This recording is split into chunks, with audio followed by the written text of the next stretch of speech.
Folks, I'm just waiting for a green light there on the main podium. Here we go. Well, good evening, everybody, and welcome to the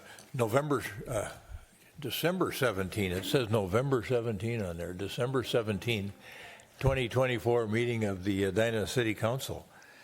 Yeah, that was quickly taken down. I thought, wow, we're on the wrong holiday here coming up. So before I call the meeting officially to order, I just wanted to reiterate what Director Benarott said, is that some folks are listening in a virtual way, several different ways they can do that. There's a couple different opportunities for them to call in tonight. We've got public hearings and we've got community comment. If you're calling in for community comment, I remind those in the audience as well, you'll have 3 minutes and you'll get a yellow warning light when you have about 30 seconds left, and then we'd like to have you wrap up your comments so that we treat everybody the same way here, and that same rule will apply to those that are calling in, that are tuning in online. And if you're here for community comment, remember you can't comment on something that's on the agenda this evening or scheduled for a future public hearing. Otherwise, we'll be more than happy to hear your comments, and then the city manager is going to comment on remarks that were made at the prior city council meeting that were concerns of residents. And so having provided that information, I'm going to call the meeting to order and ask our clerk, Sharon Allison, to call the roll. Councilmember Agnew. Here. Councilmember Jackson. Here. Councilmember Pierce. Here. Councilmember Risser. Here. Mayor Hovland. Here. Next matter before us is the Pledge of Allegiance. I pledge allegiance to the flag of the United States of America and to the republic for which it stands, one nation, under God, indivisible, with liberty and justice for all.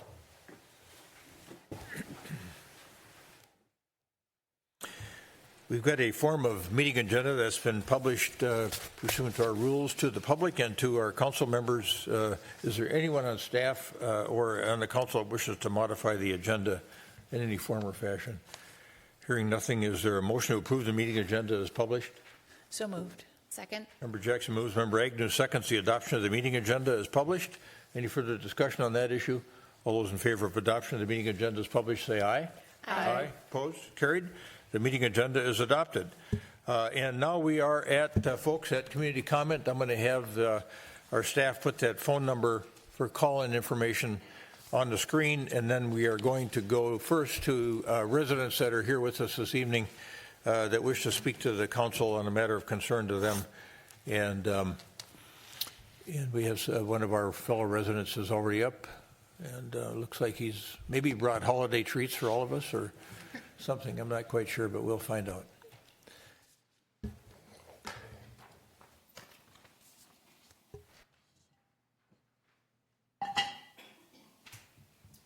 evening, Mayor and council members. My name is Ralph Sickert. I live at 4311 Cornelia Circle. Residents of Edina. Tonight, let's talk about tax increment financing in terms a resident can understand. TIF 101, Edina's unwillingness to share. For all of you who've heard about TIF and the pages and pages upon presentation material shared with the HRA and the City Council, the way Edina currently uses TIF comes down to this. TIF is Edina's cookie jar. That's a statement so fundamental to understanding Edina's current use of TIF that I'm going to say it again. TIF is Edina's cookie jar, and it's a big cookie jar. How big? Let's look at just 3 of Edina's 15 TIF districts. In compliance with state law, each of these districts was decertified and therefore stopped collecting the so-called incremental property tax dollars. Yet each remains open with $27 million of property tax revenue, still sequestered solely for city use. Property tax dollars that long ago should have been rightfully split 1/3, 1/3, 1/3, as acknowledged by city staff.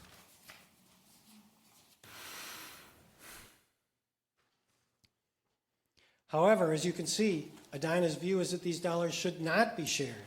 Use it or lose it is the rallying cry. The message to residents that these funds are Edina's alone. Heaven forbid they be shared with the county or the schools. However, Minnesota State Auditor reports show that municipalities across the state decertify 70% of their TIF districts early, and when they do, all property tax revenue is once again shared with the county and the schools, as was intended by state law. Edina does no such thing. Edina keeps collecting TIF district incremental property dollars well past the date when a district might be decertified, hooked on the flow of hidden property tax revenue. And even once decertified, Edina continues to view the funds as Edina's alone. And now, in the rush to use it or lose it, Edina is offering a $3.8 million forgivable loan to a developer. In addition, the city's budget includes spending $500,000 of TIF funds in 2025 for the tunnel under France, a $30 million project. These are but two examples of the lack of vetting associated with Edina's TIF district spending, an issue worthy of a future TIF 102 discussion. Residents of Edina, I hope you found TIF 101 helpful, and my question for you is this: are you listening? And more importantly, is the next mayor listening? Thank you.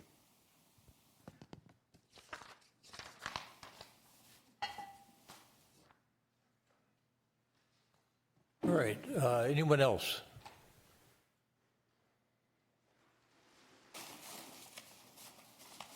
Concerns of residents? Okay, anybody online? All right. Our practice is to discuss some of the issues that were raised in the prior council meeting by residents. And Mr. Neal, you want to turn your attention to some of those issues? I think I've got notes from the prior meeting, but go ahead. Thank you, Your Honor. We had one question that we responded to. There were comments offered and other things, but the question that was posed to the council at the last meeting was, when an apartment building does not have a manager or on duty overnight, how are the people that live there or in the adjacent neighborhood impacted when there's an incident in the building?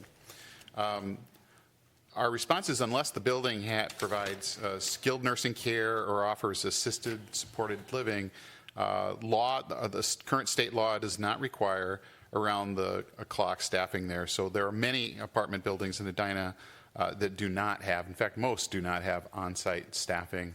Some don't have it even in business hours, but most do not have it 24/7. All right. I've got there was actually another resident. I think you were out on medical leave, but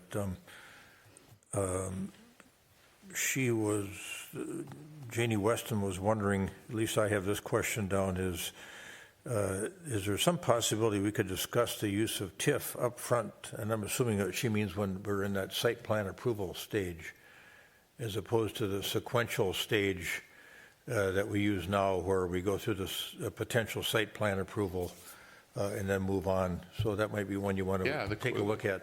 From a structural or statutory standpoint, yes, that is an option. I think communities where that is the practice, there's often discussion around the council is selling their regulatory approvals to the highest bidder or to the developer because that exchange is happening so early in the process. That's why I would say most cities probably do what we do at the end stage, but legally we could do it like that. And for people in the audience and those that are listening at home, do you want to explain the circumstances under which our city contemplates the use of tax increment financing on a particular project and how often we use it? We do. We contemplate using tax increment financing when there is new growth or new tax base that's created, and we can use a segment of that growth that's going to be created to produce some sort of public benefit. And we take applications for this, I would say, on most of our projects, but we don't give it on on most of our projects either. And we do, there's a process, there's a public hearing process that comes before the council before awards are made. We have legal staff and financial advisory staff that also advise us on when is appropriate and how it is done. All right, and as I recall from our economic development director, we use it about 10% of the projects that we review, and in terms of its role in our tax capacity, it represents about 1.8% of our tax capacity, when many of our neighbors are up in the 8% range. That's right. So we don't use it very often, and we use it carefully, That's right. and we do use it. Okay. All right, and it always has to have a public benefit. I think that's the key test. So, okay, I think that was the only other supplemental question I had. So we are now on to the consent agenda, and I think Member Risser wanted to remove item 6.3 from the consent agenda, and we can do that. And is there a motion to approve the balance of the consent agenda? First of all, let me ask, does any other council member wish to remove an item from the consent agenda other than 6.3? Okay. Is there a motion to approve the items on the consent agenda in a single motion with the exception of item 6.3, which we'll take up separately? So moved. Second. Member Jackson moves, Member Agnew seconds the adoption of the items on the consent agenda in a single motion with the exception of item 6.3, which we'll handle separately. Any further discussion? All those in favor of adoption of the motion as stated, say aye. Aye. Aye. Opposed? Carried. The items on the consent agenda are adopted with the exception of 6.3. 6.3 has to do with a potential ordinance amendment to the city code, which sets fees for, potentially sets fees for 2025. I'm going to turn now to Member Risser so we can understand her concerns. Member Risser. I wanted it pulled because we voted on this at our last meeting and it was a split vote, and so now it's back, and so I thought we could just take it off and do another vote to see how that went. Okay. Thank you for that. I would add, Mr. Mayor, that's consistent with council past practice on the issue. If there's something that had a previous divided vote, we typically don't add it to the consent agenda. So, all right. With respect to Ordinance 2024-12, proposed Ordinance 2024-12, which would amend Chapter 2 of the Edina City Code and adopt a fee schedule therein for 2025, is there a motion to adopt that ordinance? Oh, yeah. Yeah, are you moving it? Yeah, I am. Okay, all right. We got a motion by Member Risser, second by Member Pierce to adopt Ordinance 2024-12, amending Chapter 2 of the City Code, setting fees for 2025. Any further discussion? All those in favor of adoption of the motion as stated, say aye. Aye. Aye. Opposed? Nay. Carried. Ordinance 2024-12 is adopted. Those fees are set for 2025 that are contained therein. All right, that completes our work on the consent portion of the agenda. And now we're on to special recognitions and presentations, which is always a nice portion of the meeting. And tonight we've got a conversation around Tree Recognition Campaign Awards, something new in our community.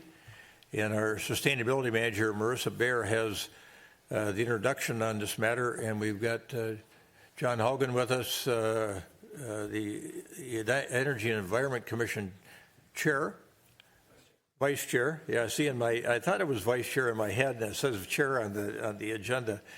Yeah, just jump at the momentary opportunity here, and we're going to talk about some of the awardees here. So, Ms. Baer. Great, thank you. Good evening, Mr. Mayor, council members. Again, Marissa Baer, Sustainability Manager. Excited to have the first inaugural award presentation for the Tree Recognition Campaign. As the Mayor noted, I'd like to invite EEC, the Energy and Environment Commission Vice Chair John Haugen up, who will walk through the award presentation. And then we have a lot of folks in the audience tonight that we'll invite up at the end for a photo. Thank you. Hello, everybody. And then would you reintroduce yourself, please? Sure. John Haugen, Energy and Environment Commission Vice Chair. Thank you. Forgive my casual attire. I came in hot from a basketball practice with my second grader here. All right. So this is a new initiative. We wanted to talk about trees in a way that was more celebratory, recognize some of the wonderful trees that we have in Edina. We sort of put a solicitation out for nominations, and we received 23, and we have 9 trees that we've recognized for awards. This is the list. I'm not going to read it because there's photos on the next slides that are more interesting. So there are 2 that are in the best oak category. One at 4916 Arden and another at 5410 York. I actually know this tree, and both of these are just spectacular specimens with incredible trunks and limb features all the way up, and so they were both really. It was really hard to pick one of them, and so we picked both. This one is a landmark for anyone that knows this neighborhood, 5724 Code Avenue. It's such a striking white pine. It's our best coniferous tree in Edina for 2024. The best city tree on city property is a cottonwood in Weber Park. The best tree story, and I don't remember the specifics, so I won't attempt, but it was a very moving story involving multiple generations of a family that had planted this at York Park. It's a crabapple. I also know this tree. It's in my neighborhood. It's a wonderful tree. The Biodiversity Award goes to the ginkgo tree at the Arneson Acres Park because it's not a very common species found in Edina. This one speaks for itself. The Fall Colors Award, somebody, I believe, wrote in saying they get to look at this outside of one of their windows, and I am very jealous because those colors are just amazing. This is my favorite tree in Edina. It's won the Climbing Tree Award. For anyone that's seen this at Cohatine Park, it is amazing and very climbable. I defy you to not climb it if you go there. We've got Bob Coteen with us tonight. I'm going to find out if he planted that tree. The Fullest Canopy Award went to this one, which, I mean, if you just look at it, I don't think I've ever seen a more complete canopy on a maple tree. Symmetrical, it's got limbs everywhere. It was one of the more striking trees that was submitted, in my opinion. And then we grouped additional trees that we felt deserved an award into honorable mention, which we split between mature trees and young trees. There were several that were very young trees or young trees that will be very promising or are promising now and will be very spectacular one day. So it was really cool to see all the submissions, and for anyone here, thank you for participating in this and celebrating the trees that we have in Edina. Yes, Mr. Vice Chair, thank you for doing this. It's a wonderful new endeavor, I think. Do we have folks that are the proud owners of those trees with us this evening that are ready for a group photo? I think that's what we want to do next, isn't it? Get the council down there have the council come down with everybody and take a group photo. And the first annual tree awards. Just say owners and first.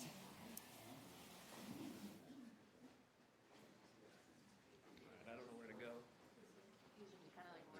Just round and just pile in with that. Let it go.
Thanks for reading it, Diane. Okay.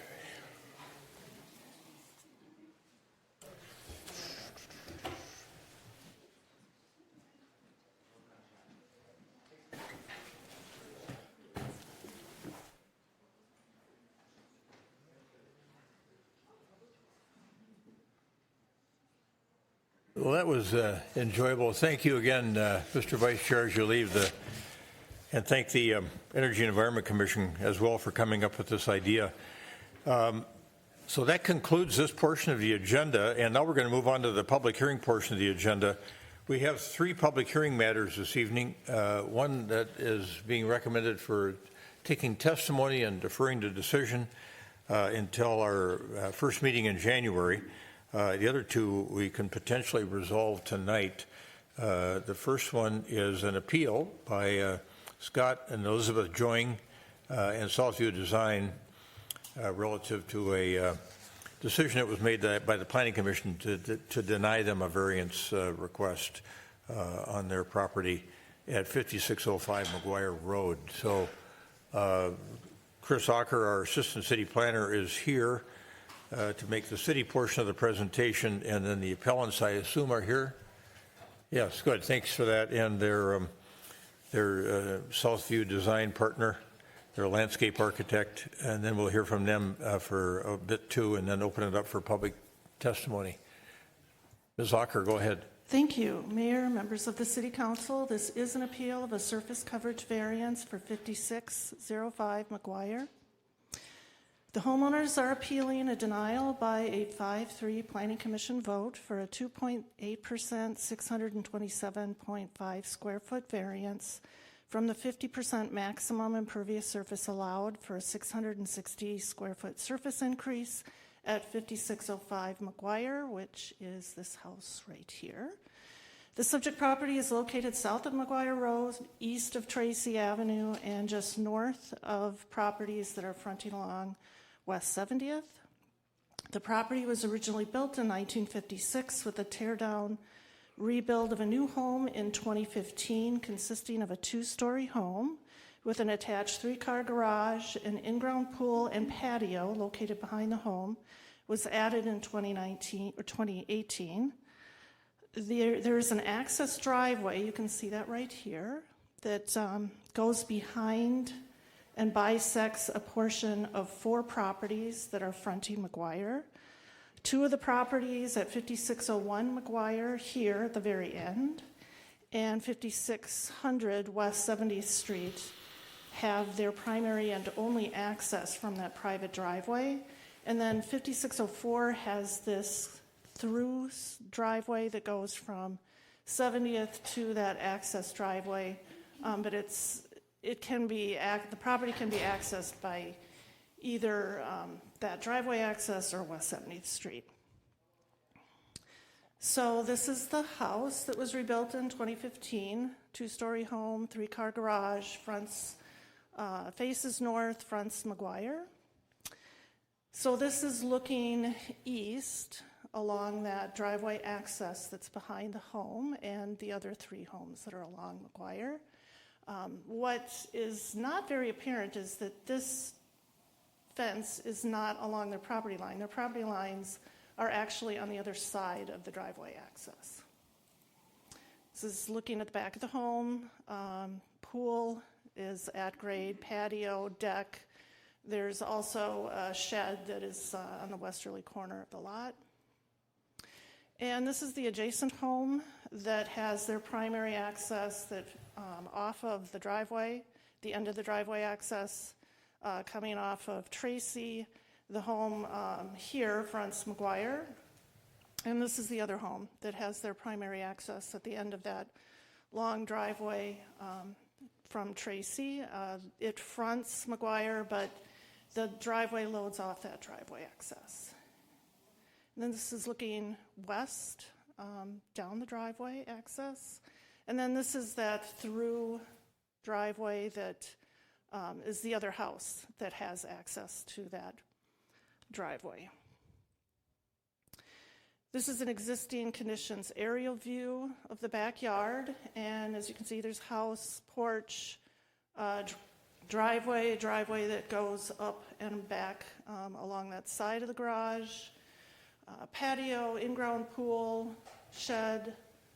There's also the AC pad and the pool equipment pad on the east side.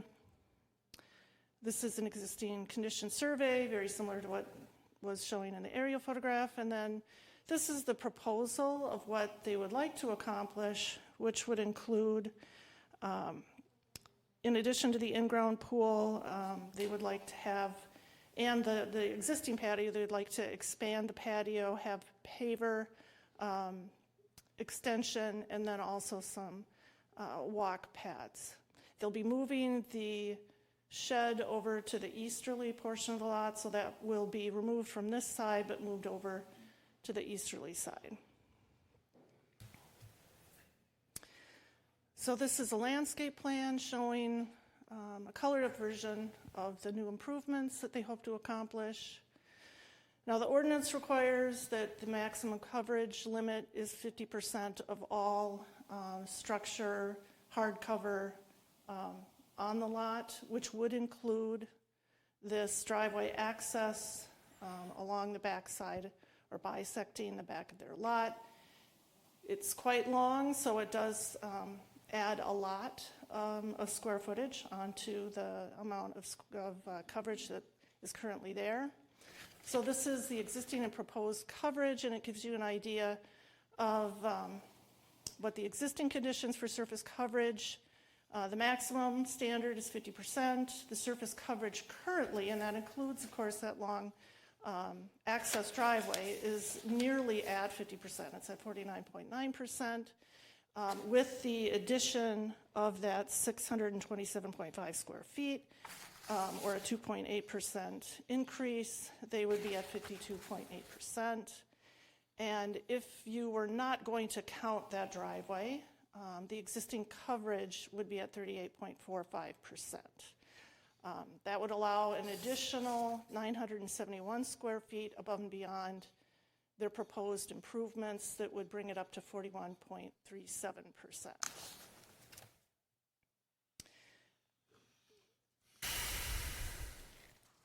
So this is a slide showing a proposal after receiving a denial for the coverage from the Planning Commission on November 13th. The contractor submitted a revised plan November 18th for a landscape permit through the engineering department to remove the access driveway that's highlighted in red, to allow for additional coverage opportunity to accommodate that patio that they're hoping to accomplish.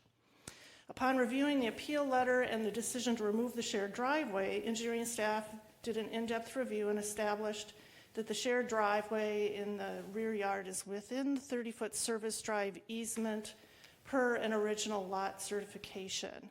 So removing the shared driveway will not be allowed without further documentation on vacation of the easement from all parties listed in the easement, and it appears the work being processed would trigger a stormwater management plan as well.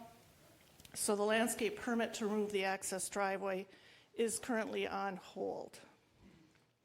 With that, a case for denial and approval was made at the November 13th Planning Commission meeting with a 5-3 vote for denial. The findings for denial for the request for a 2.8%, 627.5 square foot variance from the 50% maximum impervious surface requirement at 5605 McGuire Road is based on the following findings: that the proposed project does not meet the variance standards of Chapter 36 for impervious surface. The cumulative amount of proposed surface coverage is beyond the 50% of the lot area and cannot be justified based on the lot shape or the size or other unique characteristics not found in other lots. The proposal does not meet the standards for variance, with no circumstances unique specific to the lot, given that there are 4 other properties with the same driveway access crossing their lots that are subject to the same maximum coverage requirements. The property currently has reasonable use of the property, including a house with a 3-car garage with an in-ground pool, sidewalk, driveway, shed, deck, and patio. The project does not correct the impact of the driveway's hard surface all along the back of the lot. Due to the proposed increase in coverage, the patio improvements conflict with the goals to limit coverage on properties and the policy change that was recently amended in 2023 to protect half the lot area for open and uncovered space. The proposed project will alter the essential character of the neighborhood. The new improvements will cover over one half of the lot, or more than a half of the lot. The property owner's situation is not unique, with 4 other properties with the same circumstances that may require similar variances for improvements. Now, there were also findings for approval that were presented and discussed at the Planning Commission, and approval is based on the following findings. The proposed project meets the variance standards of Chapter 36 based on the practical difficulty caused by the existing driveway access that services other property and does not provide service to or needed by the applicants. The practical difficulty is caused by the existing driveway access that services other properties, and it presents opportunity to correct the impact of the driveway access along the back of the lot that is not used for the property. The access driveway benefits neighboring property, which is a practical difficulty that is unique and extraordinary circumstance of this particular property. The proposed project will not alter the essential character of the neighborhood. The new improvements will be behind a fenced-in rear yard not visible from the front street and are at grade surface improvements that will not contribute to additional visible building coverage. Any approval should be subject to the plans dated October 15th, 2024, the engineering staff memo, and compliance with the tree ordinance. Planning Commission action and recommendation. The Planning Commission denied the variance request on a 5-3 vote at their November 13th meeting based on findings as listed in the PowerPoint presentation and on the resolution in the packet. Applicants and representatives are present for questions. I believe the homeowners are present as well as the contractors. And with that, I will stop and answer questions that you may have. Yes, thank you, Ms. Acker. Questions from staff? Yes, Member Risser. I'm curious how many of the houses that have this drive as part of their property actually access it and use it. Why don't you go back to that first slide? That was very helpful, I think.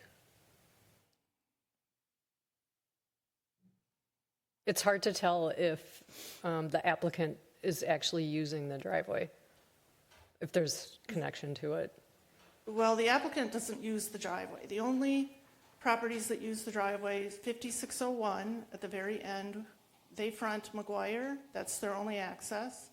5600, that property fronts 70th, and that's their only access. They access the driveway from their garage here.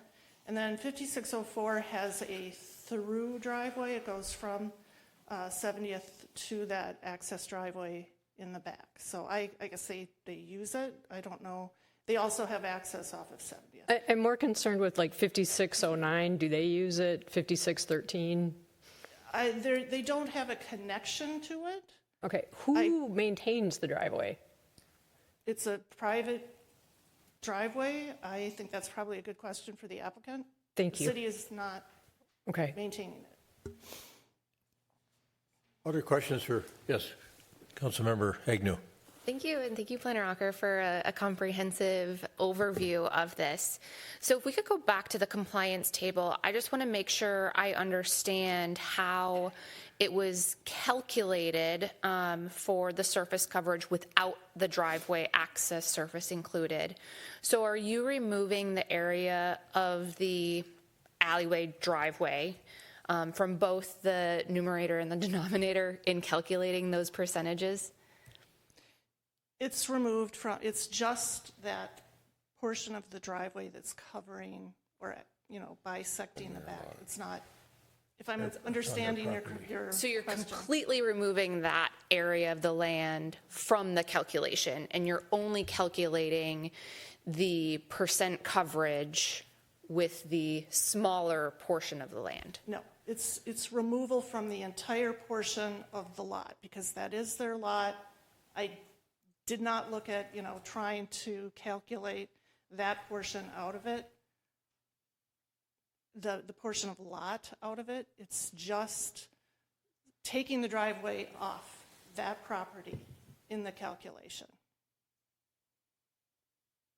Can So I the help lot clarify? area remains the same in the calculation. The lot size stays the same in both Correct. calculations? That's the question. Yes, Okay. Just taking the impervious off. just taking the impervious off.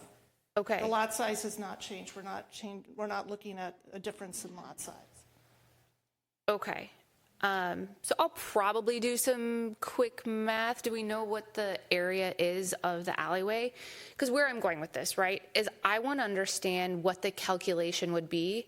Not saying this is a possibility, but if they were to sell, right, that piece of land. So if that piece of land were no longer a part of their property, what would these percentages be is what I'm trying to understand.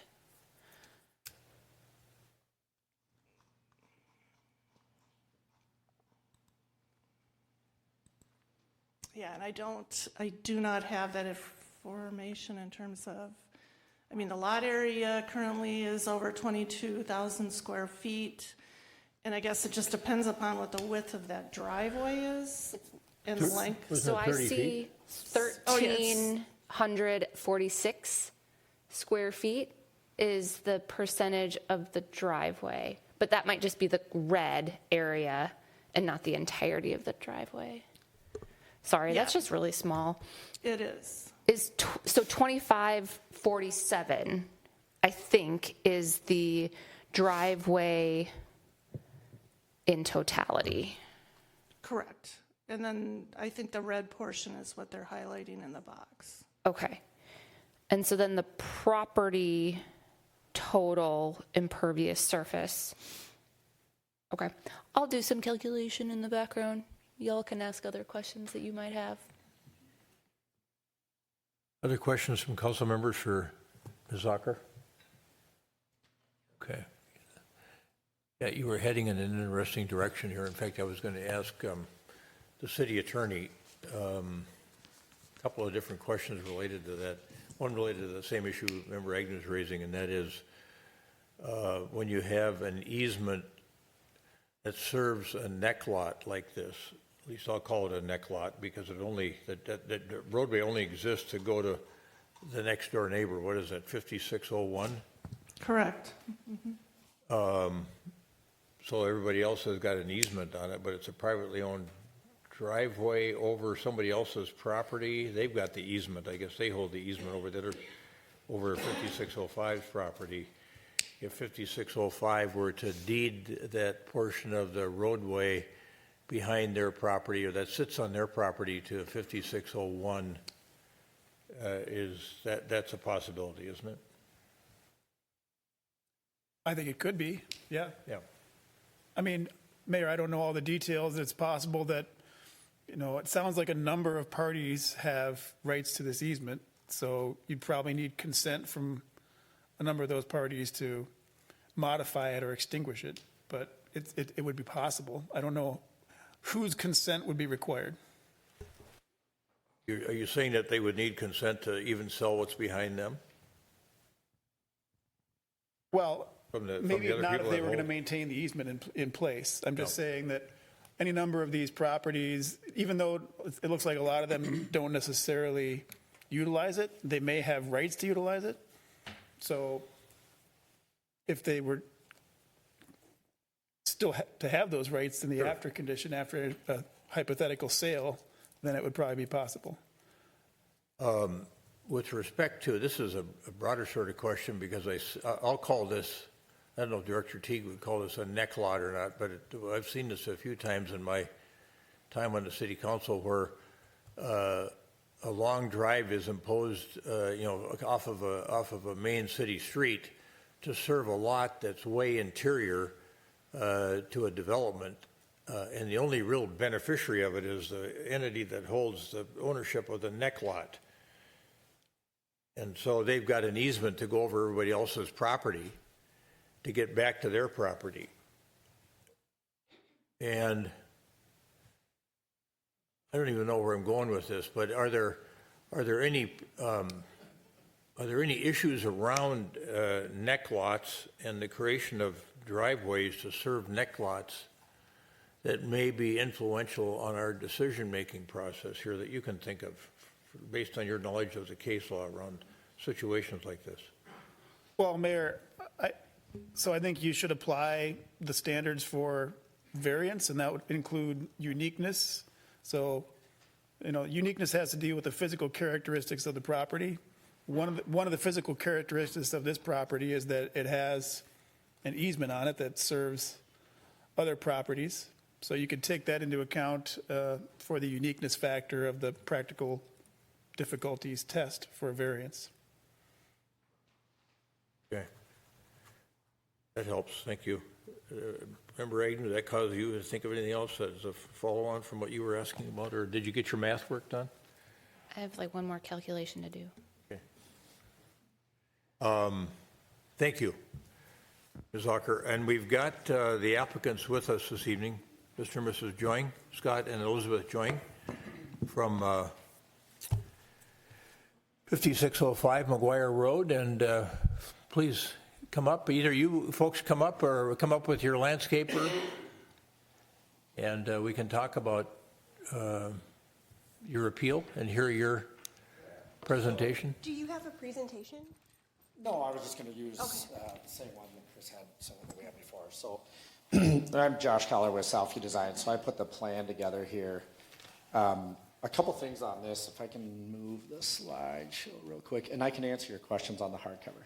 Even though I brought my computer, I won't open up the CAD program. But a couple quick things here. One, to me, this is the exact definition of why you would have why we could get something like this passed. Is because this is a county easement. So this wasn't something that the homeowners use. We don't use it at all. But to answer your quick question on the math, if I go to the plan here.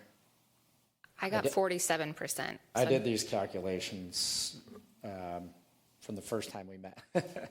So this is the client's property, is this fence right here, right? And then the road goes across their property line, and it goes all the way back to this white fence. So when you look at that, if they have the property here and this whole road was gone, even with the added surface, I think we have 2,500 square feet or something close to that is what that road is. We're talking about adding 630 or 640 square feet. So if they own the property and the road wasn't there because they don't use it, they don't need it, they don't want it, then we'd be well under the hardcover. If you because we just did this because I was curious, let's say their property ended at the edge of this road, we would be under the 50% hardcover if their property just ended and we did our new patio portion. So let's just say it just stopped kind of where their fence is right there, and then that wasn't even theirs. Not to say that that's what they want to do, but we would be under the 50%. So to me, this is the most unique situation. I do a ton of these variances all over the Twin Cities. For me, it's difficult to understand how this isn't considered a unique situation due to that. There's 3 people access it, and if I go to the survey here also, so so even the property on this side, where they just have a through driveway just for access purposes, they have a good chunk of their driveway even goes onto my client's property just to access the alleyway. So again, it just seems to me like there's just a number of things. And then a couple of other things. I know that when they did the rebuild of the house, there was a setback, which then required the driveway to be even extended longer than if the house was pushed forward. So you can imagine if the house was pushed forward a little bit, they would have such a long driveway, which in turn would then allow us to have a little more patio space for their pool. And it might look big on the plan, but it's a fairly small pool deck when you consider you're trying to just walk around it. And by the time you put a table on here, there's a lot of room here. So everything, on this end of it, that's what we were just trying to improve. But again, just going back to what we're looking to adjust, you can see the neighbor's driveway that also goes onto our client's property here, and then also on this corner, and then this whole road. Yeah, those are when you were asking about the hardcover questions, yeah, if the property ended right at the edge of that road and we still did this improvement, we would be under your hardcover. Yep. All right. Thank you. Questions for me? Yeah, that's, any questions for, okay, yes, please, folks, come on up. Hi, I'm Elizabeth. This is Scott, and we are the owners at 5605 McGuire. We've been there for 12 years. And we are here tonight because we want to appeal the decision by the Planning Commission that denied the variance request for our property. We were discouraged by how the Planning Commission made its decision. We feel they lost sight of the main issue and instead offered personal opinions on what we have, what we need, or how to store and arrange items in our yard. They failed to adequately consider the unique reality of our property, that our neighbor's driveway crosses our lot and accounts for over 20% of our, not their, allowed hardscape coverage. Every aspect of our house, yard, and lot is both constrained by and in compliance with city codes and ordinances. In 2023, the city ordinance for hardscape coverage was changed. No longer are the types of hardscape considered, rather each property is simply given a flat percentage allotment, 50%. This new ordinance disproportionately affects our property in several key ways. First, the driveway. We have a long driveway, but like Josh said, the length of that driveway is dictated by city setback rules. Some homes in Edina have very short driveways. We happen to have a long one because the homes on our block are set back quite a ways from the street. We had no choice but to match that setback. Driveways were formerly not included in hardscape totals, but they are now, so our property is more impacted than properties where homes sit closer to the road. Second, our pool deck. We added a pool to the property in 2019. A 4-foot surrounding pool deck was required by the city for safety. We added a modest amount of additional patio space with that pool deck, but we always planned to add more once we had the pool for a few years and could see how we really used the space. The required 4-foot pool deck was formerly not included in hardscape totals, but now it is. Finally, our neighbor's driveway. This is the unique reality that makes a variance necessary. As you've seen, 2 of our neighbors have a shared driveway that cuts across the lots of several homes on the block. This driveway, though private, is their only public street access. The span of their driveway that traverses our lot covers 2,574 square feet. Since driveways are now included in hardscape calculations, our particular property is disproportionately affected because our neighbor's driveway accounts for 22.8% of our allotted hardscape coverage. Our neighbor's driveway is the unique reality of our property that the Planning Commission failed to adequately consider in the decision to deny our variance request. That driveway cuts across our lot and yet is not at all ours. We neither use it nor maintain it, but over 20% of our allowed coverage is consumed by it. We are looking for a variance to allow for only 2.9% of additional hardscape coverage. Without a variance, we're faced with the absurd choice of determining whether or not to dig up a portion of our neighbor's street access in order to comply with the city ordinance. If a variance doesn't apply in this situation, we can't imagine when it would ever apply. We urge you to overrule the Planning Commission's decision. We want to be able to move ahead with our project, to add value to our property, to plant a variety of new trees and plants on our lot, to increase our ability to continue to host family, friend, and community gatherings. We also want to continue to be good and considerate neighbors. Please approve our variance request and allow us to proceed. Thank you, Ms. Joing. Mr. Joing? Think? What she said, but we can answer any questions you might have for us also. Yeah, thank you. Smart guy. Member Risser. My question was answered when you said you neither use nor maintain it. So who does maintain it? The 2 end houses. Thank you. Member Agnew, any questions? No. No, thank you. You want to follow up on your question whether they ever entertain selling it? How would they sell it? Yeah. Like, I just don't know that Across that's the way, even. that's already infringing on them. But, Yeah. I don't know. He's the only. But, and in my calculations, I did, and I conferred with Director Milner as well, it was 47%. So if we remove that portion of the property, it would be under the 50%. So just wanted to close the loop on that. Okay. Yeah, Member Jackson has a question. Yeah, so tell us a little bit about the runoff basin that you're proposing, because I think the purpose of having the pervious surface is not to have the water run out and flood the neighbor's property. And so I was, and Ms. Acker, you spoke about the visual and the aesthetics of what it looked like, but we didn't talk about the effect of the water. So tell me what the change would be for the runoff if we approve this. Will there be more runoff? Will there be less runoff? Well, you would you would add a little bit of hard cover, so I suppose there would be a little bit of runoff, but I've got landscaping surrounding the whole area as well. So we can also always mitigate water by adding some different basins. We've done that in Edina quite often. On other projects, there's obviously a cost to that. And there's different wells and things that you can do for that. But in this particular instance, I mean, everything still is surrounded by softscapes. So, I mean, you're still allowing water to percolate down into the water table around the entirety of the pool and the pool deck. Member Jackson, I can add to that. This would require a stormwater permit through the engineering department, and we sent an email to the applicants and the we actually already landscaper. did that. So we'll work with them on addressing that question of yours.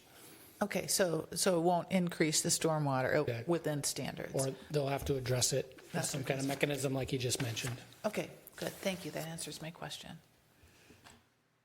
Other questions at this point in time for the applicant or their landscaper or staff?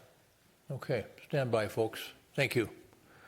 This is a public hearing matter. I'm going to open it up for public testimony and see if there's anyone in the audience who wishes to testify regarding this matter. All right, I'm not hearing anything or seeing anybody come forward. Do we have anybody online that wishes to testify? I don't, but because the hearing just opened, I would recommend we wait a minute before moving on to give people a chance to dial in if they're so inclined. My clock shows that it's 7:55, so I will come back to you at 7:56 or when I have a caller, whichever is first.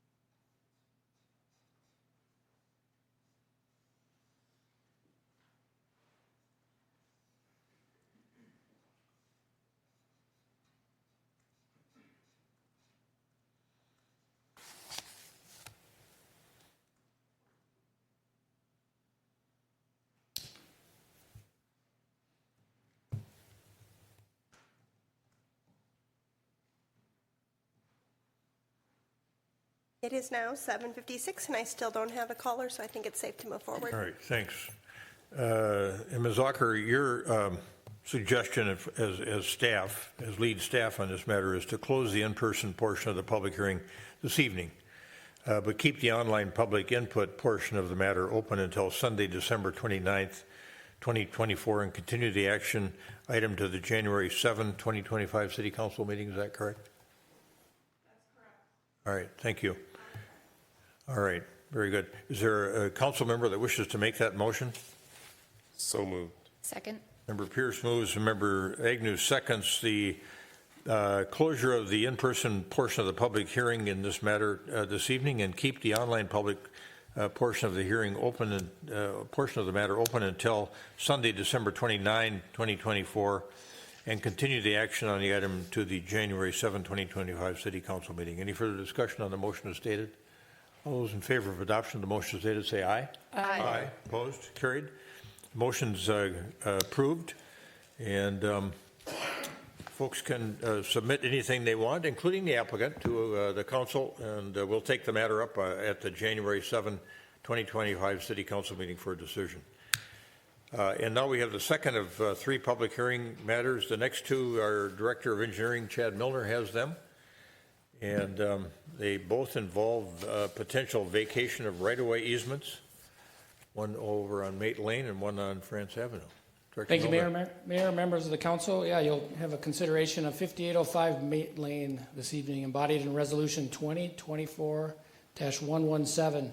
So this was an interesting findings on this one. The property was for sale recently, and during those negotiations, they found that the previous owner had submitted an application to vacate some easements and create new easements.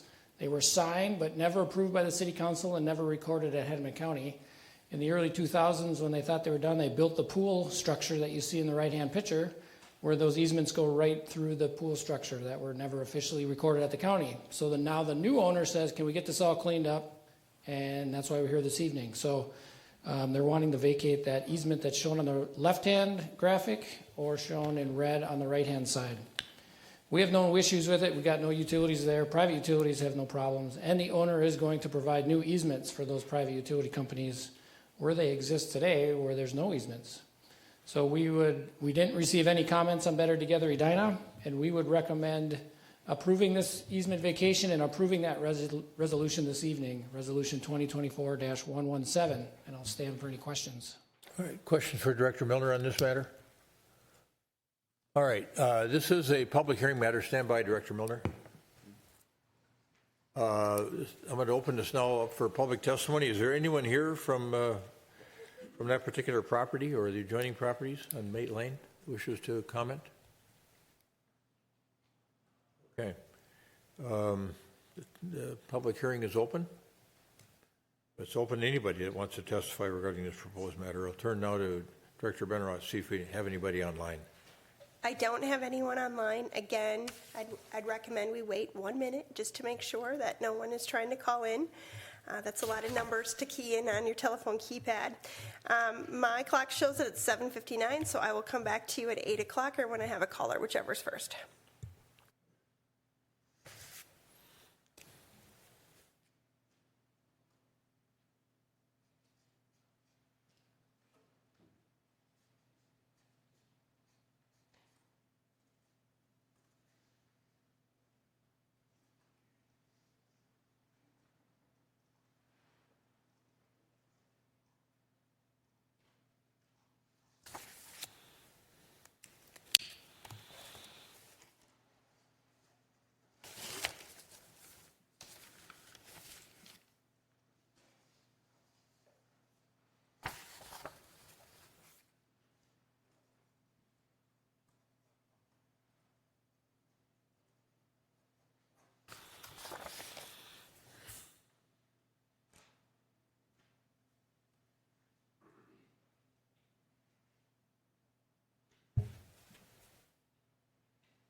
It has been a minute, and I still don't have a caller, so I think it is safe for you to move forward with the agenda.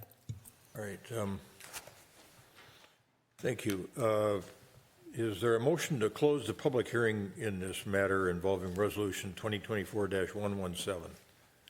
So moved. Second. Member Agnew moves. Member Jackson seconds the closure of the public hearing in this matter involving Resolution 2024-117.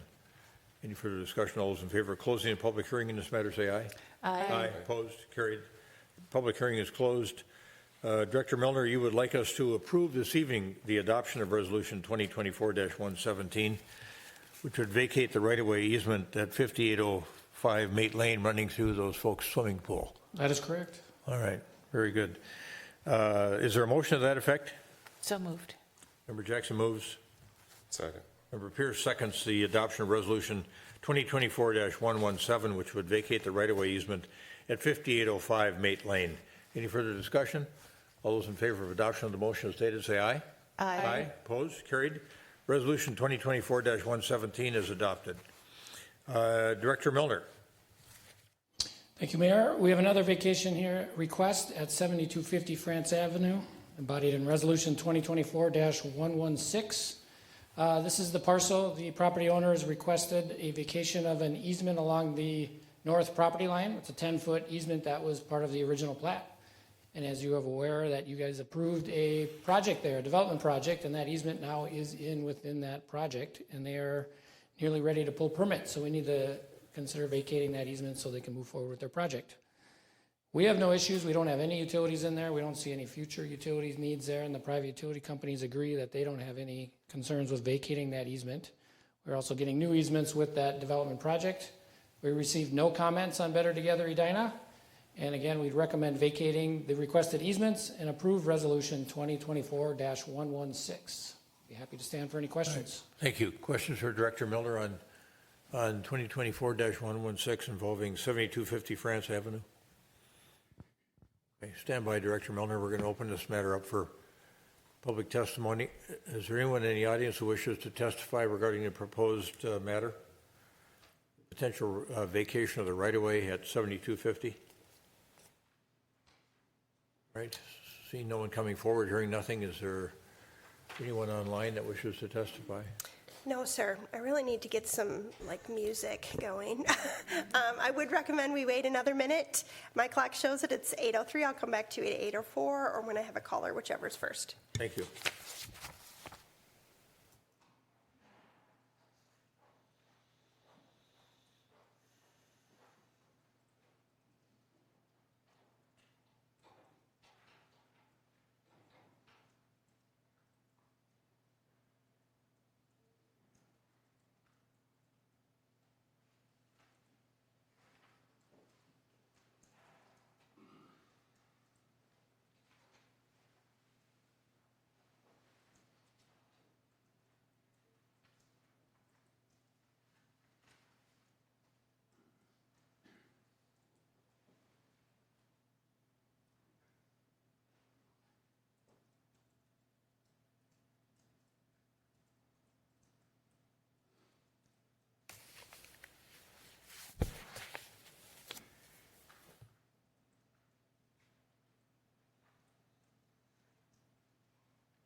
It has now been a minute, and I still don't have a caller, so I think it's safe to move on. All right, very good. So Director Milner is requesting that the council approve Resolution 2024-116 this evening, which would vacate the right-of-way easement at 7250 France Avenue. Is there a motion to that effect? So moved. Member Jackson Second. moves. Member Pierce seconds the adoption of Resolution 2024-116, which would vacate the right-of-way easement at 7250 France Avenue. Any further discussion? All those in favor of adoption of Resolution 2024-116 say aye. Aye. Aye. Opposed? Carried. The resolution is adopted, and the right-of-way easement at 7250 France Avenue is hereby vacated. All right, very good. Thank you, Director Milner. Thank you. Next matter we have is something that we're fortunate we have every couple of weeks, and that is we have donations to the city that we need to accept from these generous donors. And those donations are embodied in Resolution 2024-118. Is there a motion to accept the donations embodied in Resolution 2024-118 on behalf of the City of Edina? So moved. Member Jackson moves. Second. Member Pierce seconds the adoption of Resolution 2024-118, which accepts certain defined donations on behalf of the City of Edina. Any further discussion? All those in favor of adoption of the Resolution 2024-118 say aye. Aye. Aye. Opposed? Carried. Resolution 2024-118 is adopted. And I can tell folks that we will post these donors' names up on the city website. The Edina Senior Center got some very generous donations. $2,000 from Friends of the Edina Library. I suspect those are proceeds from the book sale that they run, I think, a couple times a year.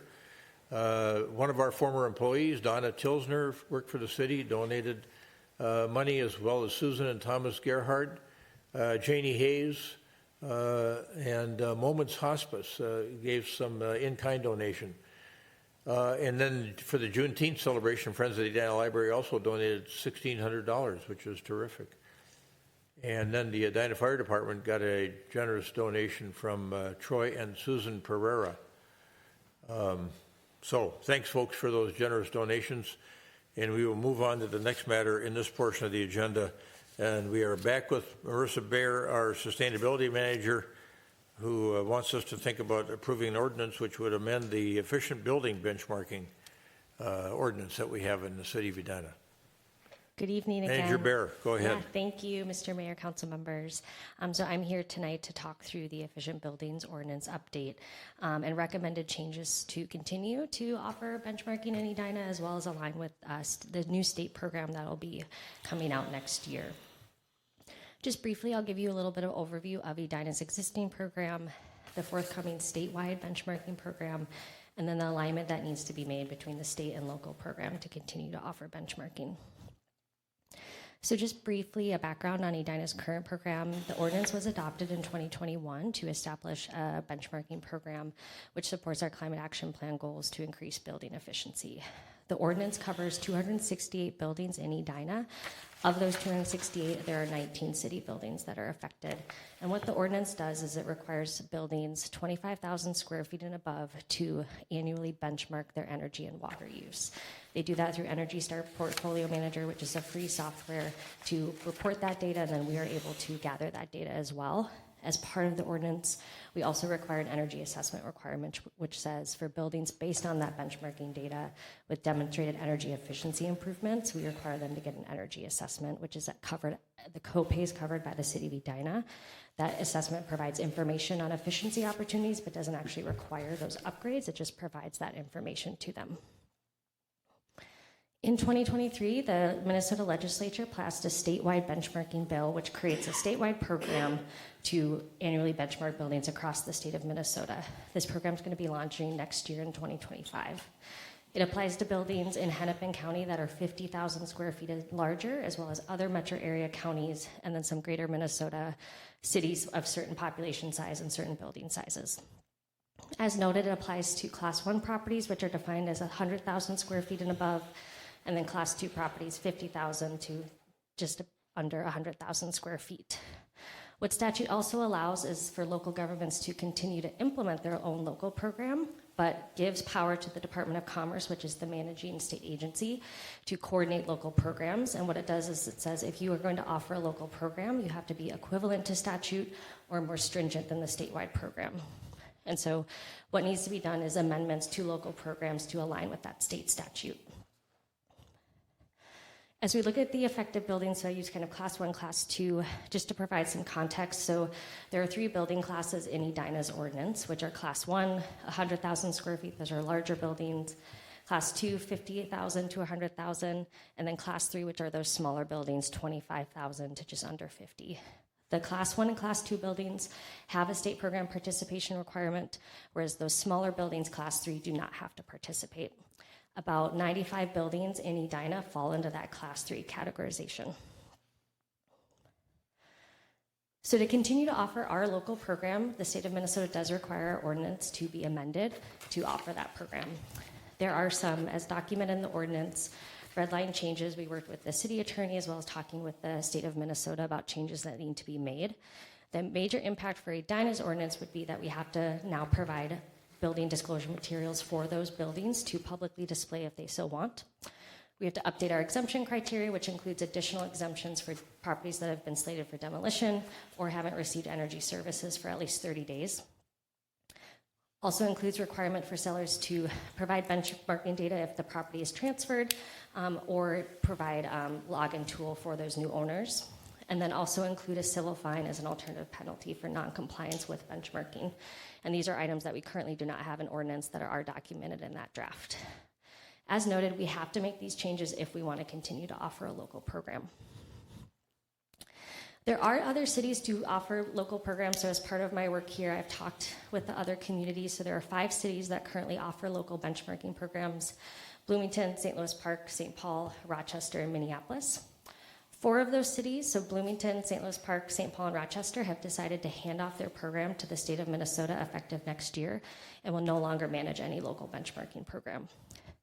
Minneapolis will be maintaining their local benchmarking program, which currently only requires buildings 50,000 square feet and above to comply, and they're working with the state to similarly update their ordinance to comply so they continue to offer that local program.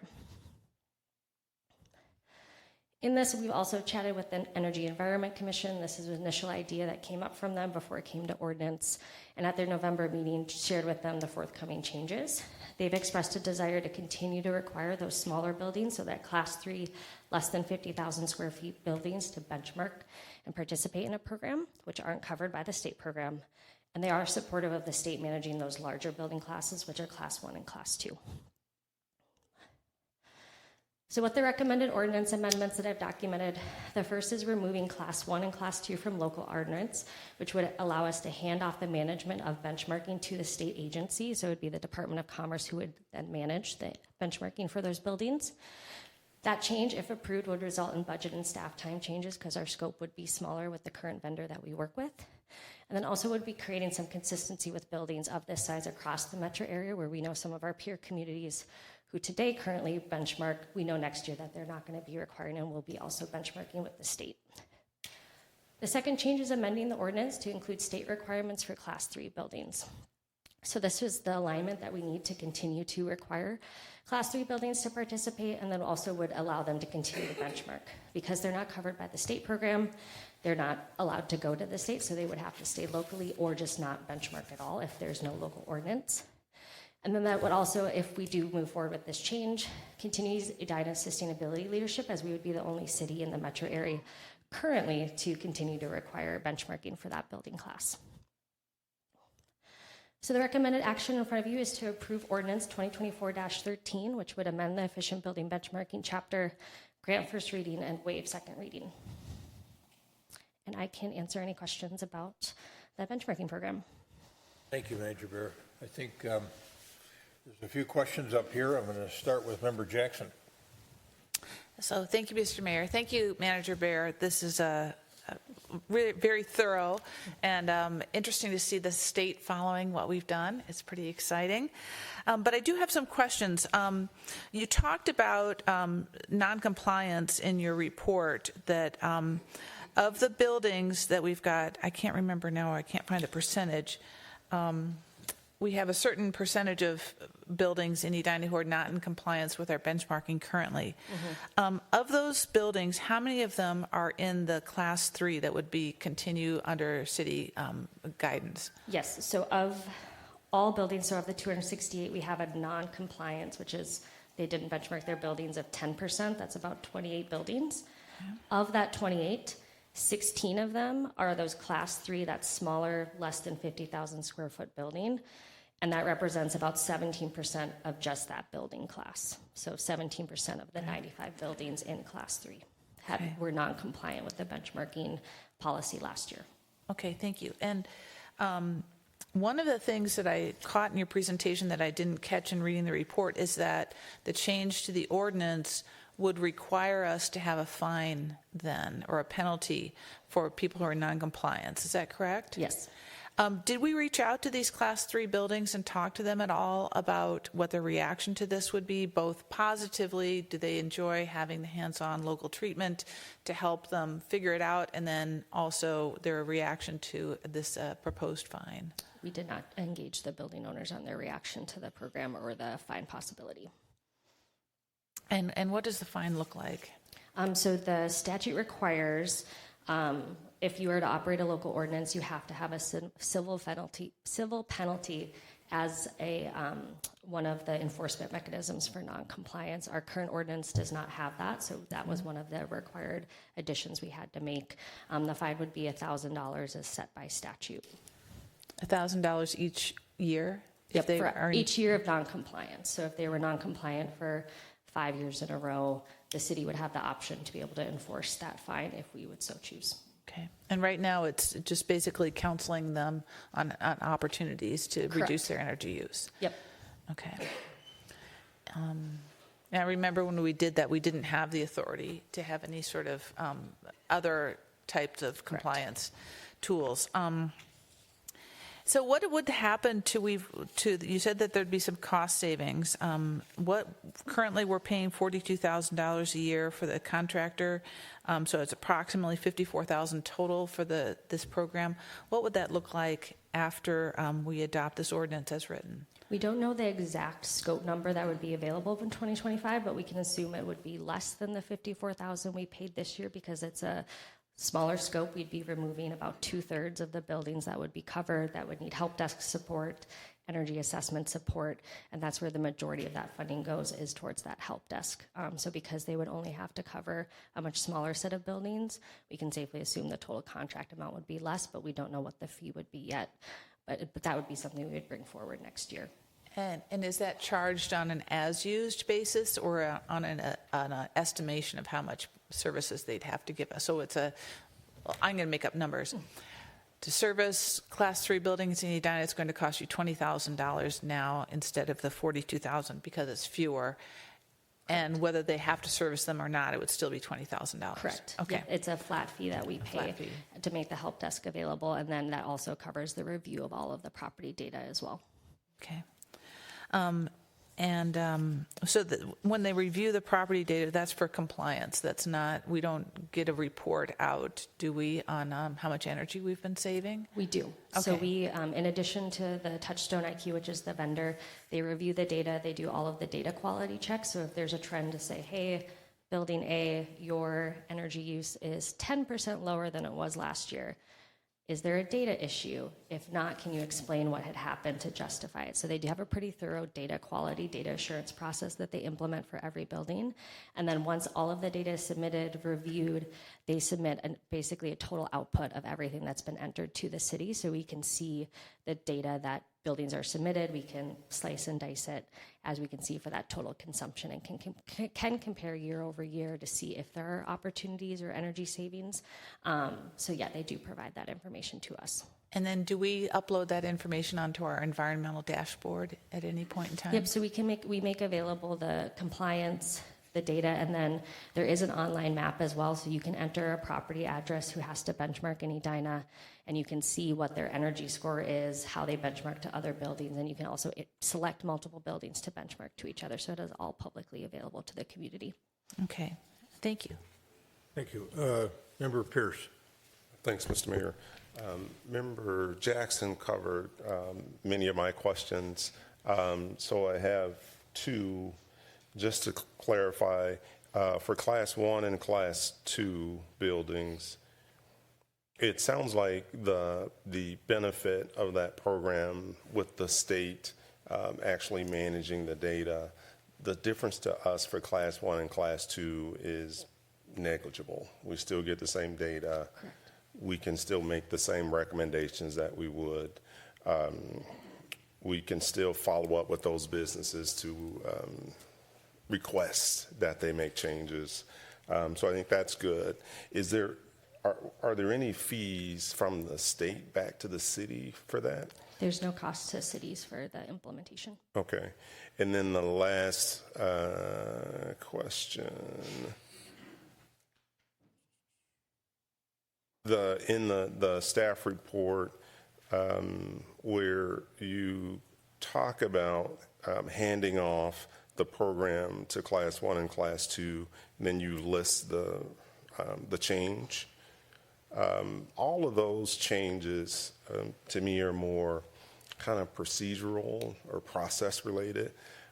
So my question is, are there any benefits from an environment perspective by moving to this by accepting this ordinance and moving Class 1 and Class 2 to the state? None measurable right away. I think what we potentially could see, it's a new program with statewide management. There's additional state resources to support those buildings, engage with buildings, but there's currently no measurable data that we have to say if we hand off to the state, we will increase energy efficiency or save a certain amount of greenhouse gas emissions, but we can assume would be consistent, continued benchmarking. Okay, thank you. All right, good. I don't think we have any other questions up here.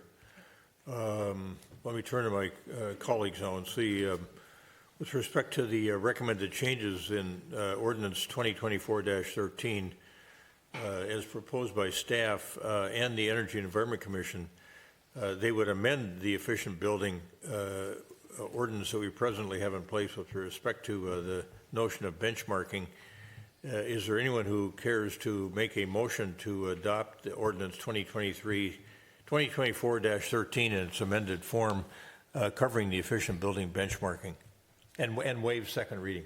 So moved. Second. We've got a motion and a second to approve ordinance 2024-13, amending the efficient building benchmarking ordinance and grant first reading and waive second reading. Any further discussion? All those in favor of adoption of the motion as stated, say aye. Aye. Opposed? Carried. Ordinance 2024-13 is approved, and first reading is granted, and second reading is waived.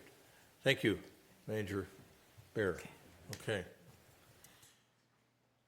All right. Now we've got a few more things on the agenda that have consequence and significance for us from a conversation standpoint. The next matter we have is Director Teague's, and it is going to be a conversation amongst council members about the proposed use of the property, what we know as the Kevin Keys site, and it's embodied in a couple of different forms of resolution. One form of resolution requires a comprehensive plan amendment on a 4/5 vote, and then if that were approved, we have to address the rezoning and site plan with variances. All of this at the official address for Kevin Keys property at 6016 Vernon Avenue. I'll turn now to our Community Development Director, Kerry Teague. Yes, thank you, Mayor, members of the council. This request is made by Jake Schaefer of Station Pizza. They have an existing restaurant in Minnetonka. The proposal is to remodel and expand that existing Keys auto body that hasn't been in use for a couple of years now to a little over 1,600 square foot 20-seat restaurant. They would also have takeout and delivery. This request requires a comprehensive plan amendment from medium density residential to neighborhood commercial, which would be a new classification in the comprehensive plan, a rezoning from Planned Commercial District 4 to Planned Commercial District 1. There are a number of variances, first along with that rezoning to allow a restaurant under an acre in size, and a site plan with a number of variances. This is a project that the council has complete discretion to approve or deny. There are resolutions to that effect for both approval and denial before you to consider. There has been a lot of feedback on Better Together, just under 200 comments. I usually don't tally them up, but when there's that many, just for information, I know you're not making a decision based on number of votes, but there were 127 for the project and 60 against. Those opposed to the project probably live a little closer in proximity, though there are some in the neighborhood that support the project as well. Those in favor, again, number of comments, but you just summarize. Those for the project feel it would be a good fit, a neighborhood gathering space, a walkable place to bring their family for a restaurant, and there's a void of restaurants in this part of Edina. Those opposed would like to see housing on the site, that this is not a good site for commercial.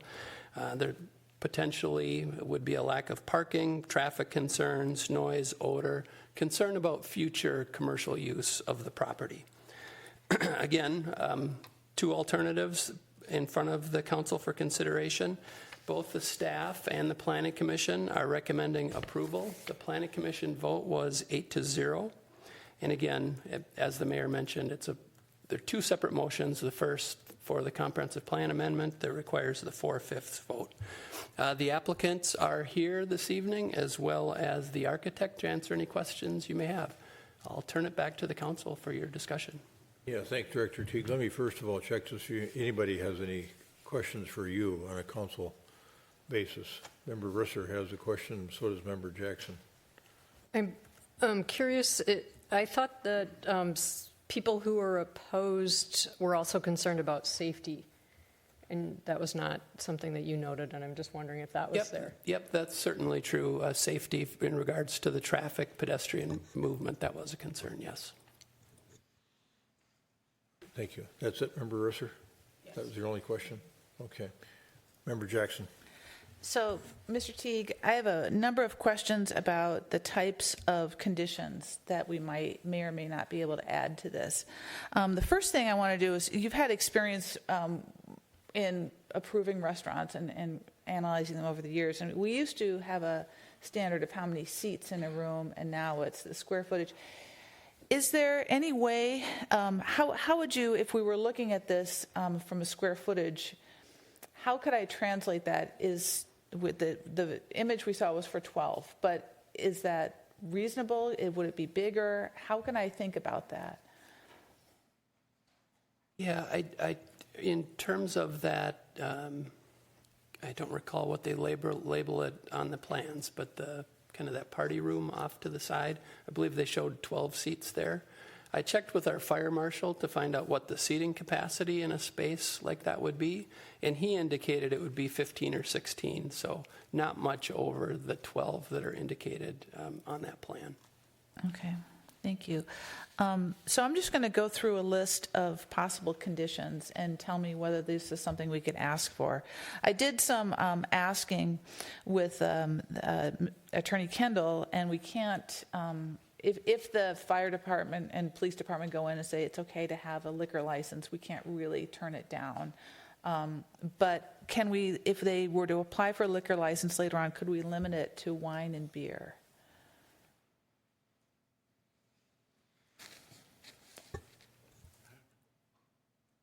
Yeah, I'm not sure. But if they wanted to apply for a full liquor license, could we limit it to wine and beer, or could we put that as a condition of approval?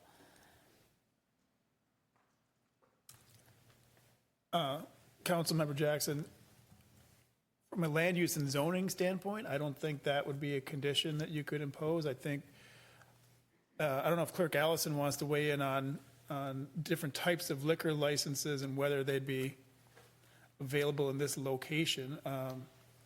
But generally, I would not recommend, denying a liquor license that they would otherwise be eligible for just based on concerns about potential problems. I mean, certainly if there were actual problems related to liquor service on the property, the council could take action, suspend or revoke their license, their police calls or other issues, but I wouldn't recommend preemptively denying a license that they would otherwise be entitled to. I don't know if they'd be entitled to a full liquor license on this site. Clerk Allison seems to think they would be entitled to a full intox license or a wine license. Okay, thank you. My next question is there some way we can limit the noise outdoors and prevent music from being played outside? They would be subject to our noise ordinance. I might turn to Attorney Kendall to see if that is a condition that we could place on this, just given we do have other similarly zoned properties in close proximity to residential as well. Yeah, I think they'd be subject to, the noise ordinance, any nuisance standards that applied. If it were conditional use, you could require a fence as a condition of approval. I don't think this would be a conditional use. This would be a permitted use if the zoning is changed to allow this use. You could certainly ask them to put up a fence to mitigate noise. But, whatever noise ordinance requirements would be for hours of outdoor amplified music, that's what they would be subject to. And there is a 6-foot cedar fence that's proposed, wood fence along the north and west lot line. That is one of the conditions of approval that they follow through on that. Okay, so that was one of my other questions, is to keep the fence along there. Okay. Can we put a condition to have the lighting going down only? We can. It's in current city code. Our lighting standards require that, but that would be a condition that they have to meet city code to emphasize that point. Okay. Let's see. So we have a problem over at 50th and France of a neighbor not appreciating the fan that's across the way that from, I think it's Bellecour. Is there a way we can put a condition on this to have high-end type of fan so that smells and sounds don't go out into the neighborhood. I believe that we could do that. Typically, when we've gotten those complaints in the past, staff works with the property owner, the restaurant, and they're usually come into compliance or do some things to minimize those. But I believe that's a condition that we could add. Okay, thank you.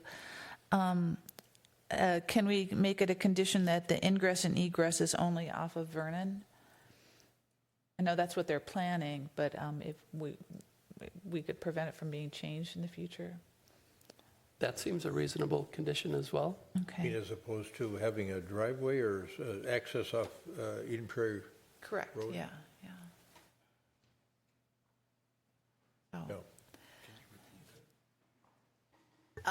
Putting a condition that the driveways remain on Vernon and not be on Eden Prairie Road. Yeah.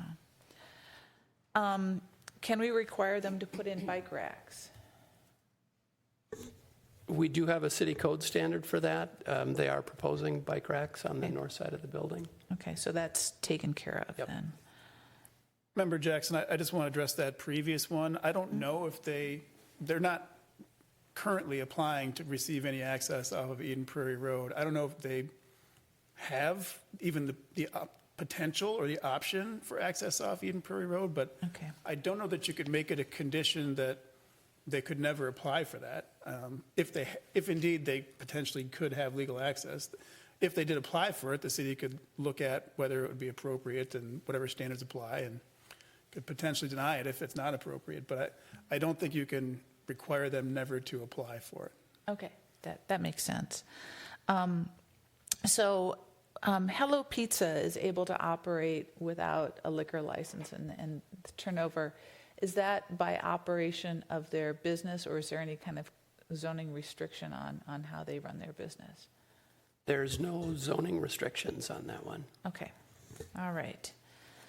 Those are my questions. Thank you.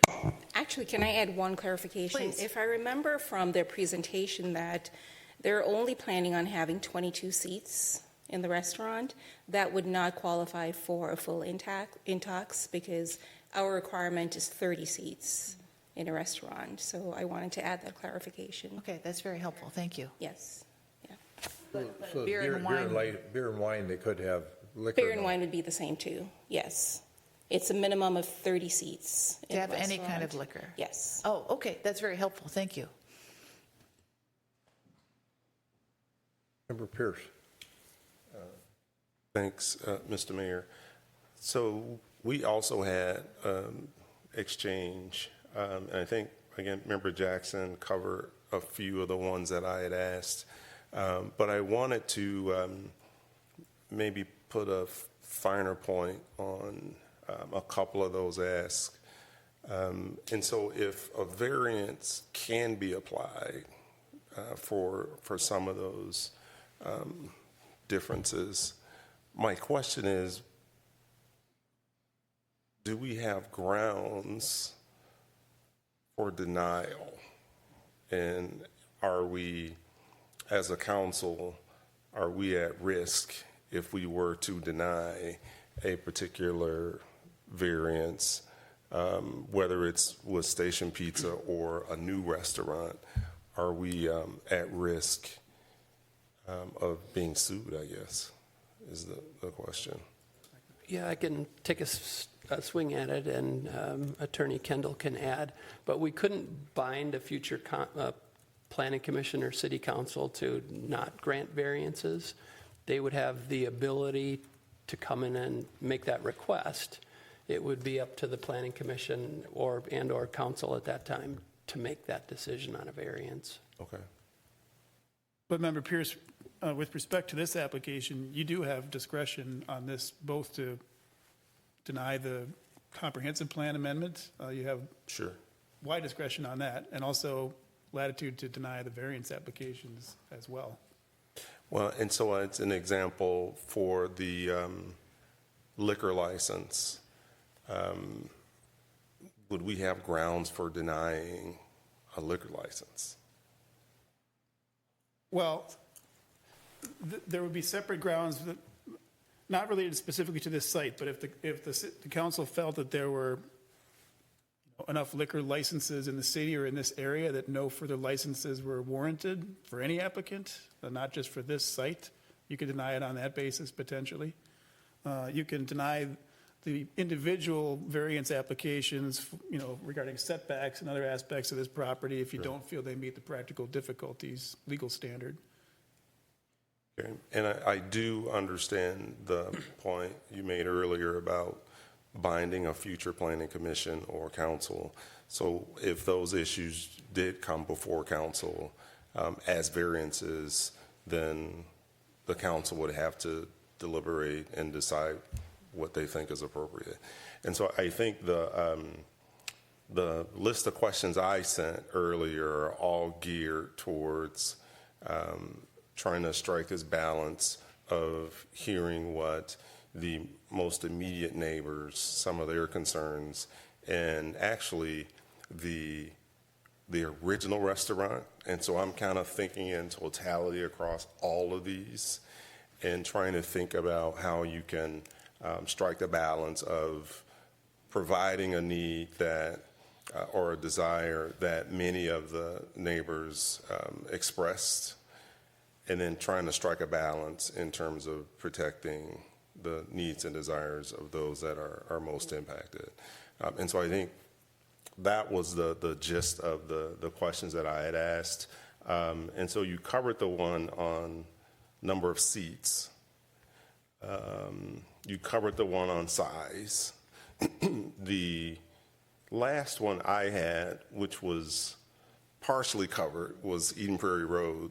But I had a different ask there. And so there was another resident who was concerned about overflow, but the way they articulated overflow was that the condo had parking. And I think she said there was just one parking spot that was available for that condo.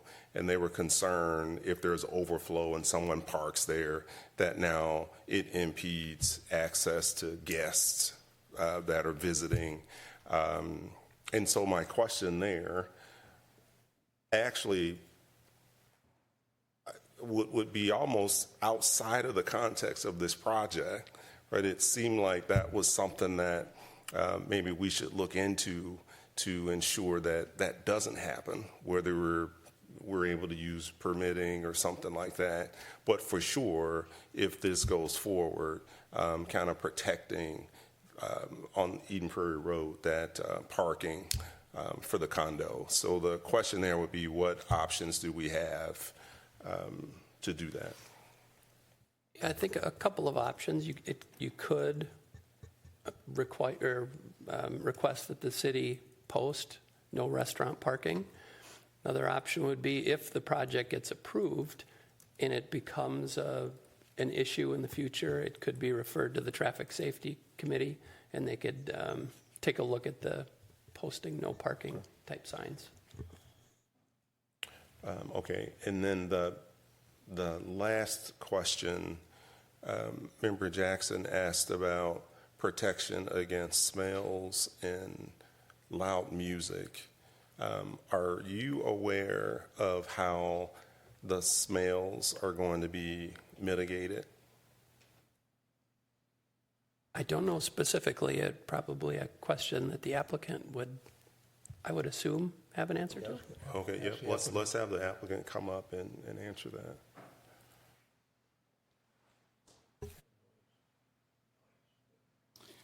Good evening, Mayor and council members. Jesse Hamer with Momentum Design Group, the architect for the project. I'm not a mechanical engineer, so I can't tell you exactly how these things work.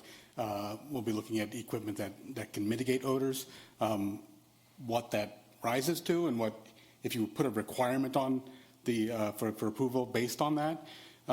Presumably there'd be some language in there where we work with Mr. T to sort of figure out what that requirement would be, because honestly I can't tell you exactly like what systems would be required. There's probably a range of products that are available at different levels of efficacy. So, well, perhaps describe what those products are. Well, my understanding is that effectively they are filtration systems that are attached or to the mechanical systems that would otherwise circulate the air from inside the restaurant to the outside. And so they would have filtration requirements and filters, and I've used the word filter a couple times already. Effectively, that's my understanding. It revolves around various levels of filtration. Okay. And then anything on sound? Sound-wise, we have no plans for outdoor service that's been discussed in the past. So, we are going to build the fence on both the north side and the west side. Obviously, beyond that, we're open to whatever suggestions you guys have, I guess. But we don't foresee a problem there. But obviously, that's what we're going to say. So, if there's a problem in the future, we clearly want to work with that. With the city, with the neighbors to figure that out. Okay, thank you. You just stay there for a second. Which way would the equipment vent off the building? Oh, I couldn't answer that. Again, a mechanical engineer would have to look at it and tell you. I could tell you we plan on it to go east, but they could tell me why there'd be very good reasons why it couldn't. So I wouldn't want to say. All right, good enough. Thank you. Just to get a point of clarification, Clerk Allison, one of the questions Member Pierce asked caused me to think that I thought I understood you to say that if you don't have at least 30-seat capacity, you can't apply for any kind of wine or beer or liquor license. That is correct, Mr. Mayor. It is 30-seat minimum in our ordinance. Okay. To have either. If this overflow parking were indeed an issue, would there be anything that would prevent the applicant from putting a gate in the back fence that they intend to put up so that it would facilitate the movement of people parking on Eden Prairie Road to make it easier for them to get into the pizza place? I believe the intention was to not put a gate in there based on concerns from residents. Could that be a condition? No gate? Or not? No gate in the fence. I believe we could. Over time, it might become something. I mean, the resolution gets filed on the property, so it should be a condition that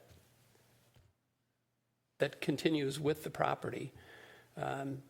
Someone walking from the neighborhood could just walk to the east around the fence and into the site. Yeah, just walk to the east or walk to the west around the condo and go around the condo property and come That's in right. that way. Yeah, okay.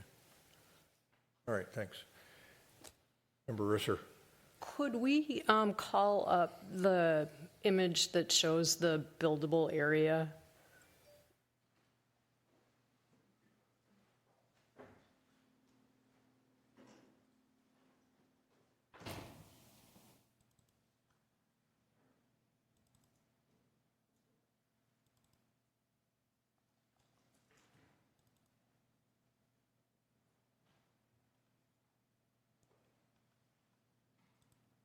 Thank you. We have been talking about this project a lot, but there are things that we have not addressed. And question for Director Teague: putting up no parking signs.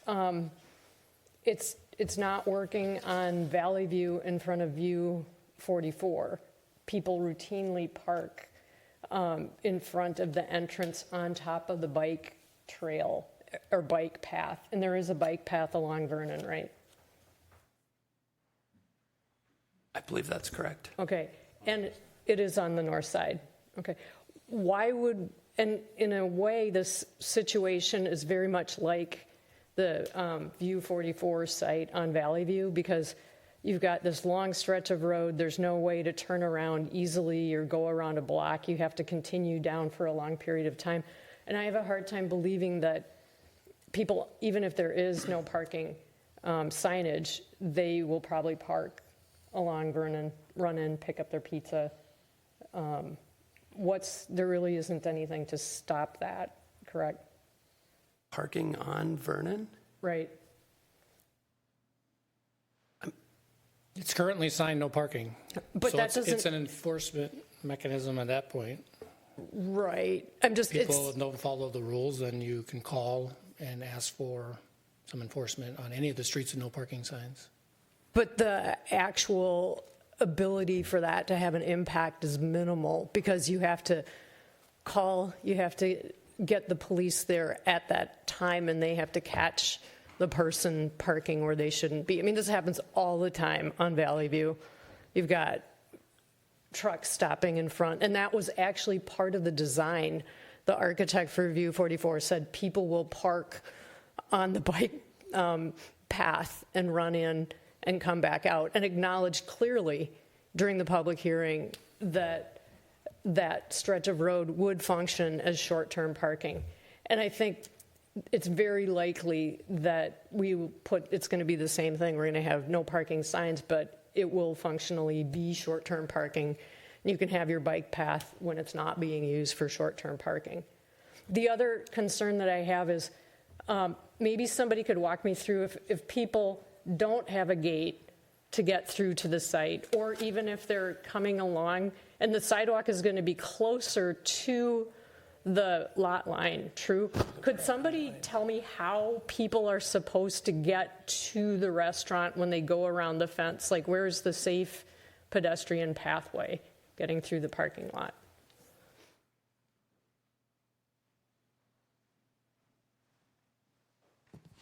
Are you thinking coming from Eden Prairie Road? Yeah, just maybe use your cursor. You go around the fence. How do you get to? They would come this way and then connect up with the new sidewalk here and into the site.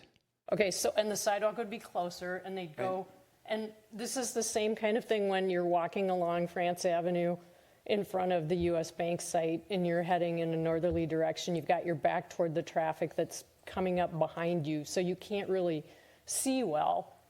You have to turn and look to make sure you're not going to get hit.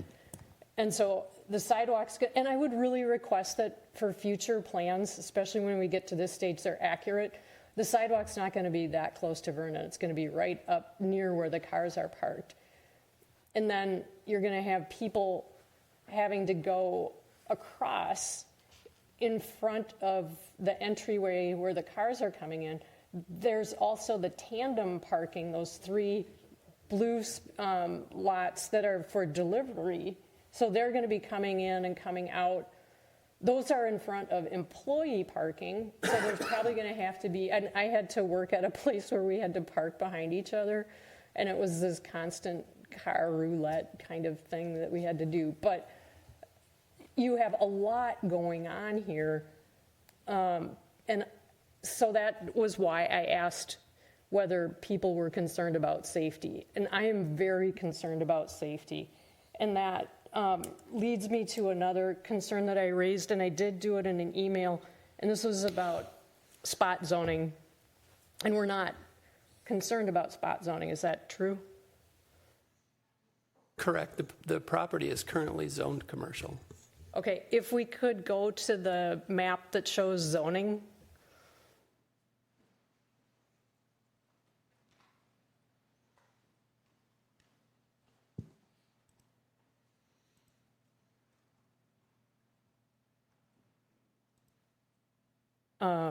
Yeah, the next one. Okay, and I totally understand what you're saying, that it is currently zoned commercial. Okay, it is currently zoned for automotive use, PCD4. What was it, 50 plus years ago, this was a gas station. And this is what gas stations look like. And I mentioned a dissertation about gas stations and, you know, how complex it is and how routine it is to find these really small triangular shaped spaces.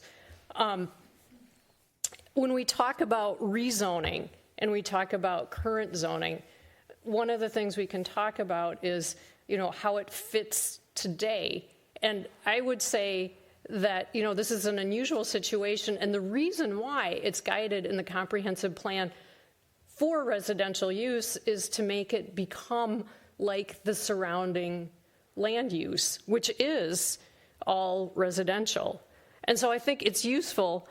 I did contact the League of Minnesota Cities to ask about, you know, and they did not give me a specific answer, but pointed me in the direction of a lot of information.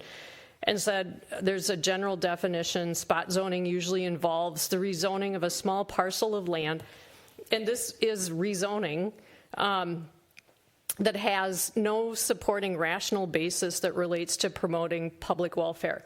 And that's up, everything is up for debate. That's why there's an option to approve or an option to deny. But I think when we look at this site and just all of the movement and the potential risk to bikers on the bike trail, the very likely possibility people will be parking there, how you're going to get into the site as somebody walking, I think there is a lot of safety risk. The other point is establishes a use classification inconsistent with surrounding uses and creates an island of non-conforming use within a larger zone district. And I think that is what we're seeing here. And then the final point dramatically reduces the value for uses specified in the zoning ordinance of either the rezone plot or abutting property. And we did hear from people, and I remember the person, I can't remember her name, who lives right directly across from this site. And I think it's important to recognize there were parallels that were made with other pizza establishments in Edina, and Hello Pizza specifically. It was noted that that's near residential. Hello Pizza does not front onto a residential lot. It fronts onto an intersection that's slightly askew, but across from it is commercial property. And then it's part of a large commercial node. And this is not a commercial node. This is just a 0.38 acre site surrounded by residential property. So I just want to ask again, we don't think there's any possibility this could be viewed as spot zoning? I don't believe so, unless the city attorney, I believe he had answered that at the last meeting as well. So it's currently zoned commercial, and this would be a rezoning to another commercial use. So if you feel that, I would say, based on the definition you're establishing, it's currently spot zoned. So I don't think you'd be changing anything, continuing a commercial use. But yeah, the surrounding use is residential, and the comprehensive plan has a guided residential. So that's all understood and acknowledged. Thank you.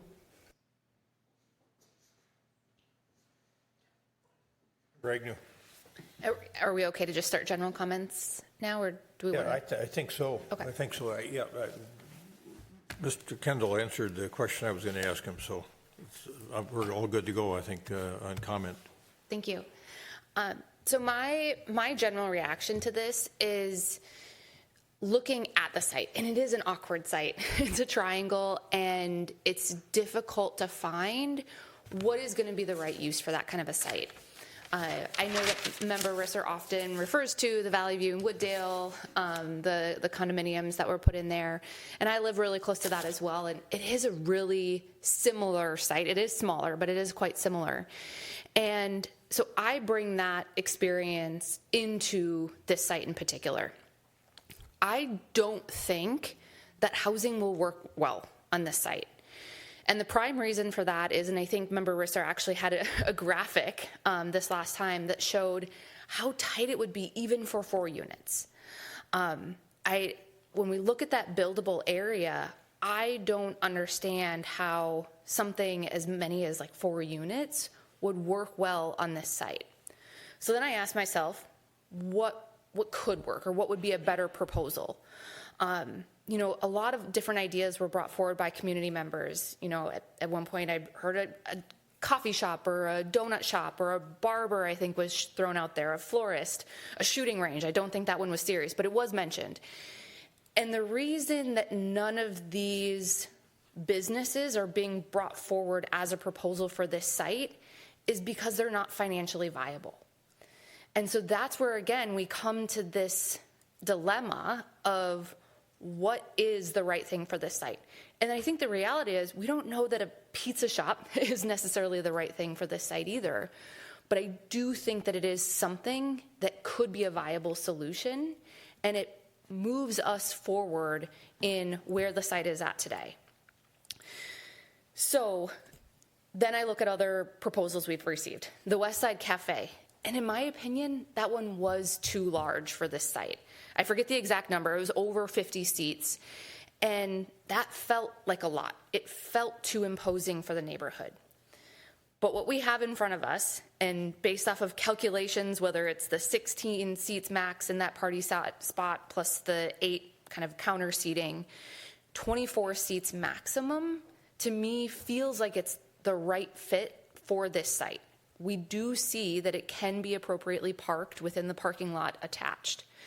And so I'm viewing the proposal that's in front of us as a compromise. Because again, I don't think that there is a perfect fit for this site. And so anytime we're making a compromise, I want to look to, and I think a lot of fellow council members thought about this, what are the potential impacts to the neighborhood and how can we mitigate that? You know, what levers, if parking does spill over onto the neighborhood, what are the levers that we can pull, whether it's permitted parking, whether it's no parking signs for the restaurant? I think that we have a lot of options at our disposal. Even as we heard, you know, Mr. Teague mention where we get complaints from neighbors, whether it's because of sound or smell, the city works with developers to help mitigate those impacts on the residents. We could also, you know, potentially work with the county or others to think about, should we reduce the speed on Vernon? I think that there are so many levers that we have out there. And I do truly believe that this could be an amazing benefit to the community. I think that this is where kids in the neighborhood are going to get their first job. I think that this is where people are going to connect with their neighbors and where the book club is going to meet on Wednesday nights. We did have someone from the neighborhood, a resident, emailed in and said, you know, and I'm quoting here, "I know some of my neighbors are concerned with increased traffic, but in my view, the benefits of having an amenity like this small restaurant within walking distance easily outweighs the negative impact by increased traffic." And, you know, I think I also heard some mention that this would be an eyesore. Well, it's using the same building that's already there, so, and it's revitalizing it. It's making it a positive impact on the community, and I think that that is an improvement. And so my vision, and just in conclusion here, is that, yes, we know that there's a fence that's going to go along that back wall, and I know that the ask from the community right now is that there's no gate, there's no entrance into the community. But my hope is that in a year's time, the community is asking for a gate to be put in because they're going to want to go there. They're going to be the ones that are accessing it the most. And so that's how I believe this will be a positive impact on the community. So thank you. Thanks, Member Agu. Well said. Member Risser? I do want to say that, yes, I do think there's too much housing on the similar site, but that doesn't mean residential property can't be built. I also want to note that we got figures on what the land was estimated to be worth when it was sold, and I believe it was in the $400,000 range. It was purchased for $900,000. And one of my big concerns is that land values are being pushed up because we are giving so many variances and going so far that it does impact safety. And I do think we need to really acknowledge the fact that the price, what was paid for this lot was, and also that happened with the other site. And in a way, these are very similar. And so you end up in a situation where, we have to allow more development than is logical and safe for the site in order for it to be financially viable. And I think it's our job not to be here figuring out how sites can become financially viable when they're purchased for more than they should be. It should be our job to push back on that, you know, and not be promoting artificial land inflation costs. I don't think that's the way to go. And I do think there could have been a double dwelling unit on that site if it had been, you know, looked at and approached in a way that made economic sense. But it really does make me very concerned to think that we might be, and we have been, zoning or allowing planning based purely on decisions to purchase land that may not really have been that wise. So that's something that I want to push back on. And I think it is going to be very challenging for it to work. The other thing is, as was noted, there's no guarantee. We rezone this to PCD1. We don't have any control of what goes in there. And you could put a second story, stay within the legal buildable area. You could, easily, if it doesn't work out, there could be a very different restaurant with 30 seats, and then you're talking the right to get the liquor license. We don't have control over the site once we rezone it.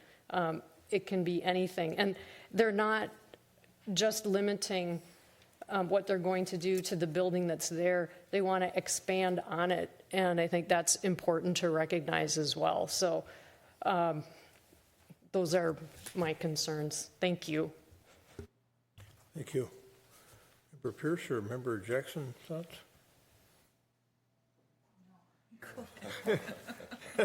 Thanks. Thanks. Thanks, I guess. Yeah. So just a couple of thoughts. To Member Risser's point about the market, and I promise I won't get on a soapbox, but I do think that is one of our primary issues that we have with housing affordability. And so we do it all over the city, where we take a lot that has an X value, we tear it down, and within 7 months, that same address, that same plot of land is now, instead of 500,000, it's $1.2 million. And so I do think we escalate the value of land in Edina. But I do believe the market does what the market does. And so we are setting that, not as a precedent, but as long as we continue in that way, we'll see the market adjust in the same way. So I definitely get that.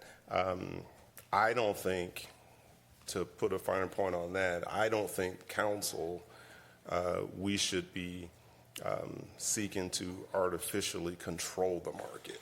And so the market for this piece of property was set by the person who bought it and the person who sold it. And so that sets what that piece of land is worth from a sale perspective. And I don't think we can control that as a council, nor do I think we should. So for this, I actually do believe that this is a good use and an appropriate use of the lot. A lot of the comments that Member Agnew made, I agree with. And so to double down on a couple of those, when the West Side Cafe was a potential, we all thought that was too large. We thought it wasn't the right fit for a neighborhood to have a rooftop bar and open till later hours in the night. Maybe I'll just put it that way. Much larger restaurant. We didn't feel like that was really a neighborhood family amenity. And so even then we talked about, well, maybe if it was a quick serve or if it was a coffee shop. We gave a few examples of what we thought might work. And at that point, the owner or developer wasn't interested in doing something like that. And so we didn't approve that. And then we had the Green Drop come through, and we didn't approve that either. And so I do feel like Station Pizza is definitely more in alignment with neighborhood family amenity. I think it will be a gathering spot. We live in Highlands. We get pizza every Friday. Now I think I said this before, we now go to, we had been going to Gina Maria's all the way in Eden Prairie because we lived there. And then they opened one in Cahill, so now we go there. We'll be going to Station Pizza because it's not even a half a mile away from the house. And so I think we will use it. I also believe that it is incumbent on city staff, and we are a part of that as the council, to figure out ways to find the right balance. And so I made that comment earlier. You're hearing that from some of us, that we want to make sure we're striking the right balance. And in this particular case, even for the West Side Cafe, we had a lot of support for that. And so we saw very similar numbers, West Side Cafe versus Station Pizza, for and against. And so I think it is something that I would support, but then I would continue to urge us to think about what is the right balance to help this become an even better amenity for the community. And of course, we have to do that from a legal perspective. But I would encourage us to continue to try to think about ways to strike that balance. Thank you, Member Pierce. Member Jackson? Yes, thank you, Mr. Mayor. So first, a follow-up question, Mr. Teague. Would there a variance be required to add a second story to this? If they built within that triangle, they would not need a variance unless the square footage goes over the parking requirement. So they might need a variance for additional square footage. But any building outside of that triangle in the buildable area would require a variance. So if we approve this building and they want to put a second story, anything that goes outside that triangle, they'd have to get a variance for? Correct. Okay. So it's not automatic? Correct. All right. So I told people that I talked to today that I have been 100% on the fence on this. And I hear the neighbors and their concerns very deeply and very personally. This is one of the quietest roads in Edina, and I appreciate the change that this would bring to it. I have to say, I'm a little stunned by Member Risser's comments because she's often bemoaning the loss of commercial property in our city for residential purposes, and I'm kind of surprised that that's where she's falling on this. Residential makes perfect sense here, and so that's it's zoned for that. It's logical. It makes sense. On the other hand, there's a strong desire from people in that part of town, where I live as well, for something to do and something to walk to, someplace for kids to go, potentially have their first job, but to hang out, to go on their own power. And so I asked, around, I think there are ways to make residential work for this property. It's not a straight path, but it is possible. Had this been the first proposal that came forward, it would have been yes. I think the difficult times that we had, with the first go round was just so over the top that it really built a strong opposition to it. But in the same breath, from a lot of people who opposed that first one said, gosh, couldn't you do something smaller? If this would have just been the drive-up pizza place, I would be a yes. It's 50% on either side. I don't think that we owe a certain return on any piece of property, but by the same token, I think we owe a usefulness for a piece of property.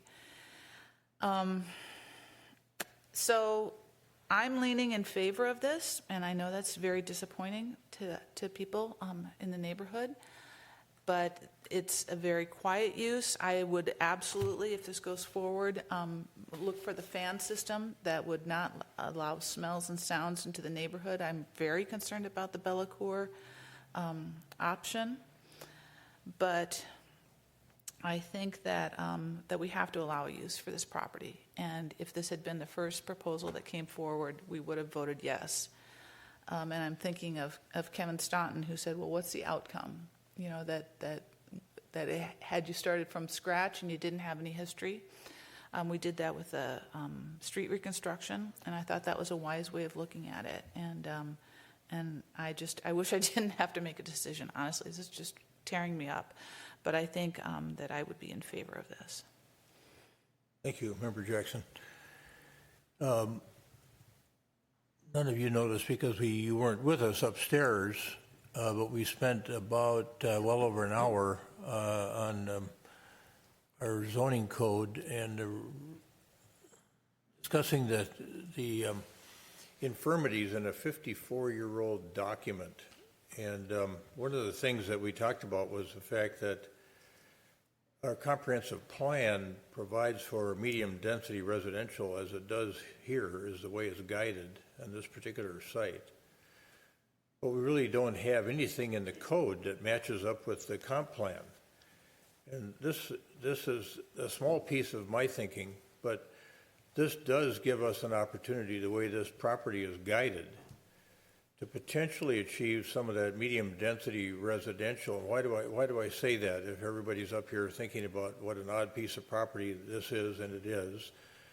But we know from the public hearing that there were owners of the condominium building and the condominium building next door that were telling us that, well, you know, maybe there's a possibility that we could sell some of that land to be able to create a bigger footprint.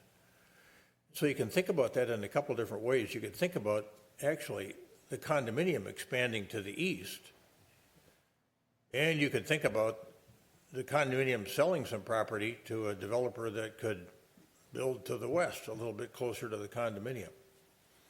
So that's at least one thing, one element of this that's roiling around in my head. But of course, we have a project in front of us that we need to act on, and that's somebody coming forward with an idea of having a commercial use there. And so here, regardless of whether it was the other restaurant idea or that, I remember it was like, what was that called? Green Drop. Or this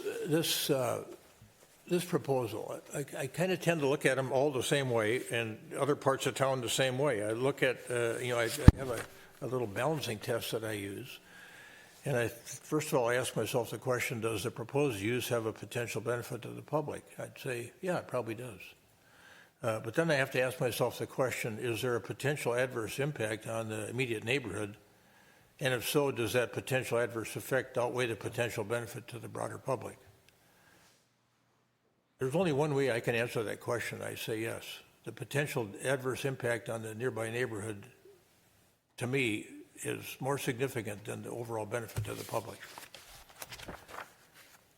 So I worry about several things. I worry about the fact that we'd rezone it to PCD1, and we got no downstream control over what happens in PCD1. This is a total outlier piece of property. We've all talked about it in different ways. If for 54 years it was a gas station, then just an automotive repair place. Member Risser mentioned it's not a commercial node. It's not Valley View, Wooddale. It's not 70th and Cahill.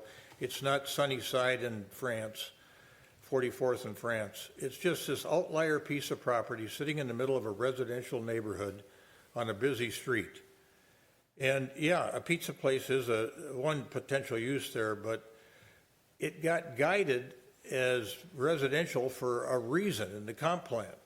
And I think that guiding it as MDR, as residential use, was the right thing to do, and I continue to think it's the right thing to do, is to continue that exploration of housing on this site. I appreciate all of the time that all of these applicants have put into this site to try to figure out what to do that would be good for their business, good for the town, and of course, the gentleman that's proposed it even lives in our community. But nonetheless, we all have, I think, articulated the way we were analyzing this up here. And I'm led to the conclusion, using my test, my methodology, that I would join Member Risser in saying that I would not approve a comprehensive plan amendment to this project. And so that, I think because it needs a 4/5 vote, my sense is that we were 3-2. Member Risser. It is hard to make decisions. And to Member Jackson's point about how I am so passionate about preserving commercial, yeah, it'd be cool. But I look at safety risks, I look at the ask, I look at the context. I brought up concerns about what we say in our code about through lots. There's a lot that concerns me. And I can't just stick to I will always support commercial no matter what. And I did, it is hard on that, but I didn't talk about that. But there's just too much going on here. And I look at that entryway, I look at the tandem parking, I look at I can't see approving this. Thank you. Yeah. So one other thing I forgot to mention was I hearken back in my mind to when we approved the apartment building at Sunnyside and France Avenue, the Lorient. Their first notion was to put a really nice restaurant on the first floor. But of course, and even though they had some public parking in the garage there, and they still do today by virtue of the way the project was approved, folks in that neighborhood were worried about people parking in the neighborhood. And I think it's inevitable that there would be people parking on Eden Prairie Road and going in the back way to this restaurant. And I think it would be adversely affecting the quality of life for people that live over there. So that was another reason that I forgot to express earlier that has influenced my decision on this. So I do believe there would be a negative impact on the neighborhood. So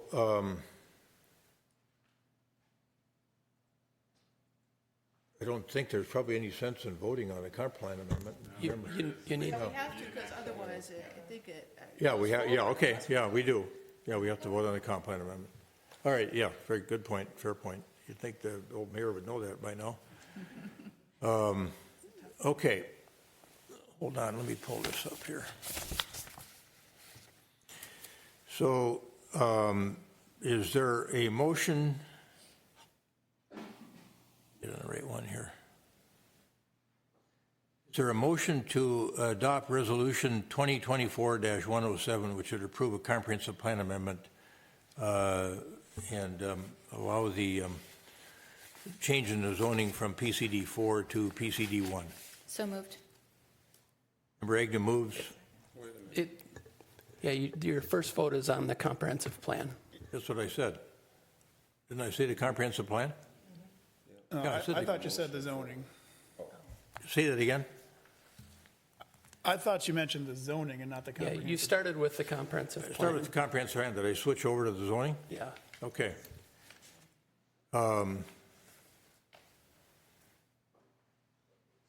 Yeah. So there is, so the resolution 2024-107 is the comprehensive plan amendment? Is that correct? Correct. All right.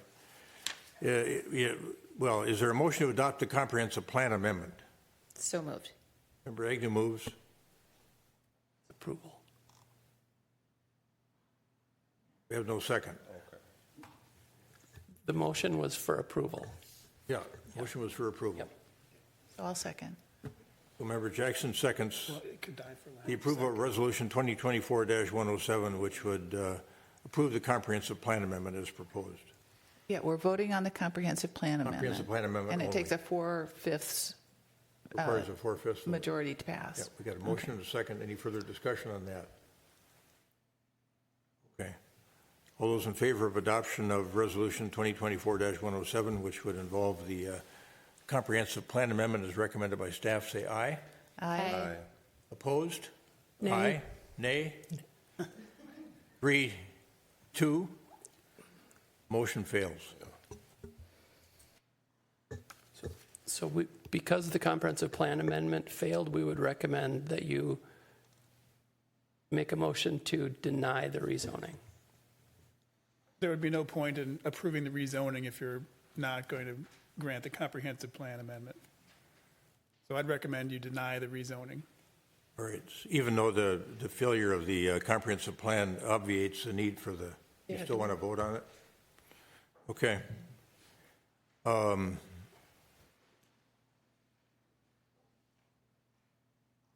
Is there a motion, so you want it in the form of a denial? Well, Mayor, you can do it whichever way you like.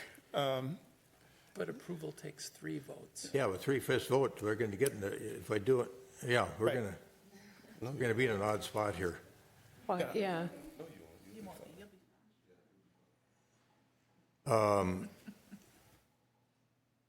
So Even those who are in favor of amending the comprehensive plan, I'd still recommend they vote against the rezoning, because at this point, the comprehensive plan amendment Yeah. has failed. So Okay. there's no point in pushing for the rezoning. So the question is whether to move for approval or move for denial.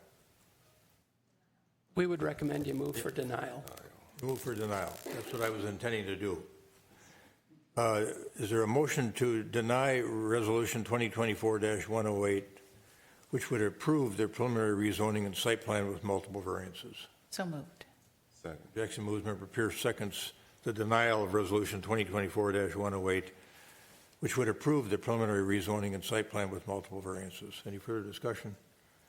All those in favor of adoption of the motion stated say aye. Aye. Aye. Opposed? Nay. Motion carries. The Resolution 2024-108 seeking preliminary approval of rezoning and site plan approval with multiple variances is denied. Okay.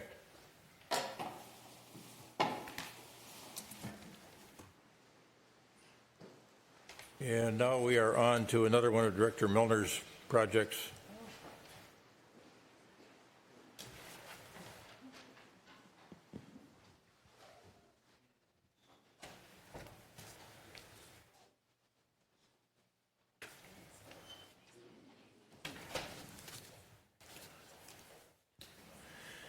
And I think before, folks, we get to the discussion on the final levy for 2025, we might want to take a short break. That's a good idea. Do you want to do Director Milner first, or do you want to take a break now? You already lost one member for a break. Go for it. Go for it. Well, we already lost one member to a break if you wanted to do it now.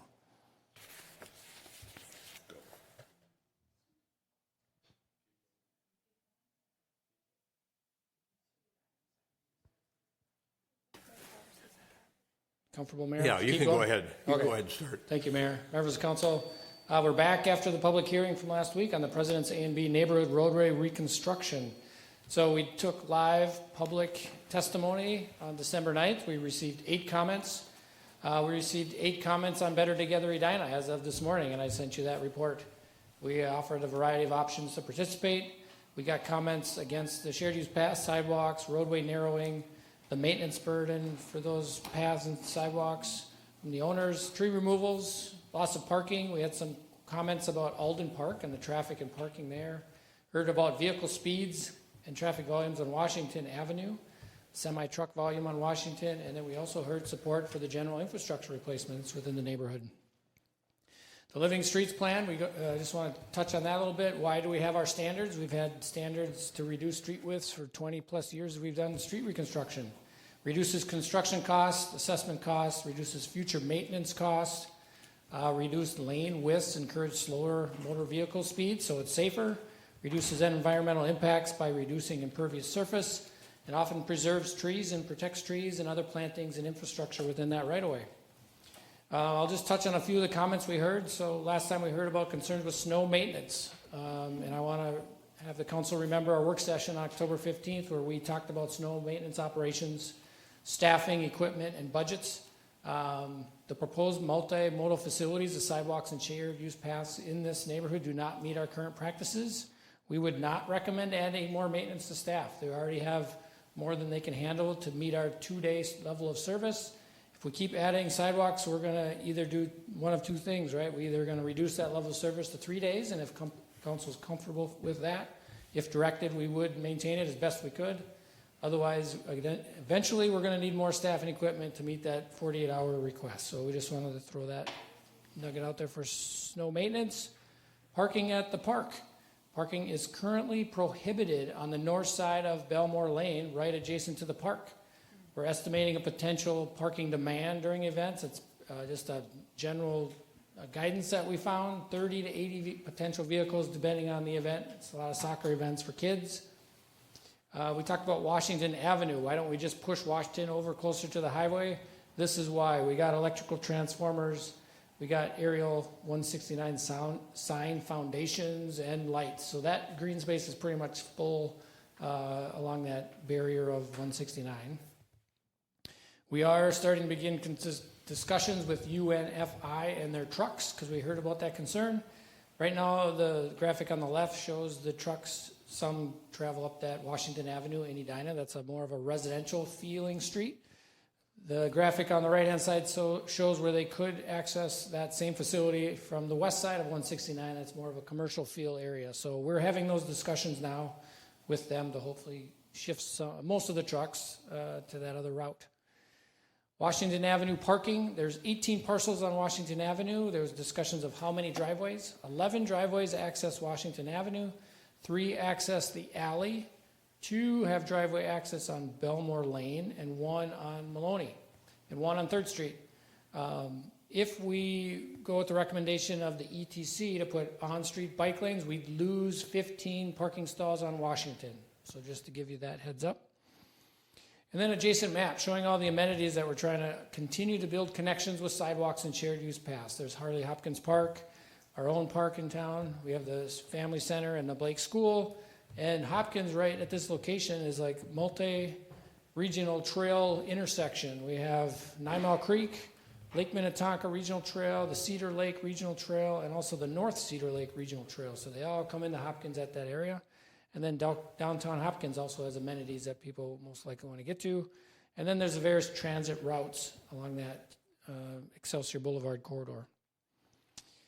Multimodal streets with the boulevards that we're recommending, that provides some flexibility for us. So the 3 to 5 foot boulevard provides snow storage and design flexibility so we can be respective of mature trees and minimize other right-of-way impacts where we can go down to 0 if we have to around various features if we design with the boulevard in mind to start, but then we also always flex that space to save and protect different things.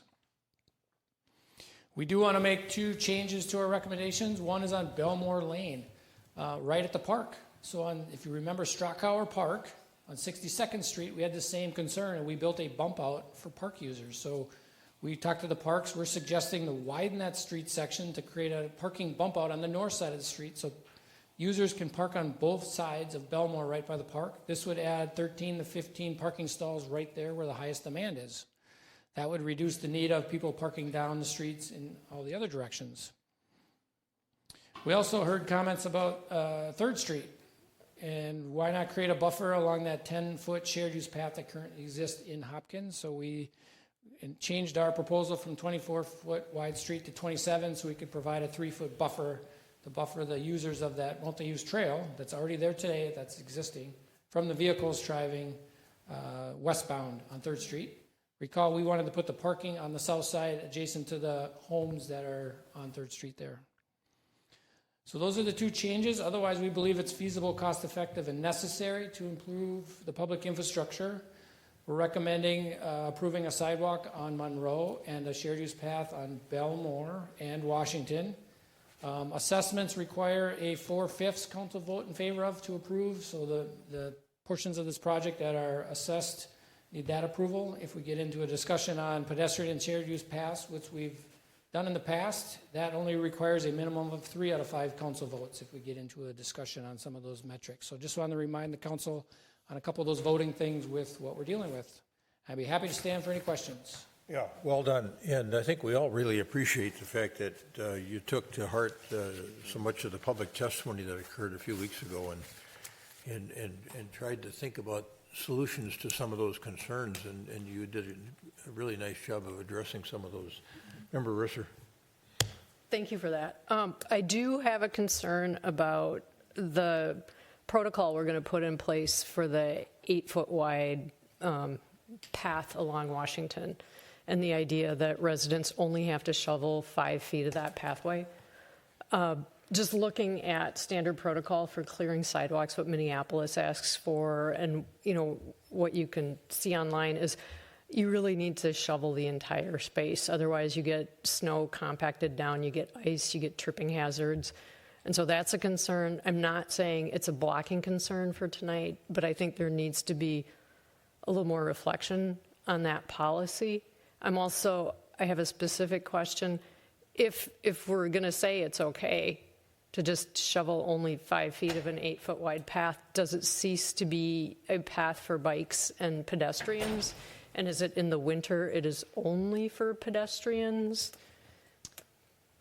So I heard a lot of questions. Let's start with sidewalks. Sidewalks, people can walk and bike on it any time of the year, whether they're 4 feet wide or 8 feet wide. That's a city code thing. Sidewalks you can bike on. Okay. So doesn't matter if there's 4 to 8 to 10 feet wide. We, on all of the state aid routes and active routes to school, we only maintain 5 feet. Our machines, you saw the picture, it's 5 foot wide. We make one pass. That's all we have time for to meet the 2-day level of service that's required by city code. So we mostly just maintain 5 feet with the snow, and we plow 5 feet every time it snows. The only time we would police people not snow plowing sidewalks, we would require 5 feet. Personally, I think we would hold ourselves accountable. We should hold residents to that same thing. We do it by complaint basis. So if there's somebody that's not maintaining sidewalks, then we'd go review, we'd talk to them and see what the issue is and try to work with that owner to correct that situation. Okay, thank you. I'm also wondering, with Alden Park, the park, people are going to clear the pathway in the park, true? Yes, because they already, see if I got it, they already cleared that trail that goes on this graphic.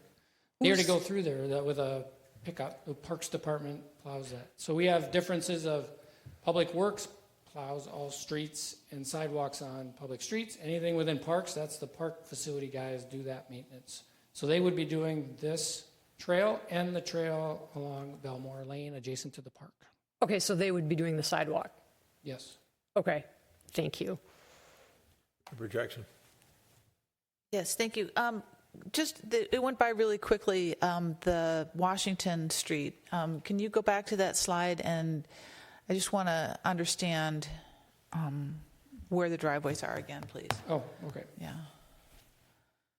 Okay, so 11 driveways are off Washington Avenue. Okay. 3 driveways are off the alley, the gravel alley. Yeah. 2 are off Belmore. Mm-hmm. And 1 off Maloney over here, and 1 off 3rd Street way up here. Oh, I see. You've got 2 pictures There's side 2 by pictures. side. We should have put a line down the middle. Yeah, it went by so quickly. Okay, so the concern. I remember when the Hennepin County was looking at France Avenue in St. Louis Park and putting a bike lane and removing parking, and they said the neighbors were like, "I can't get deliveries." Then that if I'm going to have dinner delivered, they don't know where to park, and everything. So there are 3 for sure that wouldn't have parking in front of their street, in front of their house, if we got rid of if we made it a bike lane and got rid of on-street parking. And the ones on the corner, looks like the Maloney and 2 on Belmore, would, they're parking on Maloney and Belmore, correct? There's no parking on Maloney, but they would all lose any parking on Washington. Right, but they could pull in the driveway. The delivery truck the delivery car could drop in the driveway and run dinner up to the door. Yeah. But if there's no driveway, they can't do that. That was the concern that was raised on France Avenue a million years ago. Okay. So I'm good with staff recommendation on that because I think they need that flexibility. And then there was a question about on Belmore Lane how it's oriented so that currently the south side of the street wouldn't lose any land, but that the north side of the lease street gets the sidewalk and the buffer.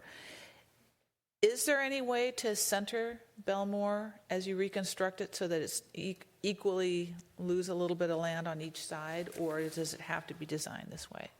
First, I want to make sure we're using the right terms. Nobody's losing any land, right? Okay, It's city right. right away, so we have rights it's in to right away. 60 feet. That's right. The road is centered today. The issue on the south side is there's power poles 2 feet behind that curb the whole length of Belmore. Okay. Excel's not going to move those for us for the project. Okay. So we're designing with that south curb line. So the impacts to the grass area on the north will be more than to the grass area on the south. Okay, thank you. I needed to hear that. And then finally, just for the public, for a final reassurance, when you're in this process of reconstructing the streets and you come across a mature tree, you do everything you can to preserve it unless it absolutely has to go down. But you watch it, and Luther takes a look at it so that we can try and preserve those mature trees whenever possible. Is that correct? Correct. So if we get approval tonight, we'll start our design in earnest and figure out which trees potentially are impacted, right? We know there's going to be some removals. We'll work with those owners, but then there's going to be some that are close. Can we use an air spade? Can we work with Luther to identify the species and the health, and maybe it makes sense that the tree is already having some issues and we could take it out and replace it. Anything we replace or we remove, we replace for the owners, and we work with them on where that goes and what type of trees and stuff. So, okay, thank you. So those are my questions. Thank you. Thank you. Right, that prompt anything else from any other council members? All right. The recommended motion from Director Milner is that we approve Resolution 2024-115, which would get us moving on the President's A and B Neighborhood Roadway and Alley Reconstruction Project that's embodied in improvement numbers BA466 and A293. Is there a motion to approve the resolution and the improvements? So moved. A second. Member Jackson moves, Member Agnew seconds the approval of Resolution 2024-115, which authorizes moving forward with the reconstruction of President's Neighborhood A and B roadway area and the alley reconstruction in that area as well. Embodied improvements numbers BA466 and A293. Any further discussion? Yeah, just briefly. Yes. I want to say thank you for reaching out to UNFI and their truck route, and if there's anything we can do to help you in that effort, let us know. Will do. Okay, thank you. Anything further? All right. All those in favor of adoption of the motion as stated, say aye. Aye. Aye. Opposed? Carried. Resolution 2024-115 is adopted. Thank you. And now let's take a little short break before we start in. 5-minute.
All right.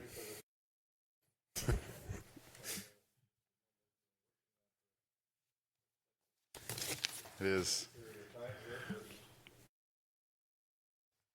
I'll let you introduce topics here. I think you want to do a little bit of an ARPA spending plan update first, and then move into the conversation about the proposed final levy for 2025. Thank you, Your Honor, members of council. The item that is in front of you right now is item 9.5. The action requested is we would like you to adopt the updated spending plan to transfer approximately $300,000 in unspent ARPA dollars into the city's general fund, as previously recommended by a previous spending plan, a phase 1 spending plan. The city council the city received around $4.9 million in American Rescue Plan Act federal dollars in 2021. On July 21st, 2021, the council adopted a phase 1 spending plan that distributed about $2.6 million of that 4.9. We held on to a bit of that, almost $2 million, and we redistributed that in phase 2. The first phase money was distributed mostly to local nonprofits, groups that were trying to mitigate some of the impacts, the negative impacts of COVID. The second was to fund a number of different infrastructure and equipment funding for our city, and that was adopted in December 6th of 2022. In both of these agreements, the understanding was that there was a time by which the recipient had to spend the money, and if they didn't spend the money by a certain date, we were going to aggregate all kind of the unspent money and sweep it into our general fund, and that was a decision of the city council. So this is the process of doing that. We're doing it today because this is the last council meeting of the year. We know we've got a couple of weeks where people could spend their money. They know that this is happening tonight, and they might take the final action to spend the money. If they don't, then we'll have that money come back to us. That's why when we say transfer about $300,000, we don't know that number is going to be $300,000 or $100,000 or $30,000. It kind of depends on what happens in the next week. But this is the action that the council asked us to take, and so we're asking for an affirmation of that tonight. Very good. Questions for Manager Neal? Member Risser? Can we get an update in January as to what the amount actually ends up being? Yeah, okay, for sure. And are there any restrictions on the use of this money? There are some restrictions on it. Our proposal is to use it for uncollected revenues. Don, is that what that was? What's the term that we use for that? No. Excuse me, lost revenues. Yeah. There's a formula within the act itself that allows cities to calculate their unspent money or their lost revenues. We're way under that, so we're comfortable doing that. And so it goes to the benefit of the general fund. And so might we tonight, as we have the budget discussion, think about moving that money into levy reduction? Well, we using it for levy reduction? We had some discussion about that today. That's going to be difficult to do because for the levy, you got to pick a number tonight. And this, we don't know what this is going to be, so it's hard to make some kind of estimate for us, whether it's 300 or 30, right? If we knew that it was going to be 300 and we were 100% sure of that, and we were going to move it into the general fund, we could do that kind of move, but it's not going to work out like that. What number are you fairly certain of? I don't know that I'm not sure we're fairly certain of a number. Mayor, members of the city council. ARPA. Is that mic? Yeah, you're on. It's on now. Okay.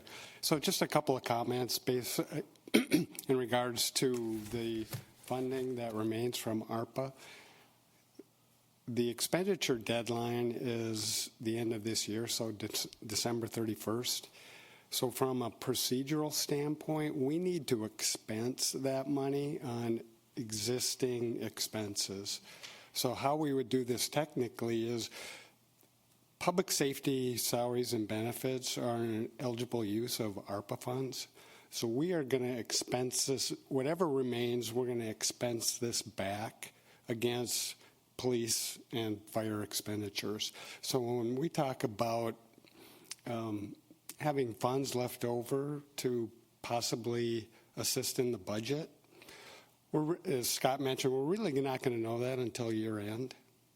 And so technically what would happen is, well, theoretically, if we expense against police and fire wages and benefits by some dollar amount, let's just say it's $300, there should be a budget surplus of $300,000 because we just added $300 to their budget. So in terms of impacting this year's budget, pretty challenging. But you know, for the next year's budgets, with the budget surplus, there could be an opportunity. You know, I feel fairly comfortable that there's going to be 150,000 or so left over.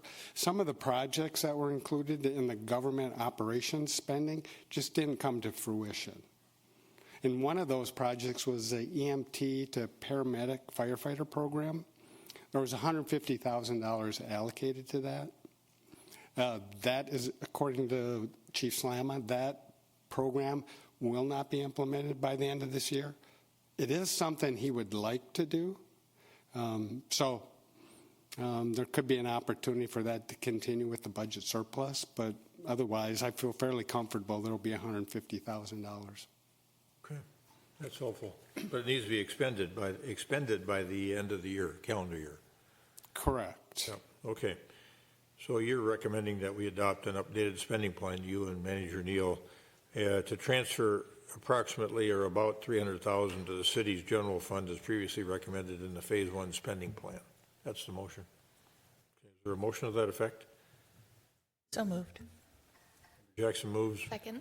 Member Agnew seconds the adoption of an updated spending plan to transfer about $300,000 to the city's general fund as previously recommended in the Phase 1 spending plan for the American Rescue Plan Act funds.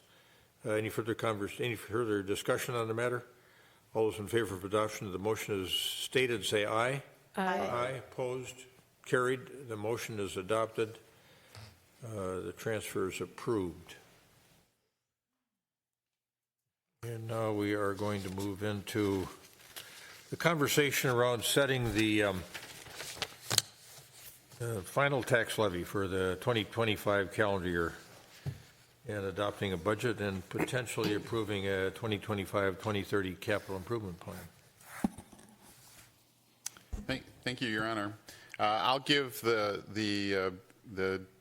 introduction, and then Ari Lenz will take it from there, and we'll answer questions at the end. As we look to final budget approval and final levy approval for 2025, I think it's helpful to think of the timeline that got us here. We did most of the budget work, in fact, almost all of the budget work that we're presenting to you tonight was done in 2023. And it was done in 2023 as part of our regular two-year budget cycle. The council saw this and approved tentatively approved the budget for 2025 in December 19th. We went through the next year where we did this year, we went through this past year where our budget is primarily looking at our capital improvement plans. And so we spent most of our time and our energy this year working on our capital improvement plans. We did, when we got down to September, when we had to approve our preliminary levy, there's a lot of discussion at the council level about the size, the magnitude of our preliminary levy. Council gave some direction that it was not satisfied with the magnitude of that proposed levy increase. Staff took that direction, went to work, talked with our team, and we really took a hard look at what were the expenses that were driving driving that number up, and we're going to talk a little bit more about those tonight. But that took us from September 17th to December 3rd, where we had our work session. We had a work session and a public hearing that night on the proposed CIP and 2025 levy and budget. That brings us to tonight. We had the same kind of direction from the council on the evening of the 3rd. That takes us to December 17th. We're gonna give you the similar kind of presentation that we've shown you before, but we need to approve a proposed levy and budget for 2025 at tonight's meeting because we are out of time. So what we want to do tonight is kind of review where we were. We want to review some of the feedback that we have for you on the proposed budget. I do want to tell you that we have we'd like this to be separated into two votes, Mr. Mayor. One on the budget and levy itself, the other on the CIP. They're different enough structurally and from a system standpoint that we want two different votes for those. That's where we are tonight, and following this regular council meeting, we have a very brief HRA meeting where we propose to approve the HRA board would approve the HRA budget and levy for 2025 as well. So with that, I'd like to ask our Assistant City Manager, Ari Lenz, to share the presentation that we have for you tonight, and we'll be happy to answer any questions. Good evening, Mayor and Council. Tonight I'm going to run you through a couple slides and then open up for discussion and adoption. I do want to note that if you're tuning in at home or in the audience, I really hope that you go back and watch the December 3rd meeting. This presentation is going to be an abbreviated version, and there's a lot of context that Finance Director Tao provided that would be really great from a budget process and services perspective. So if you are tuning in for the first time, please go back to that December 3rd presentation and have a chance to take a look at it. As Manager Neal pointed out, we've gone through quite the process in order to get to this point tonight. He covered most of this, but the most important part is that tonight we need to adopt a budget and certify the levy. The 2025 tentatively adopted budget for December 2023 is shown in the middle column. The preliminary levy budget is shown in the last column. The slight reduction is due to bond issuance being lower than anticipated. Tonight's budget represents a major investment by the community and the council towards public safety, with 5.46% of the increase going towards the new fire station and public safety staffing. Before you, council, are several options for you to consider. The first option is to adopt the budget as proposed. That is a 13.14% increase. The second option is to reduce the budget by using reserves to pay for the zoning amendment and the design of the cold storage site. This would reduce the levy to 12.13%. The third option is option 2, plus council asked us to review our equipment and to see if we had any other opportunities to reduce the amount in 2025. Staff reviewed, and there was one smaller safety-related project that once we started reviewing it, we said we should just do that right now and take care of it, and we found some funds to do that in 2024. The other two priorities in the plan were public safety-related projects that we were able to actually move into some of the state-provided public safety funds. In total, this is $112,000 that staff was able to identify without impacting service levels or delaying capital. This would reduce the levy to 11.92%.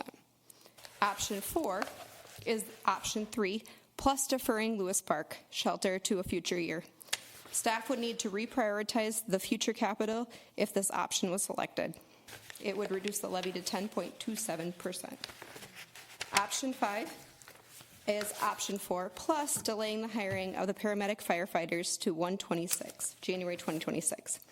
Currently, the firefighters are slated to be hired in July of 2025. This would reduce the levy to 9.44%. The final option would be to do all of the reductions above, plus a 1% general fund service reduction.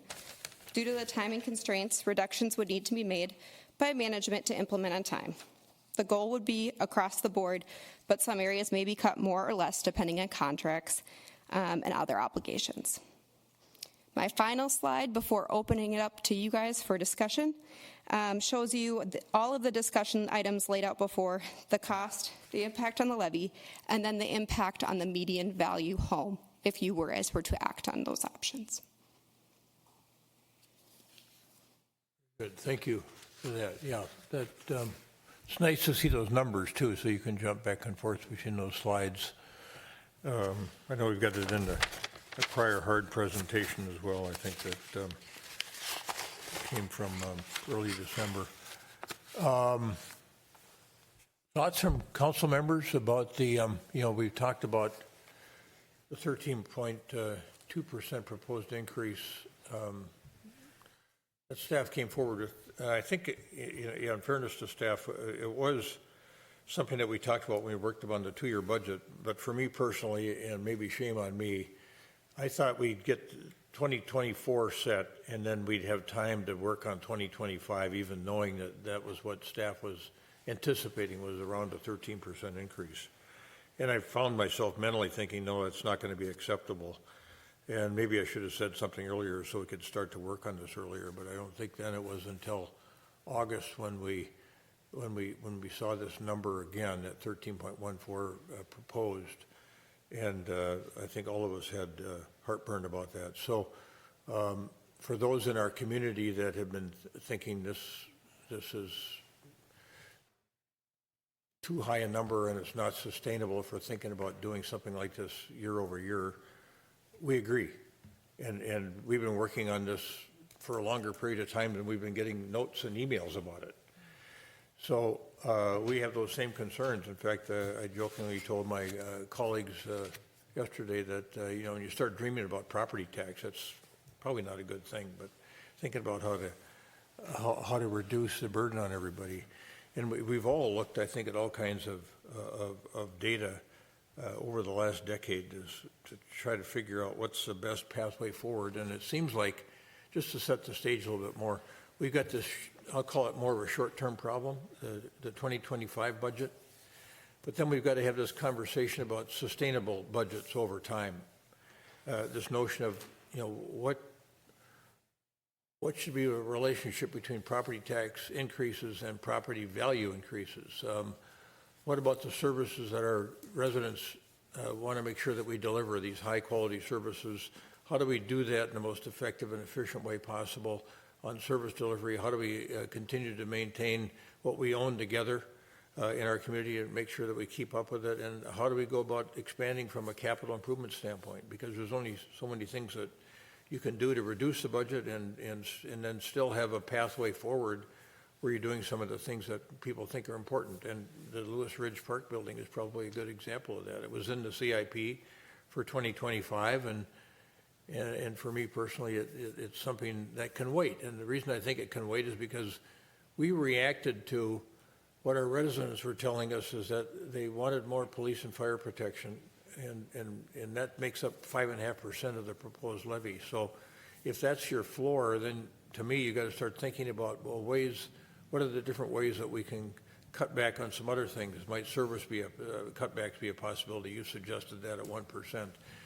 Might we defer some of the capital improvement projects or equipment purchases into future years for reasons that we're going to talk about? So I think you should probably keep that slide up on the screen, because I think it's easier for everybody to work off of, because I think people have been thinking about the suggestions that you've made to bring it down from 13.1 potentially all the way to 8.44, and if we could figure out a way to use some of that ARPA money or the surplus that it might help create for 2025, we could probably even get it down a little bit lower than 8.44 if that's the direction that the council wants to go. But I think everybody's been thinking about this. Everybody's concerned about it on the council. Everybody lives here. We all pay taxes too, and we're sensitive, highly sensitive to no matter what income bracket you're in or how much your house is worth. At all levels, we know that people are concerned about property tax increases and how do we make sure that they're manageable into the future. And let's not be naive about this. We're in competition with other towns for people that are moving in from the coast or other places. And they're going to be, no matter how much money they have to spend on a house, they're going to look at property tax as a significant issue. And so I think that lies in the back of all of our minds as well.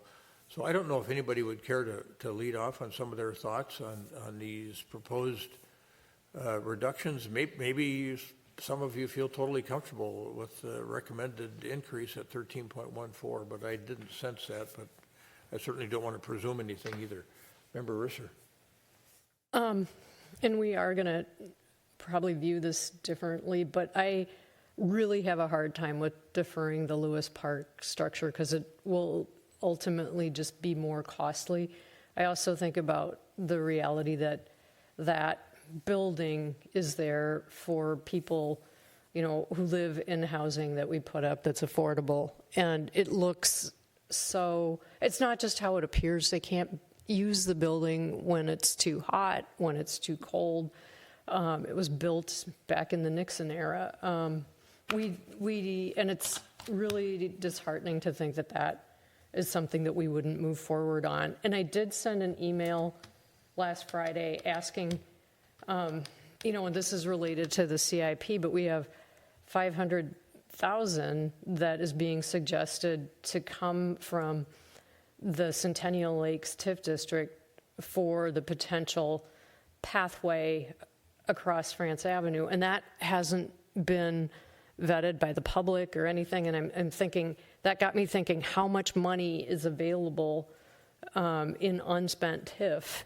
And I believe, December 31st, 2025, that's the end of the Spark program. But, could some of that money be released now? We'd get a third of whatever. And I think, we need to, so I'm kind of getting into a lot, but we need to look at that unspent TIF not just as an opportunity to invest, but also as money that, many people do feel should go back.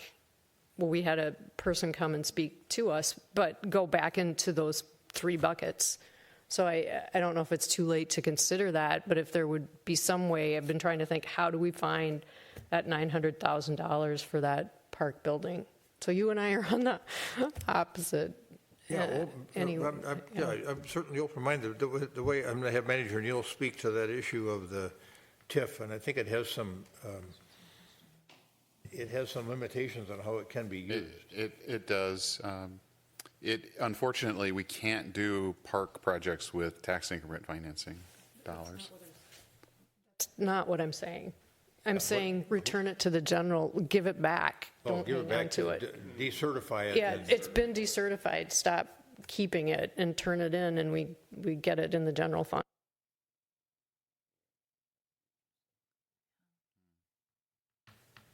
Not sure that works as cleanly as that sounds, but we'll talk about that. Yeah. So, Member Risser, what I calculate here, just roughly off this chart on the screen, is that building is 1.45% of the proposed reduction. So if we added that back in, we'd be, if you went to the bottom line and worked off to 8.44, you'd add back in 1.45, we'd be at 9.89. I don't know if that was a hurried up piece of math, but I don't know if that's right or not, or whether you've made that calculation possibly. I did, and then I also divided, but I left my math at home. But remember Agnew? Kate? We'd have over 100,000 if we took the 500,000 from the Centennial Lakes TIF district that's earmarked for the underpass. So that money is there, and so if it just went to the city, the county, and the schools, we'd have over 100,000 to cut off of that 900, and that's not everything, but it would at least bring it down a little bit. Not sure that could be used that way either, but I'm not quite sure. Manager Neal, any thoughts on that? Or we don't have our finance director here tonight. Yeah, I don't know, Don, if you have any thoughts about that. I'm just thinking about how that process works. Sometimes it works over a couple of years, so it doesn't quite get as instantaneous as we'd like. But Mayor and members of the City Council, so I've been away for a while, so let me try to recreate my thoughts on this. So whatever money that from a decertified TIF district we would have to send it back to the county. They would distribute it based on our tax percentage. As Councilmember Reeser said, 500, we'd get 100 plus or minus back. My understanding is that money could go into the general fund, which would allow it to be used for other uses. Member Jackson. So I believe what Member Risser's talking about for the underpass is that in the CIP, there was a dollar set aside as a placeholder, and Director Milner, maybe you can help us understand what that money, what that figure represents, and would dropping that off of the CIP then free up that $500,000 for Lewis Park? So yeah, Bill Neundorf and I, when the CIP was being developed last April and May, remember that's when all these projects got put together. There was a discussion about a potential underpass. So we added projects in there, and one of the funding sources was $500,000 from Centennial Lakes Park. It was just a placeholder. It may or may not even occur. So I think when I hear the term placeholder, that's all it is right now. Until we continue those, what we heard from council recently is keep looking at grant funding opportunities and build some better graphics of this idea. So that's what we're doing, because that's what we were told to do. Member Pierce, were you done? Okay, Member Pierce. Thanks, Mr. Mayor. So I just have a couple of comments. I think we do have to kind of step back from this. When I look at the options, I would advocate, because of where we are in the cycle, option 6. I do everything above, and I ask for a 1% general fund reduction to get us to 8.44.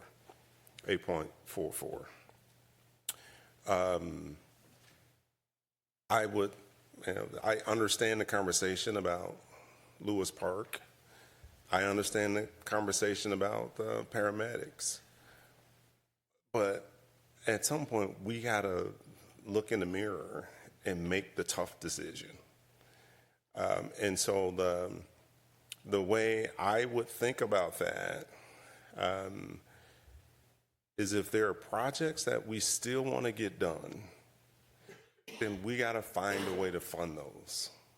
And so I don't know if all the vehicles that Member Risser just talked about are viable or not, but I think it warrants looking under every rock to figure out if there are additional funds that we could use. But I think for me, the 2025 levy, I think we should be looking at 8.44. And I just think it's a hard conversation to have. Now, I add to that, that's actually not my biggest concern. My bigger concern is that the 2026 projection is 17%. And so I think I've always felt like, and Mayor, you said it, we thought 13 was too high. I kind of always figured we would have a conversation. We end up somewhere between 8 and 9%, somewhere in there. And what we're doing is applying everything that we know of that we can actually get done in 2 to 3 months, is how I view that. Maybe it might be plus or minus a few months, but it is a short runway to really reduce that number any significant amount. And so then to make a dent in the 2026, because we can't come back with another double-digit increase. So then it's, all right, we got to have the tough conversation and do the work starting now to contract our expenses. And it's hard work. We got to make tough decisions, but we have to do that with the community. And if we're talking about, as an example, making decisions on reducing a service quality, then we got to talk about that with the city and say, here's what it costs. We're going to recommend, we're trying to hit a certain target to get our cost structure aligned. and here's what that means. We have to do that work, and I think that will take us almost a full year to have those conversations so that when we come into August of 2025, we have a really good idea of how we can adjust our expenses and service levels and what have you to have a projected target that is more reasonable. So that's kind of how I am thinking about it. You know, one thing you mentioned when you were using the word contraction and talking about public input, one thing we hadn't talked about was something akin to what the school district is going to do. They're going to form a task force of residents with financial expertise, give them a tutorial in school finance, and let them think about ideas on how they can improve the school budget. Now, I'm thinking that that's a pretty good idea. Yeah. Maybe we should be thinking about that too in this year that we have to work. Okay. Just like we did with the liquor stores when we had Total Wine move in on our border and the profits dropped to $200,000. We formed a task force of residents that had knowledge about liquor store operations, and they gave us ideas that pushed us way back up on revenue. I think we should consider that as a council too, and thinking about, and then it serves a dual purpose. You have people committed to learning how the city budget works, and then you've got allies who can be out in the community talking about this is how the budget works. Right. So I think that's something else for us to think about. It's a little bit tangential to the decision we have to make tonight, but nonetheless, I'm going to turn now to Councilmember Jackson. She's got some thoughts too, I'm sure. Yes, thank you, Mr. Mayor. So first of all, looking at this chart, it says delay hiring of paramedic firefighters to 2026. But I think what we need to think about is looking at service levels. And we're going to have to look at service levels at all the different things. So I don't want it to be that we're going to delay it. We may or may not hire that many firefighters going forward. And so I think we need to kind of think about, contraction's a good word, and what are the service levels where we're going to be, contracting. And I think the chief indicated that he wanted to have an in-depth conversation about what our fire service levels are, that he's providing staffing for the service level that he has been led to expect, that we expect, and maybe we need to talk about what are our expectations in that particular area and in others. I want to talk a little bit about Lewis Park and the $60 million of deferred maintenance that we have in this city. So, Director Bernard, I think we sent you a slide and this is actually from the street reconstruction. But I want to put in context, a lot of people have asked, how have we gotten here? And this is out of control spending. But I want to show this graph because it's really important to set the context. And when I was out talking to neighbors over the summer, I talked about how our city was primarily developed in the 60s and 70s. And you can see from this chart, that's when those streets were really built. And, in 1960s and 1970s, the city was developed. And so for a long period of time, we didn't have to worry about reconstructing streets because they were brand new, and then we could repair them and recycle them. And so for that stretch, if you look from like 1980 until 2020, it was a valley of spending, and now we're peaking up again. And what Director Milner has suggested going forward into the future is evening that out so that we don't have these peaks and valleys of sometimes we have really, really low taxes because we don't have to rebuild streets, and other times we have really high taxes or expenses because we have to build streets. But I thought this graphic showed a good indication of the infrastructure in our city. And so we can take that down, but when we're talking about where did all this come from, that a lot of what we're talking about is, I believe, just the age of the city. And so it's really important to know that when it was all built, not all of it, but a big bunch of our city was built in the 1970s, and it's aged out. It's 50 years old. There isn't a whole lot of life left, certainly in the streets, but I think in other assets that the city has. But that $60 million of deferred maintenance is a really mind-bogglingly big number. And that includes the Lewis Park shelter. And just to talk a little bit about the Lewis Park shelter, it's unique in that it doesn't have any windows. So it's hot in the summer, and maybe it's fine in the winter, but for the young people who are working there, I worry about their safety. When they're in there by themselves, how can someone walking by help them stay safe if they can't see in? And so I think beyond it being an old building, it's also an unsafe building. And that worries me. And it's a big amount. It's $900,000. It's only going to get bigger. Could you, Assistant Manager Lentz, could you go to the next slide that you had where it showed, yeah, this is helpful to see what the impact is. So if we drop, that's 1.65%. So that's a big number. But the way we got to $60 million of deferred maintenance is decisions like this, and that really worries me. I'd like to think that we can take care of the things that we have. I also am really worried about the tax increase. It's a lot. So, if we can get it down to 8.44%, we've made a short-term victory at a long-term expense, because it's not going to be $900,000 when it comes back 5 or 6 years from now. It's going to be $1.2 million or more.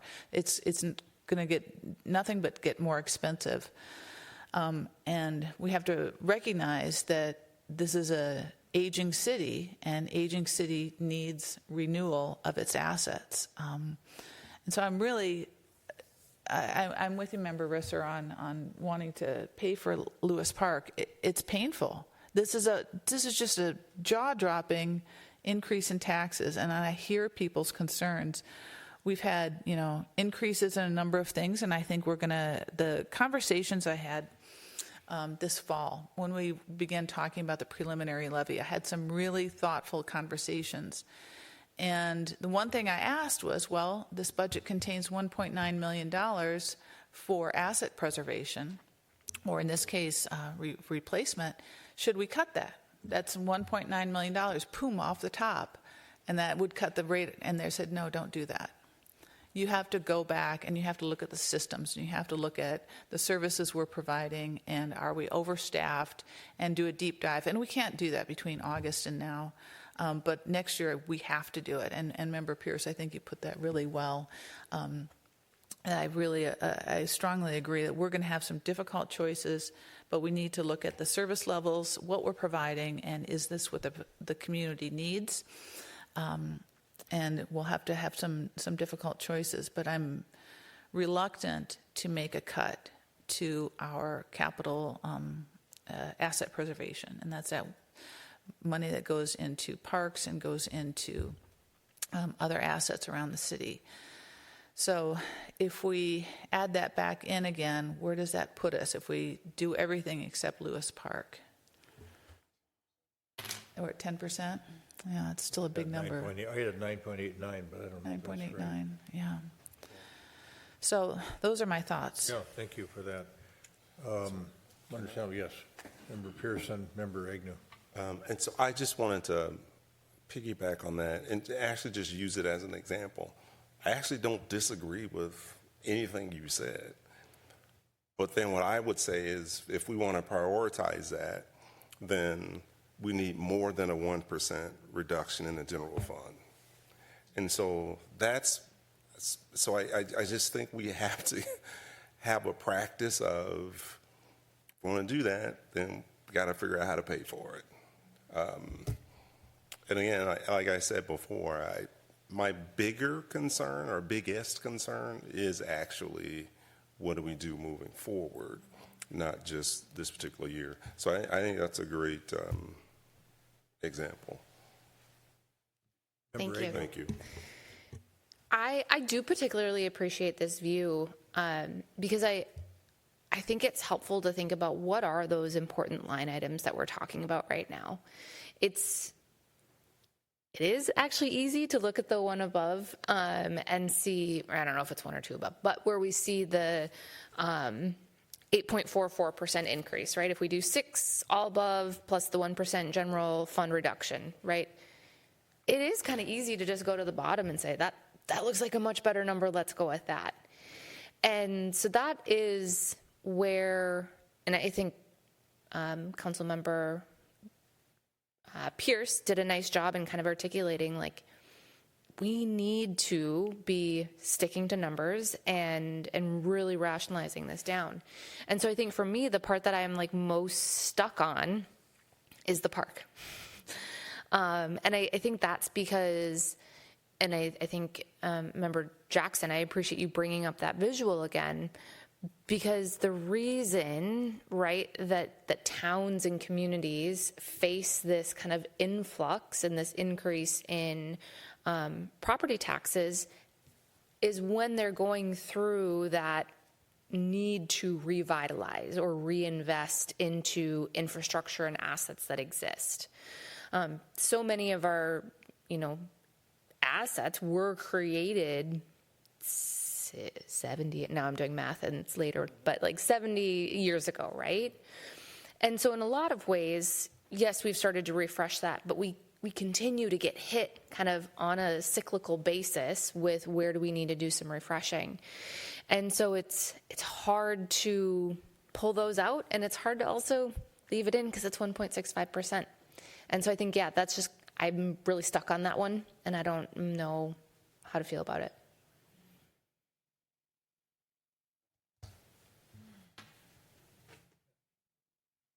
So that brings you to what kind of a conclusion? Leave the park building in? Is that it? It's more like I'm on the fence. Oh, okay. Okay. I've mentioned this before too, but I think about these the capital improvement plan items. To me, they are by nature deferrable unless they're beyond repair. And that's why I'm thinking, Lewis Park building hasn't looked good for many, many years, but it's not in a state of disrepair where it needs to be torn down. And to me, I thought Member Pierce said it well. We've got to, if you're going to shoot for something between 8 and 9%, which is kind of where most cities in the state are when we got that data, and I think it's in this presentation, and that's at least a marker, an indicator of challenges a lot of people are facing. Then you've got to have some discipline around what you're doing. And if you've got a capital improvement project that can be, by its nature, deferred unless it's beyond repair, then the Lewis Park building falls to me into that category. And I suppose another way to get there is to think about 2% reduction in services, as you mentioned, to get into that range.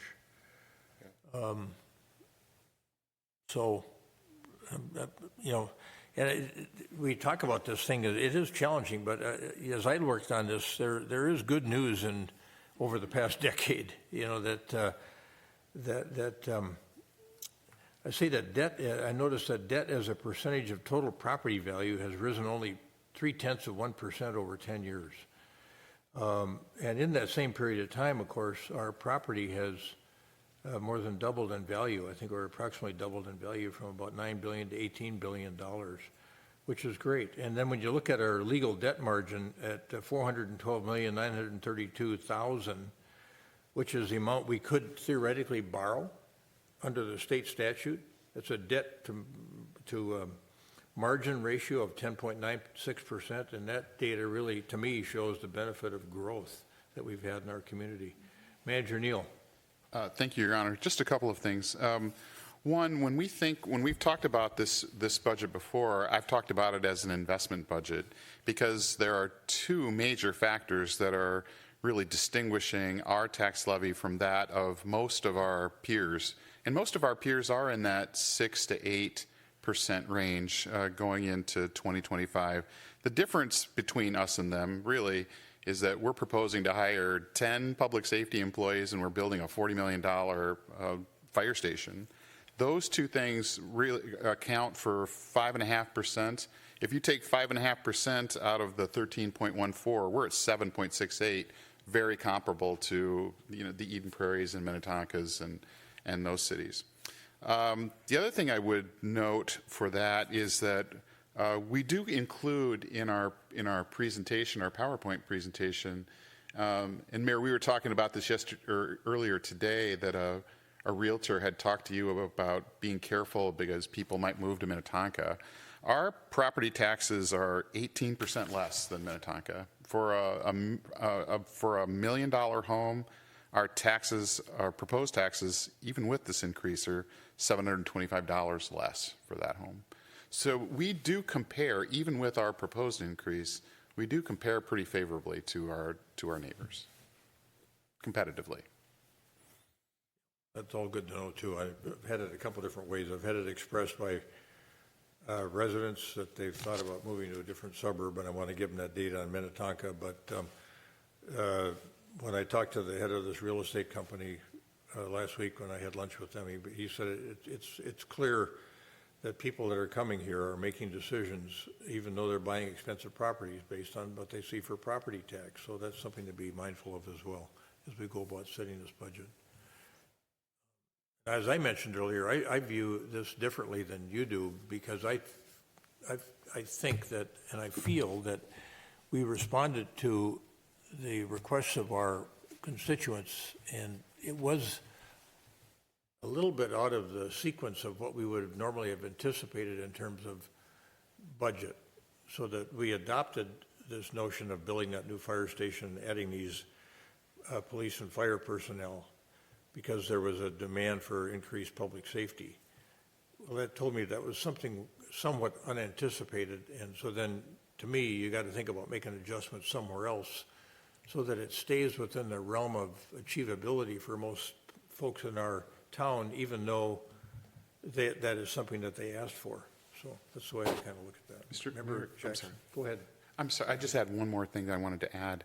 When we talk about the park project, the Lewis Park project, I think it's important for us to make sure we understand that we don't save money by deferring it, because we only are going to save money by deferring it by decreasing our levy, our CIP levy. And if we decrease our CIP levy, that means that's how we save money. But if we're going to add it to a future year, it's got to go through a process and compete with other projects that are already scheduled for 26, 27, 28. So that's the important part to remember. If we want to defer it, we can defer it. We won't spend that money this year. But if we're going to defer it, it doesn't really save us money in the immediate term. It does save us money in the immediate term, but not in the long term. We still need to do the work. That's what you're saying. Well, we still need, but we only save money if we decrease the levy, right? And we would decrease the levy by 900,000 or whatever that number is. That's where we pass savings along to our taxpayers. But if you want to ever do that project again in the future, you're still going to have to increase the levy by 900,000. Member Jackson, go, but I want to respond to that a little bit. Well, I hate to do this from the dais and everything, but I see Director Vetters here. Is there a compromise for that building? Does it have to be replaced? Could you tell us a little bit about how we got to that $900,000 figure, and is there an alternative that would be less expensive, but we could still upgrade update the building? Thank you, Mayor, members of the council, Councilmember Jackson. That building is our oldest warming house shelter. It's not a cooled facility, but it is a heated facility. So when we have skating this winter, we will have heat there. You correctly identified that it did not have windows. That building was originally built as an open-air pavilion with slide-in walls that were taken out seasonally. At a certain point in time, that building was determined that it would just leave those walls up permanently. That was kind of an internal project to insulate them and kind of finish carpentry that out. The dollar amount is what we would consider a kind of a scalable project for that site. I know there are other associations that primarily use that park that would be interested in partnering with us down the road about having additional storage space, et cetera, from the athletic side of things, because they're a primary user of Lewis Park. As far as the top of my head of interim fixes or things we can do to the interim, I think I'd have to go back to the team and discuss that a little bit further about what that might be. There are prefab structures that you can buy that park service areas, national parks, state parks kind of use from time to time. You have less control over design and aesthetics, but they are prefab, so they come at a modular cost level. We'd have to kind of research that as well. So one of the other points about cutting that out is that then we're going to go from 0 in the parks to $1 million next year, which will be an increase, a tax increase again. So, you know, as we go through this process, if we're ever going to continue repairing things in the parks, and I don't know how many times the Parks Commission has looked at funding for the underfunded in the parks unsuccessfully, we have to realize that if we take that out of the budget now, it's going to come back in and it's going to come back up. Not just the increased cost of the building, but also there will be a tax increase to fill that hole back in again. But I hope that we can have a thorough discussion. But would my council members be interested in asking Director Vetter to look at a cheaper building and cutting the cost from $900,000 down? Oh, I'm done. Thank you. To me, if we do this, I'd like to do it right, whenever we do it. But nobody here has said that is concerned about this, that it's going away as an obligation. We've all been using the word defer. And so we recognize that nothing gets cheaper over time. But we're at a particular point in time where it's pretty interesting because, we go through this property tax exercise, and the first thing we wait for is a determination from the state on class rates. And they allocate obligation between commercial property and residential property. Well, they've shifted it significantly towards residential because that's where all the property value increase has been. And commercial property has been going down in value. Yes. And, think about Minneapolis. I mean, they got a real problem there because their commercial property has been shrinking in value. So when earlier in the process here, when we asked Manager Neal, well, does 13.1% mean 13.1%? He was candid and he said, yeah, this year it does. Because we've been involved in these budget conversations before where the burden has been more on commercial in years gone by. And we might raise taxes 8%, and we look at our tax statements, and the tax only went up 5%. And now we see situations where we say, well, we're thinking about 13%. We have a preliminary levy, and some of people in our town are calling me and saying, hey, Mayor, my city tax went up 19%. And so that's all because of that class rate shift. So if that changes in the future at some point in time and things get back more in balance or more weight shifts from a class standpoint, classification standpoint back to commercial, and the economy is doing well, but maybe it'll be doing better. That's one of the reasons I'm thinking about deference, as to take some of the pressure off people this year, and then to get us in a situation where, and folks don't know about this, but we're going to spend our whole spring retreat around budget issues, developing a structure that we think is appropriate to make sure that we can do what we need to do in our town and continue to do it in a responsible way like I think we have in the past. So to Member Pierce's point, it's the long term that we need to worry about. We can solve the short-term problem. We're going to do that tonight as we have this conversation. We're on about a 1.5% swing right now, is all best I can see. And then the heavy work comes in the spring when we go to work on the long-term budget strategy, and look at the whole structural makeup of the town. Other thoughts? Member Agnew, did any of this conversation help you move off one way or the other? You might be the swing vote here. That's how I'm starting to feel.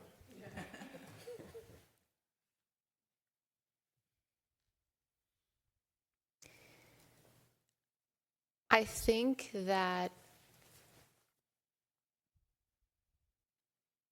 I usually tend to want to invest in these things as it's been prioritized. There have been, like, the capital improvement plan has been a practice for a while, and this was identified, Lewis Park in particular was identified as the next best strategic priority for us as a city to invest in.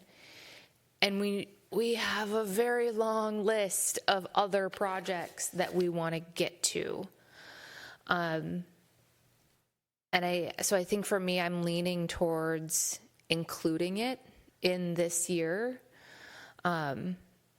because there's always going to be other projects that we need to invest back into in our community. And so I don't want to create a snowball effect of now next year we have 2 or more, right? If there, Ms. Lenz, did you have something you wanted to add?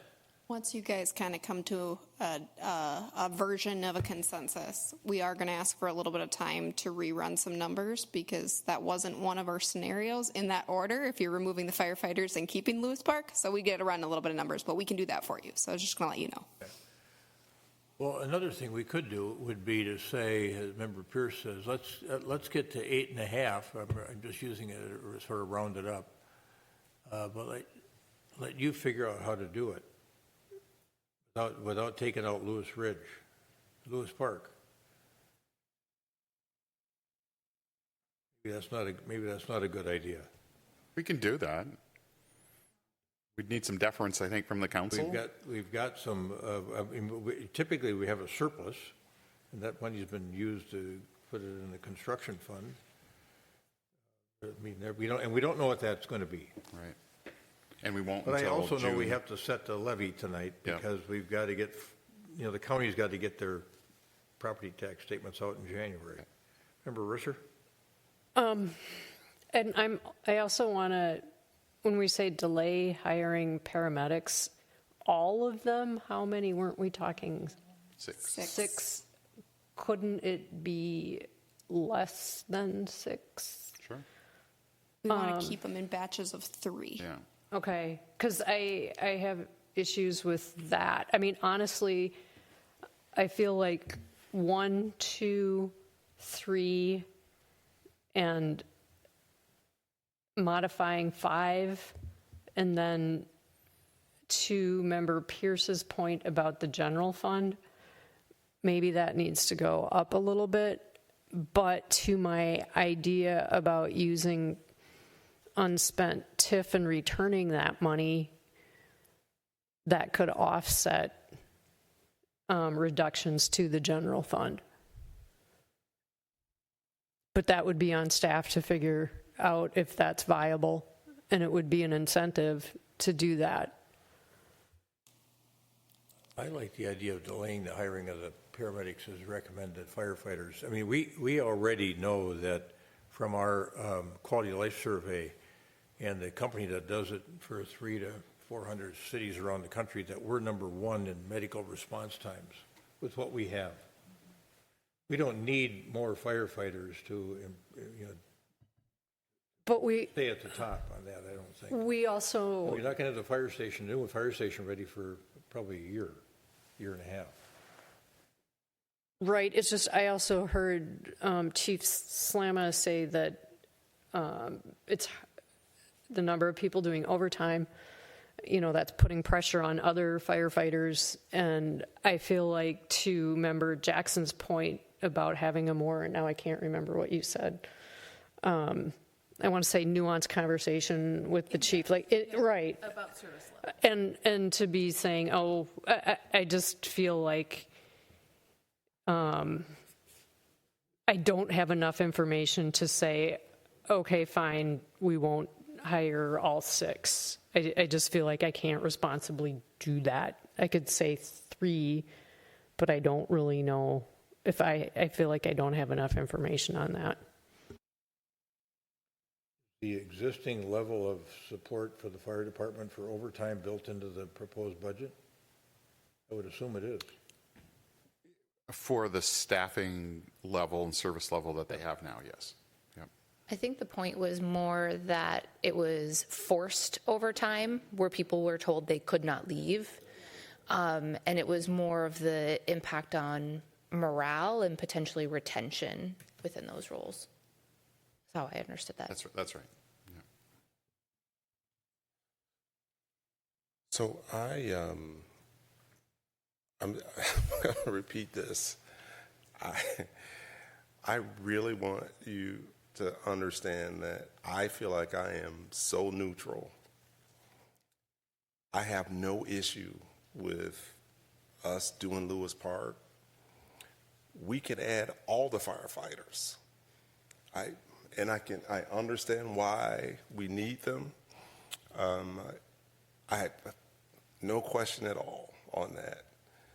My question is, how do we demonstrate the discipline to pay for that? And so I have learned in this role that my construct of managing my budget at work is nowhere near as complicated, right? But in terms of we have expenses that we can't cover, so then what do? There's only 2 things you do. You spend less or you generate more revenue.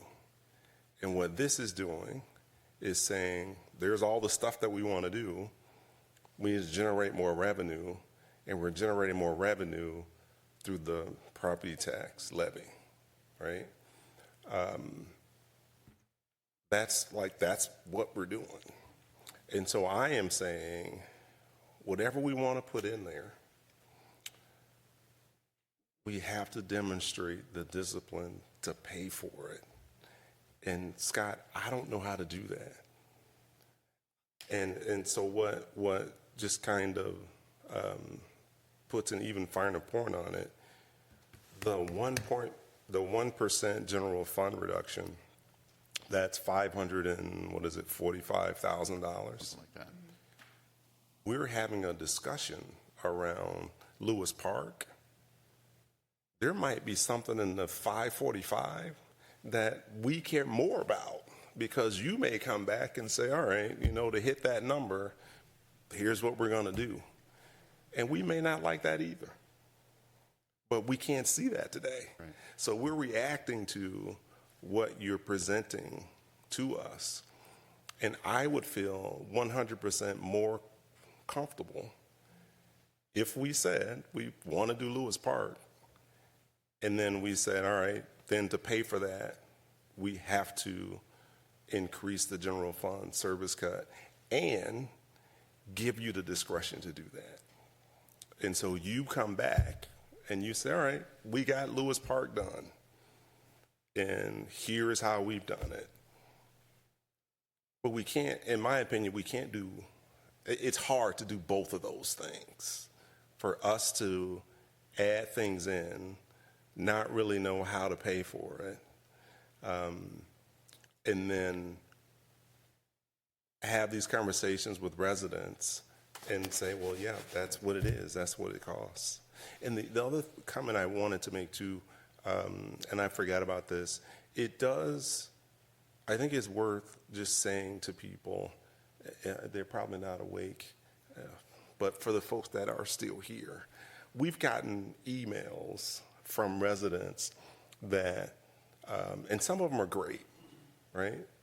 Some of them aren't so great, right? To make an assertion that the city staff somehow is trying to confuse people, or we're not doing that, right? And so I just want to go on record saying that that's not the case. People are not purposefully trying to hide information and purposely trying to be confusing.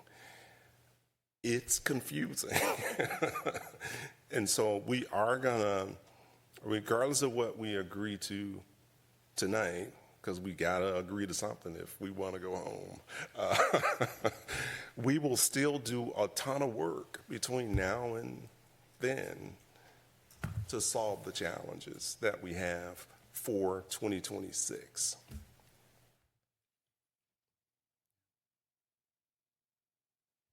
I'm done. Sorry, you're waiting for that. I'm assuming that all these ideas you gave us on possible reductions are deemed by staff to be feasible. Maybe not desirable, but feasible. I would Maybe say not something you're recommending, but they're. Yeah, I would say feasible and not harmful. 1, 2, and 3.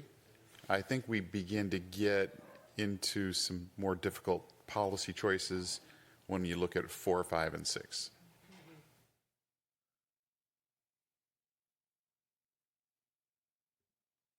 Okay. What if we did 1, 2, and 3, and then, and this is going in a different direction than Member Pierce, but said a 0.5% general fund service cut, so that it wouldn't be quite so severe? Because I do feel as if we're kind of shooting in the dark, and we have no idea what the implications of. What did you say beyond 1, 2, and 3, Member Risser? And then instead of a 1% general fund service cut, we make it a 0.5%, just to get I mean, because then it wouldn't be quite so impactful. But because the thing is, I feel, to Member Pierce's point, we don't really know the implications of what we're doing, and that, I mean, maybe that wasn't your point. That's totally my point. Not my point. Okay, that's not your point. I'll say that's my point. But it's late, and I think I heard you wrong. Apologies there. But I feel like at some point we're not sure. And I do think, hearing that there's forced overtime for our firefighters, that has me concerned. And so, we need to really think about the implications of what we're doing, because they could be kind of costly. The other thing is, we're supposed to be voting on giving an additional $80,000 to the Edina Historical Society. What if instead of doing that, we just did an additional $20,000, and then that would free up $60,000? Or 60,000, which is not that much. Manager Neal, if you have a comment. I was just going to ask, Ari, the mayor asked me a second ago, is the $80,000 for the Historical Society in this number? No. It's not, okay. What was the question? Of whether or not there's a proposal that you're going to consider next to contribute $80,000 to the Historical Society so they can remain a functioning body. That number is not included in the budget that we have tonight, because it wasn't part of this cycle.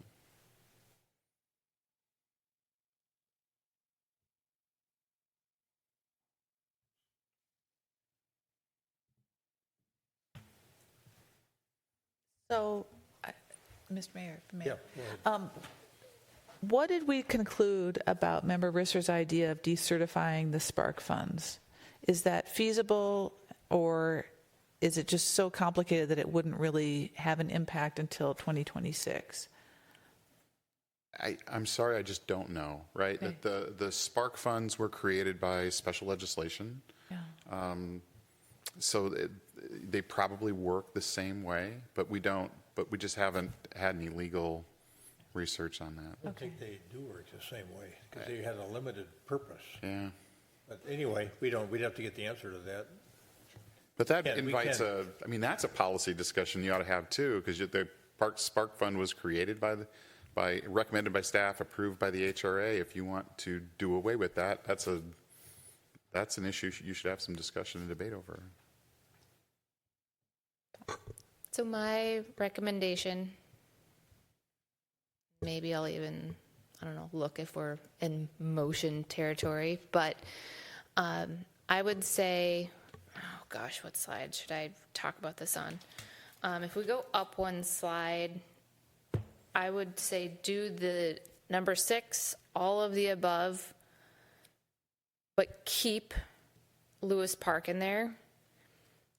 But then instead of a 1% general fund reduction, figure out what that has to be, 1.5-ish, to cap the increase at 9%. No.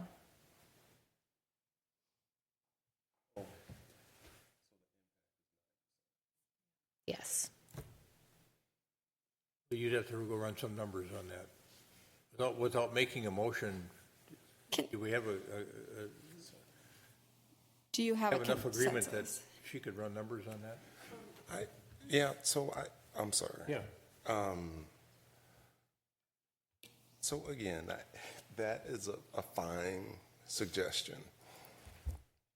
But again, what we're doing is we're partially saying we value this Lewis Park more than whatever else we're going to cut.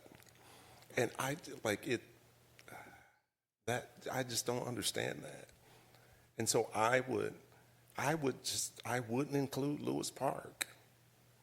And I would stick with the 1%.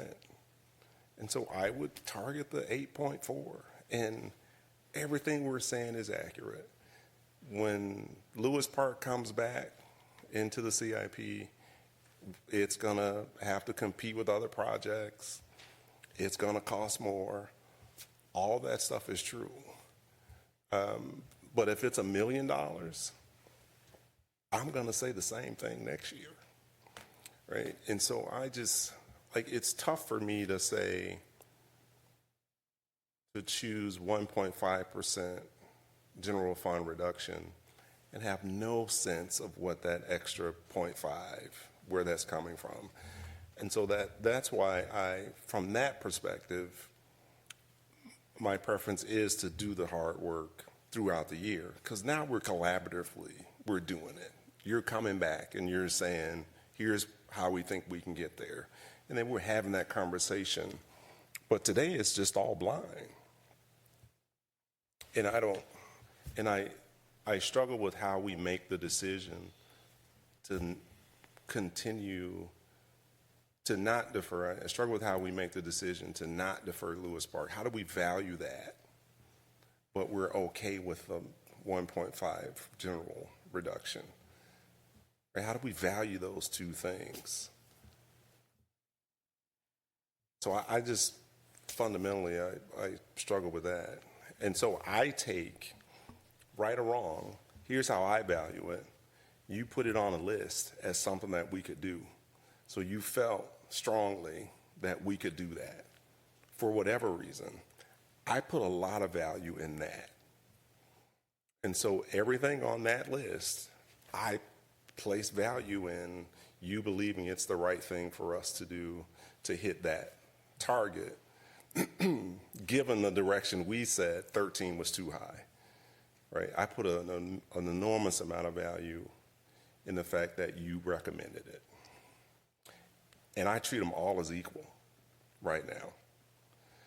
When we do the work to take the 17% to something more reasonable, then we're doing all that together. Now I got more data. Now I'm going to be asking, so how do you think that, option A, B, or C to get the 17 down to something different? What's in there?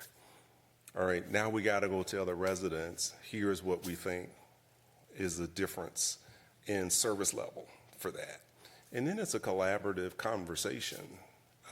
And I really like the idea of having members of the community involved in that somehow. But that just feels different to me, because then we're going to choose things that we all have a reasonable sense of value around. But today I treat all of these as equal, simply because I trust you did the work and you recommend this as a way forward for 2025. So I view the Lewis Park differently. I don't see it as a park shelter. I see it as part of the $60 million of deferred maintenance that our city has, which is debt that nobody's asking to be paid back. We don't have a bank that's saying you've got a $60 million loan, you're not paying it back. But we have a $60 million loan against the future of our city that is not getting paid back. And that's how I view it, not as a specific project is this versus that. To me, it's that debt that's out there that we need to take care of the assets, and it's a debt that we've already incurred and we should be paying back. And this is the face of it this time. And so I think if we have an obligation to care for what we have an obligation to care for what we have, and that's a debt that's existing. We've already incurred that, and we need to pay it back. That's how I view it. I don't view it as a particular line item, but as the idea that debt is out there. And of course, we can defer it. And you make a very good point about we haven't had a conversation, but I think the payment towards maintaining our parks is a debt that's out there. And that's why this is important. And I'll be honest, the recommendation goes down to 6, and it's in order of impact and favorable to least favorable. And if 4 is in the middle, right? So the thing to do, I think you're right, is to not question all of that. But I want to go on record as saying this is debt that's out there. That this is care that we have not done. And it's not, when things age and things break down and they get old and they fall apart, it's the way of all assets. And if we're not taking care of them, it just continues to go down. And so that's a debt that we have that's caused by time. It's not caused by a policy choice, but we decided we wanted parks, and now we have to care for them. So it's, I'll vote for 6. I don't like it. It goes against my values. I really think we need to address asset preservation, but that looks like where we're going. Remember what our average surplus is at the end of the year? Last few years. It really jumps all over the place. It's been 2 million down to 200,000, down to 80,000 actually in. Mr. Mayor, may I make a suggestion? So I ran some quick numbers based off of what's here. And if we do all of the deferrals, except for we put $450,000 away for Lewis Park, that brings us to 9.26%, which would still be taking care of some aspect of the capital, setting it aside, but it would get us to a much lower number than where we're at today. So that's just going to be a recommendation that I'd make. Say that one more time. So I would recommend that we set aside $450,000. So next year, the amount, we might not get the project done this year, but we're setting aside $450,000 for that deferred maintenance for next year. And then we're able to work on Lewis Park and get started and figure out what the exact costing might be. Maybe the number will be lower, maybe the number will be higher. We'll figure out exactly what that looks like. But it's setting aside some money so that you're not necessarily deferring maintenance costs. And it ends up putting it as a 9.26%.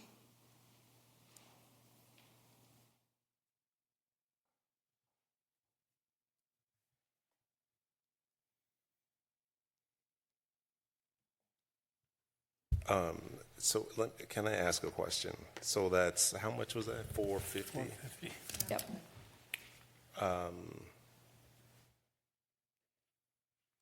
And so the question I have, because I would still go with the 8.4, but I'm going to ask this question. So the 450 that we're going to earmark for Lewis Park, is there any other deferred maintenance that we would rather spend 450 on?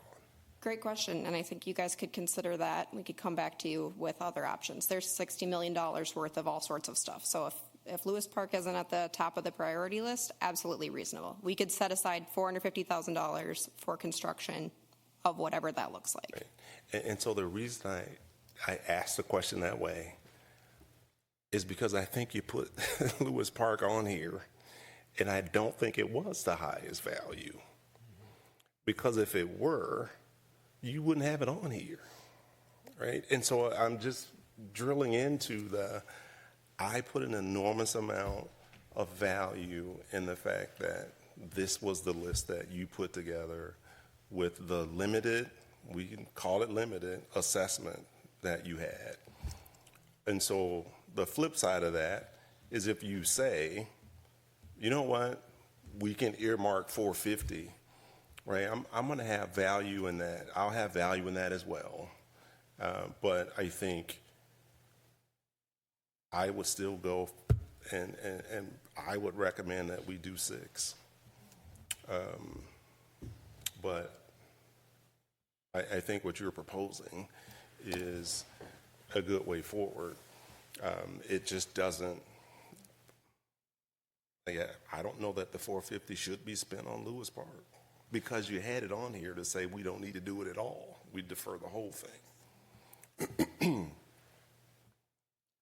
We had it on there because it did have the potential to be deferred. Yeah. Right, and not all projects do. Right, that's my whole point. Yeah. And you indicated earlier that nothing on this list was hurtful. I said from options 1, 2, 3 or not, but 4, 5, 6, I'd say there's a level of some pain. There's Yeah. some little pain, okay.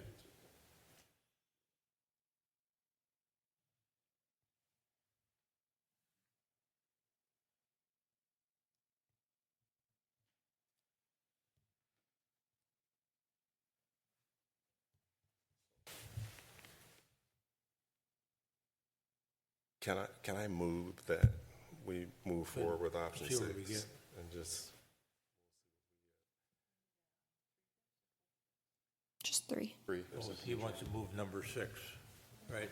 8.44% increase I'll second. or decrease, I mean, or increase, lowered from 13.14 to 8.44. And remember, Jackson was asking if it was a simple majority or yeah, it's simple majority. It's a simple, yeah.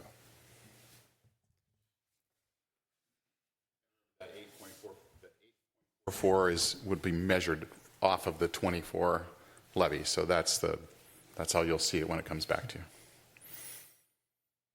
Okay. Yeah. Member Pierce is moving that the 2025 general fund levy be set at 8.44%, utilizing the methodology shown on whatever that slide is that has the proposed forms of reduction from the proposal that we had from staff at 13.14%. There a second? I second. Discussion? More discussion? Member Risser? I'm having a really hard time having no additional firefighters and deferring this cost, so I'll just say that.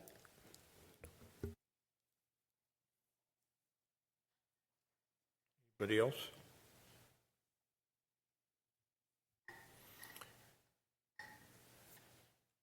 I'd like to talk about Lewis Park a little bit more when we get done with this vote, depending on how it goes. But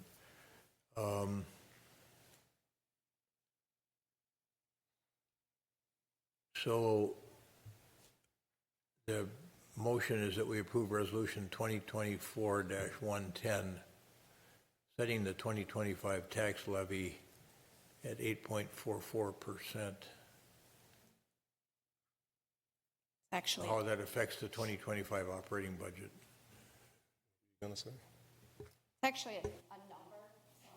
Oh, so she's printed out. But that's okay. So it's, we set the tax levy amount at $47,313,250.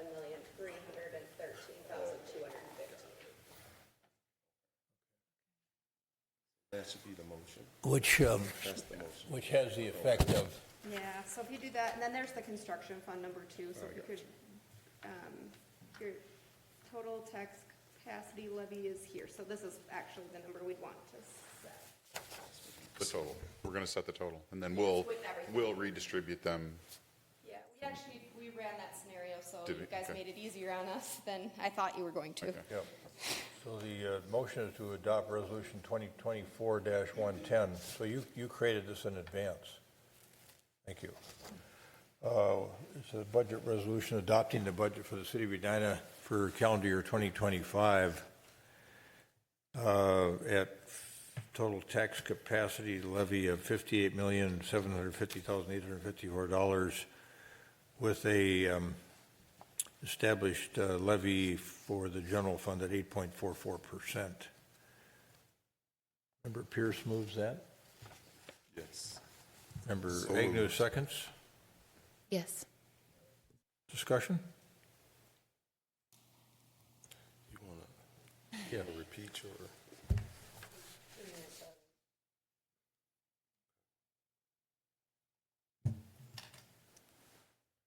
No further discussion? All right, all those in favor of the as the motion is stated, say aye. Aye. Opposed? Nay. Carried. 2025 levy is adopted. Budget. Next up, we'll need a motion to adopt the 25-2030 capital improvement plan, removing Lewis Park. Yeah, I've got some concerns about that. We haven't even had time to have a conversation about that, and I don't know why it needs to be adopted tonight. Can you give us your thoughts on why it's important to do that tonight? Because there may be things in here that may be part of the broader conversation we have in the spring. Yeah. And now we've got something we've adopted, and My reason for recommending removing it, and we can reprioritize and bring you an amended version back, is there are a lot of projects in there, in all other areas of funds, that people want to start working on those projects in order to be able to get them back to you, and the next time we're going to be able to meet is going to be 2 months away. So if we adopt it now, we can, as staff, take a look at it and tell which projects we think would be reasonable if you wanted to reevaluate to hold on.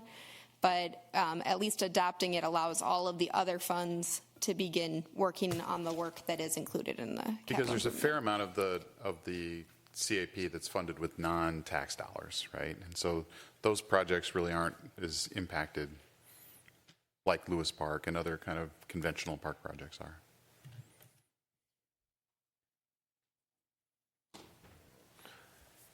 Well, Mr. Mayor. well, how do we know what you're going to start working on and what you're not going to start working on? Because I see in here, for example, $300,000 for studio lighting in the chambers. That's probably most likely funded out of PEG funding, would be my guess on that one. So that's a different funding source that is pretty limited. Well, you'll know when we want to start working on these, mostly because we have to come back to the council and get authorization for contract or share timelines with you. Fair point. Yeah. Thank you. Mr. Mayor. Yes, Member Jackson.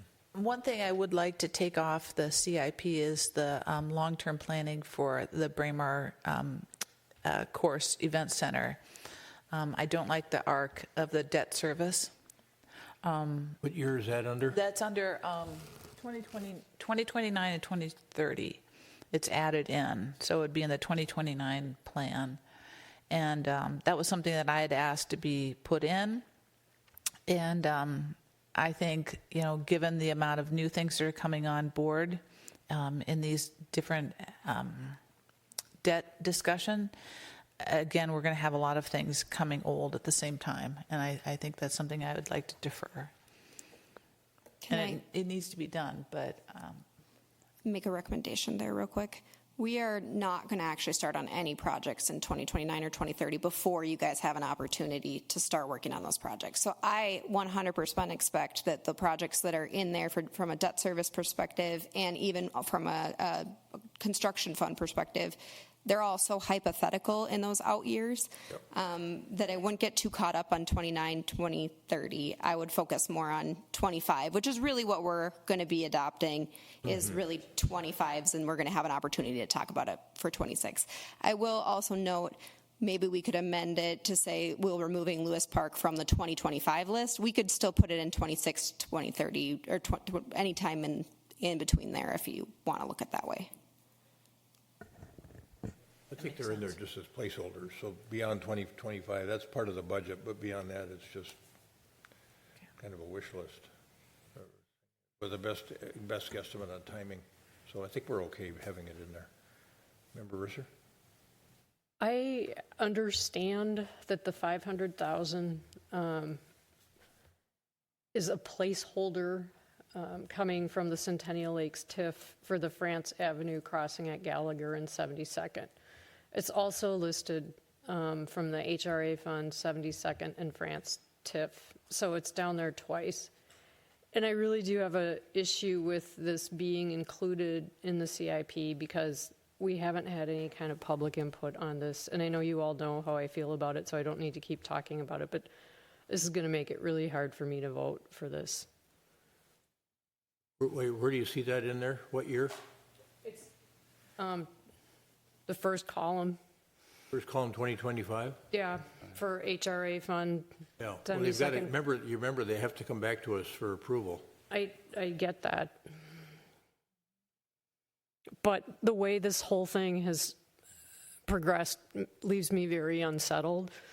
And, you know, we spent $80,000 on with a contract with LHB, came back, and it was all focused on on an underpass. That was the only answer. They also published their plan for the underpass in the Sun Current. They evaluated the Macy's site. This is too much for me, and I cannot support it as it's been moving forward. And I think the process leaves a lot to be desired, and I am concerned, especially since it's such a huge potential, $20 million project, that there wasn't an opportunity. We talk about equity, we talk about inclusion and all of that, and it sounds like it's going toward one company, and we haven't, I don't know, there's a lot about this that I am really frustrated by. So that's all I'm going to say, but that's really important to me. So I'll react to that because this isn't approving spending any money. This is providing the ability for us to do just that, of continuing to research. It's also not committing to any specific vendor.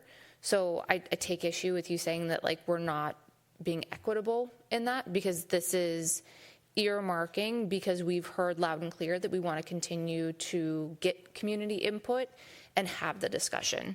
So I feel very strongly that we should continue to include it.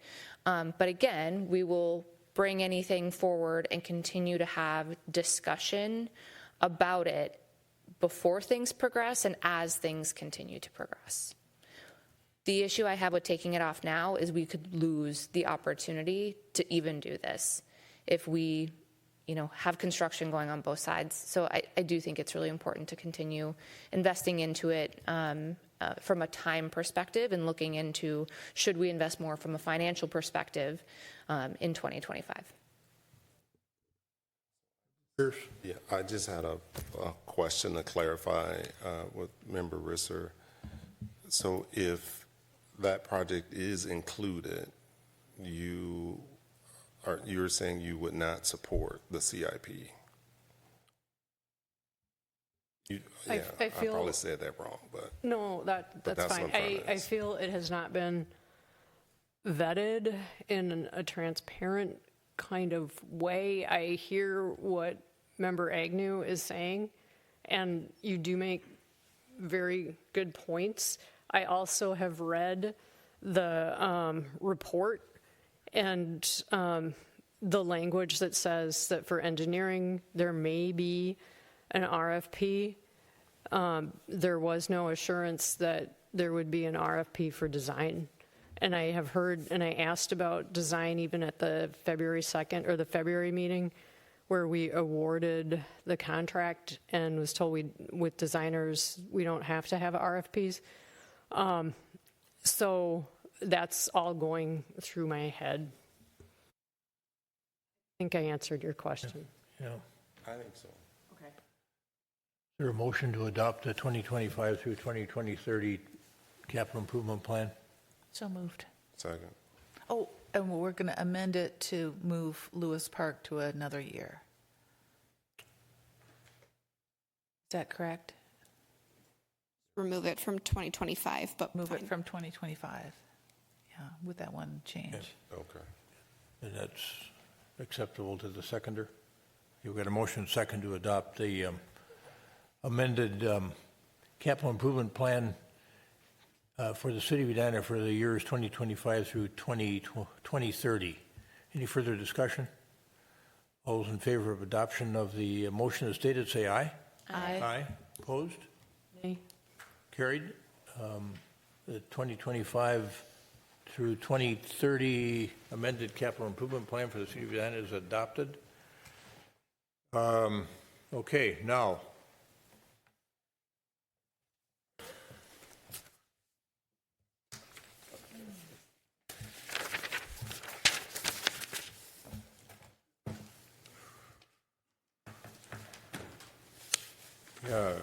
Director Vetter.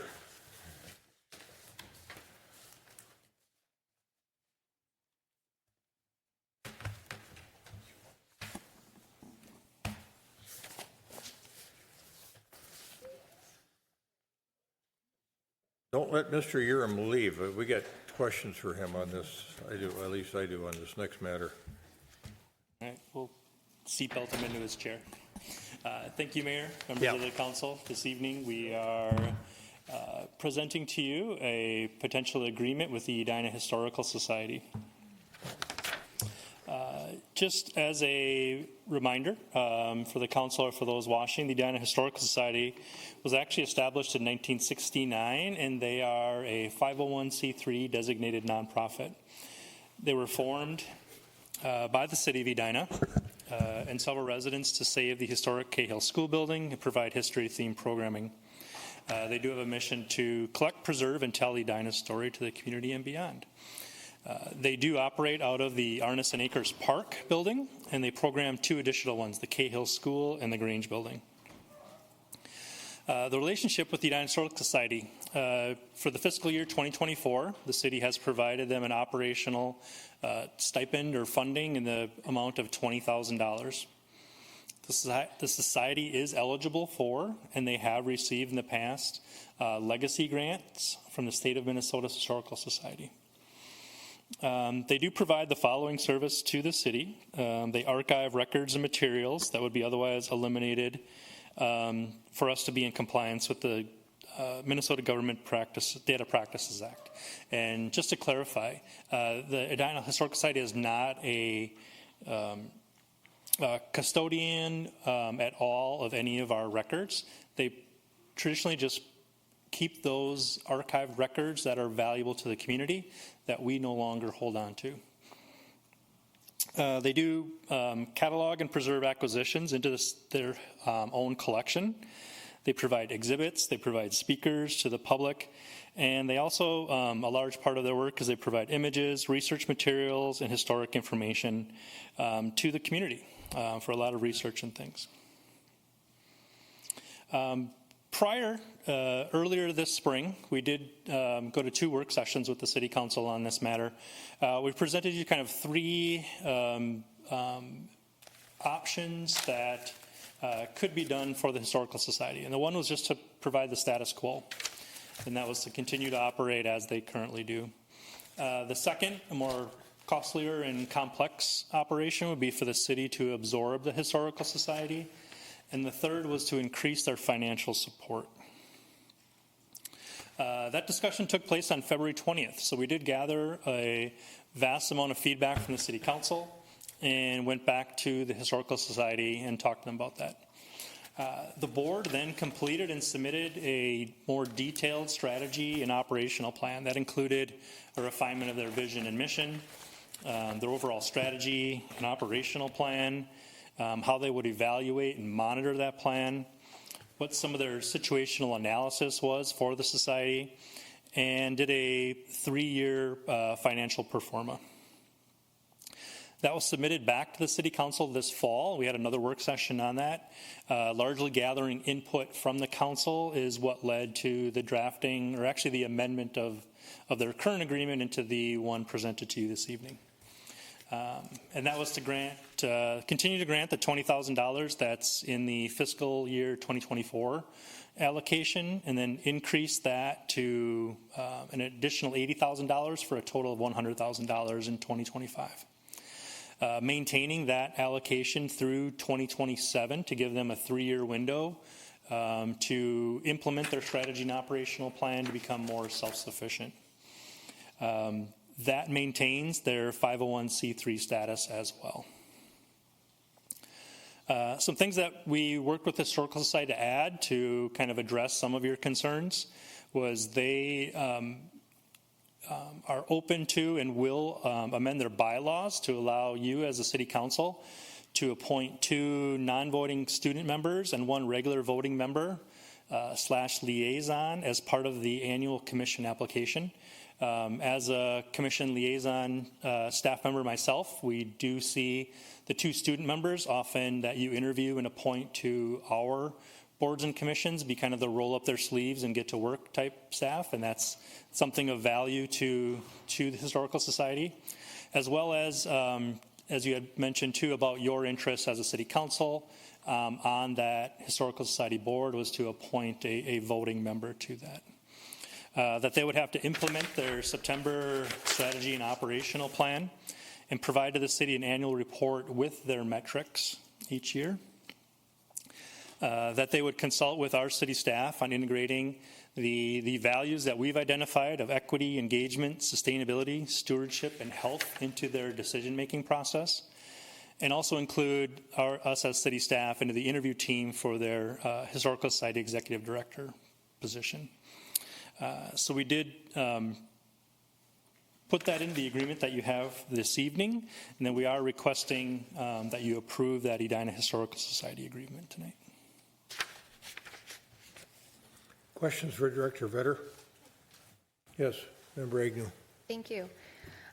So my first question is, what would it cost the city to take on the load of maintaining records compliant with our data requirements?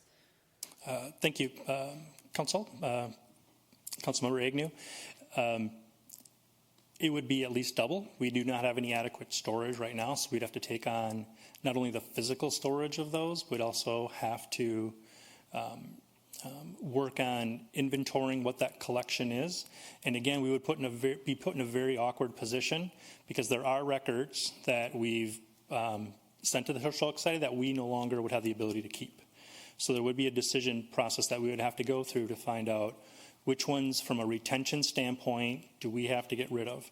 And that's the value that the Historical Society brings, is that they have that. So they aren't official records like, your council minutes or building plans.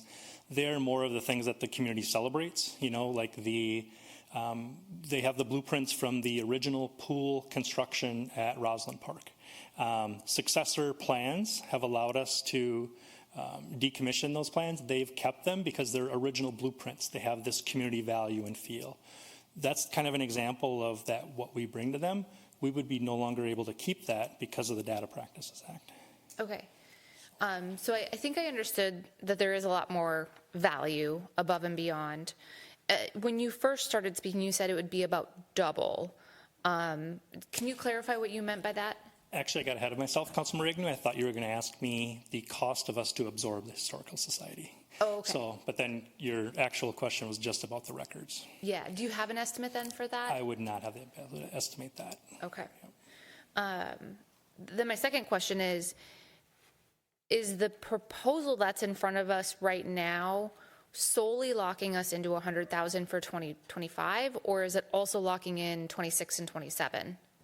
The proposal you have this evening is a one-year agreement for 2025. Okay. The discussions you had was around providing them a 3-year window to improve their operations and become sustainable. So this would end up being 3 one-year agreements that would be presented to the City Council. Okay, thank you.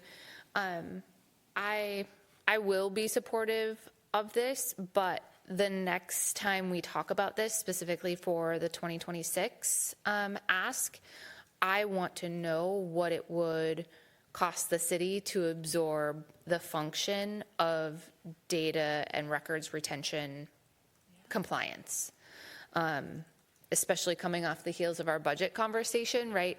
Like, this might be one of those hard decisions that we have to make, and we need to evaluate as a part of the community. Is it worth it? I'm not asking you to do that right now, but before we approach this next year, that would be my ask. Thank you. Thank you. And I apologize for getting ahead of myself on that. Member Jackson. Well, do you want to raise the question? It was your idea. Go ahead. Well, we've got, I mean, we've just been through this difficult budget conversation, and we all want to help the Edina Historical Society. But, you know, so the question, I guess, is for Dawn. Can we, if we approve this contract tonight for $100,000, could we use that ARPA money and give them a check before the 31st of December? Seems like a good use of federal ARPA money to me, where that was sent to our community by the federal government. So I mean, it's in part coming from our taxpayers, but it's coming from taxpayers all over the United States, and it had that sort of community benefit theme to it.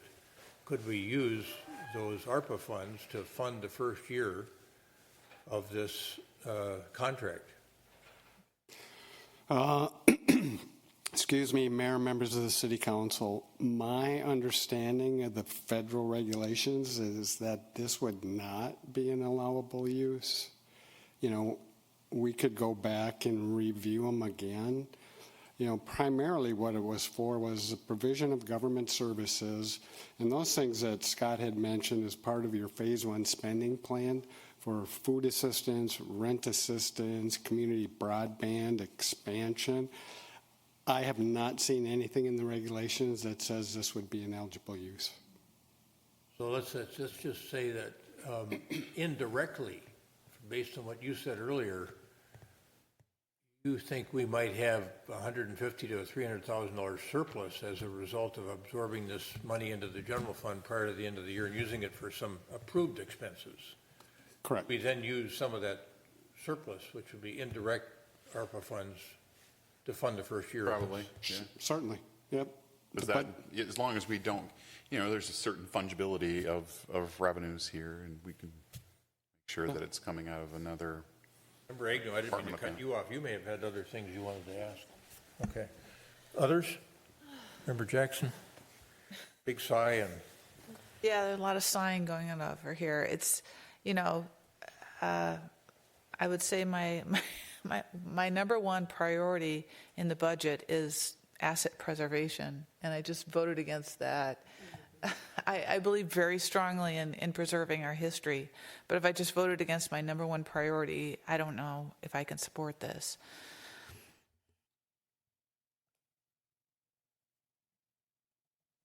Member Risser?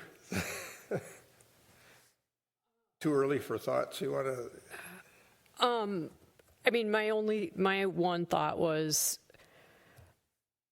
but this gets into a level of complexity that might just be ridiculous, but saying, you know, since the whole idea is to launch them into self-sufficiency, so they don't need to keep coming for that 100,000, that, okay, you get 100,000 to start and really launch hard, and then it goes down 20% every year.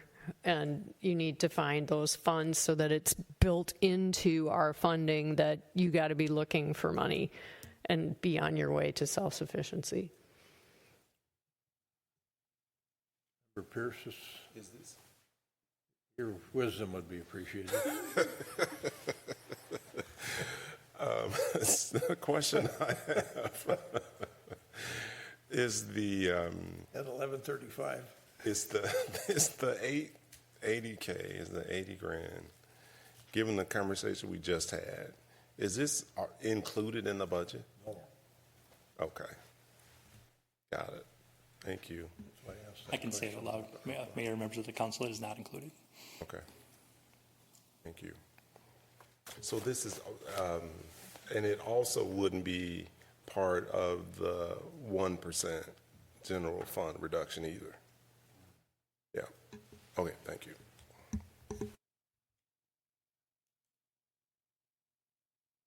So how do we pay for this? What are the options?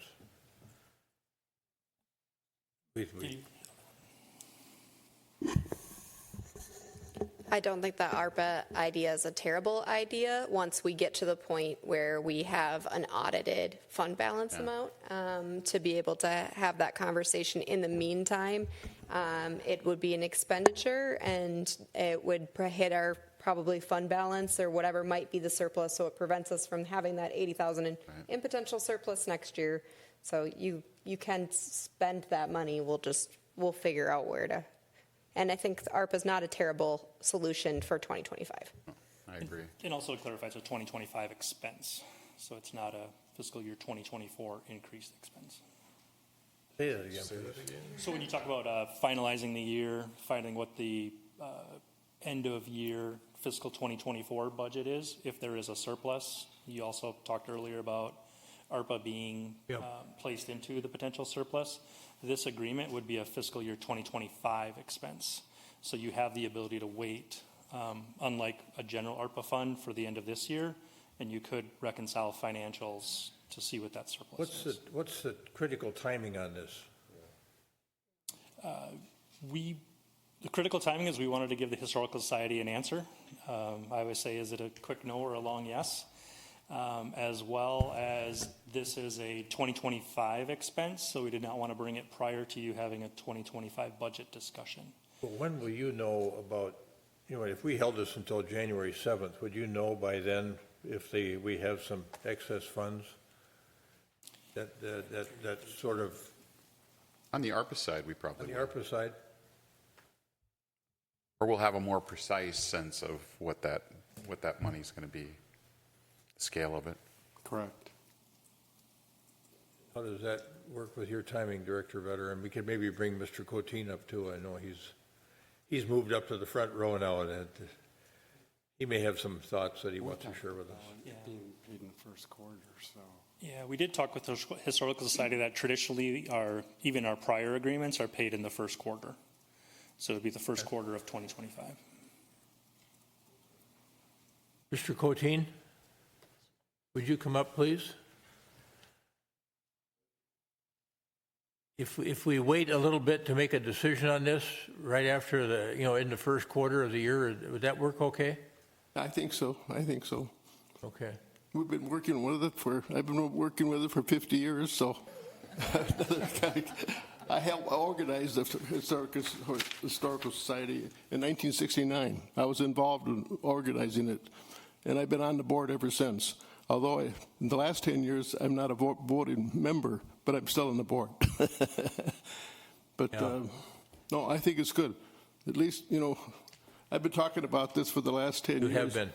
Yeah. 10 years ago, I proposed to this body, I proposed it for $10,000. And I asked for 40, I got 10. And then they cut me $5,000 the next year. And then I went up to 15, and now it's up to 20. So it's been moving. You're an amazing individual in our community. Thank you for caring about thank you. this. Good. All right. Historical Society Board, we really thank you too. Yeah, hang in there with us. I think we'll try to figure out something. Okay, good. We're always going to be history, because history will be here. Thank you. Although I'm history now.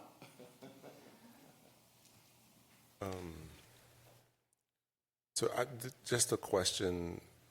I'm just really trying to put context around what Member Jackson's exasperation, maybe I'll call it that, So the 80 grand is a 2025 expense.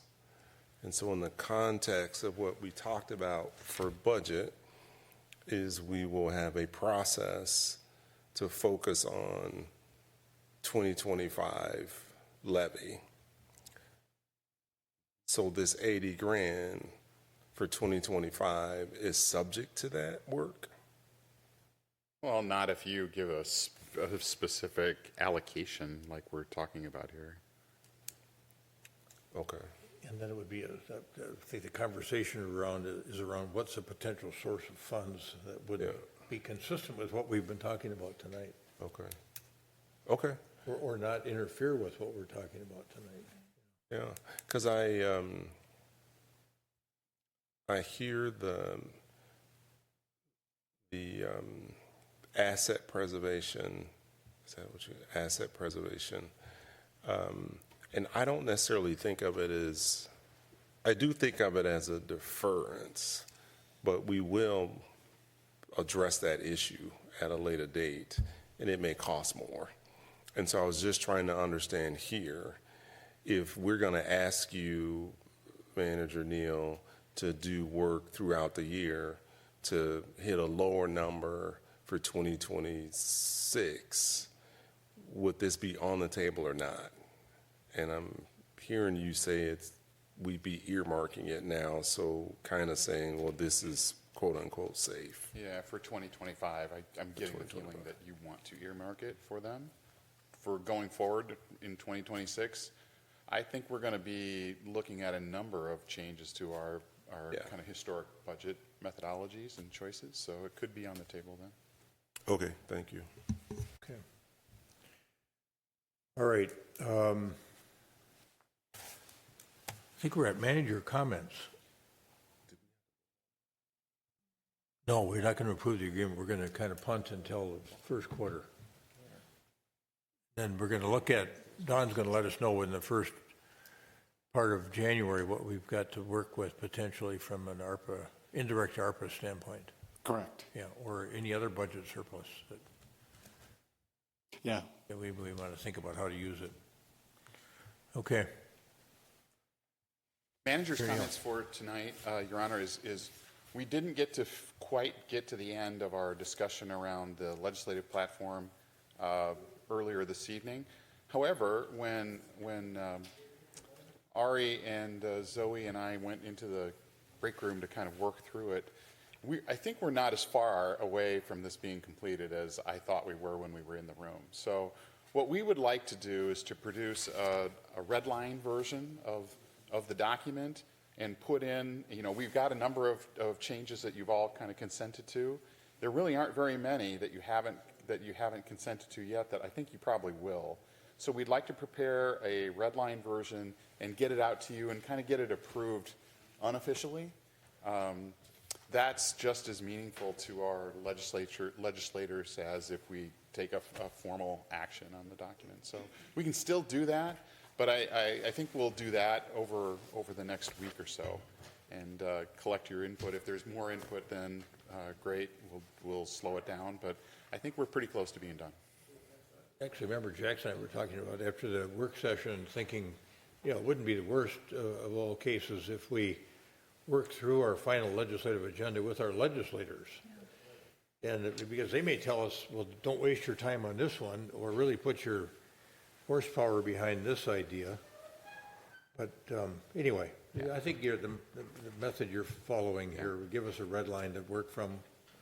It's a good next step. Okay, that's what we'll do. Okay. That's all I've got. Okay. Member Risser, you got any juice left in the tank? You got anything you want to talk about? I'm empty. Thank you. You usually have a couple of things. Member Jackson? I didn't prepare anything, except I do want to have a discussion about community comment.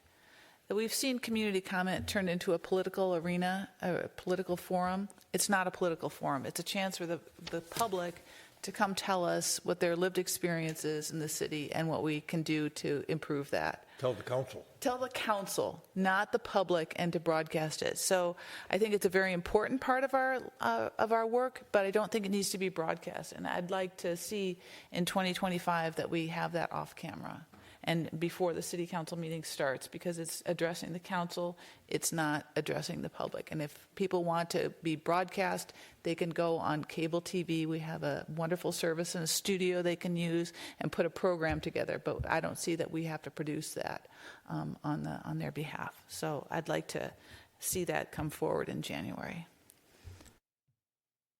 Well, let's put that on as a discussion item somewhere down the line. Member Pierce. I don't have as much energy as Member Jackson, so I will pass. Thank you.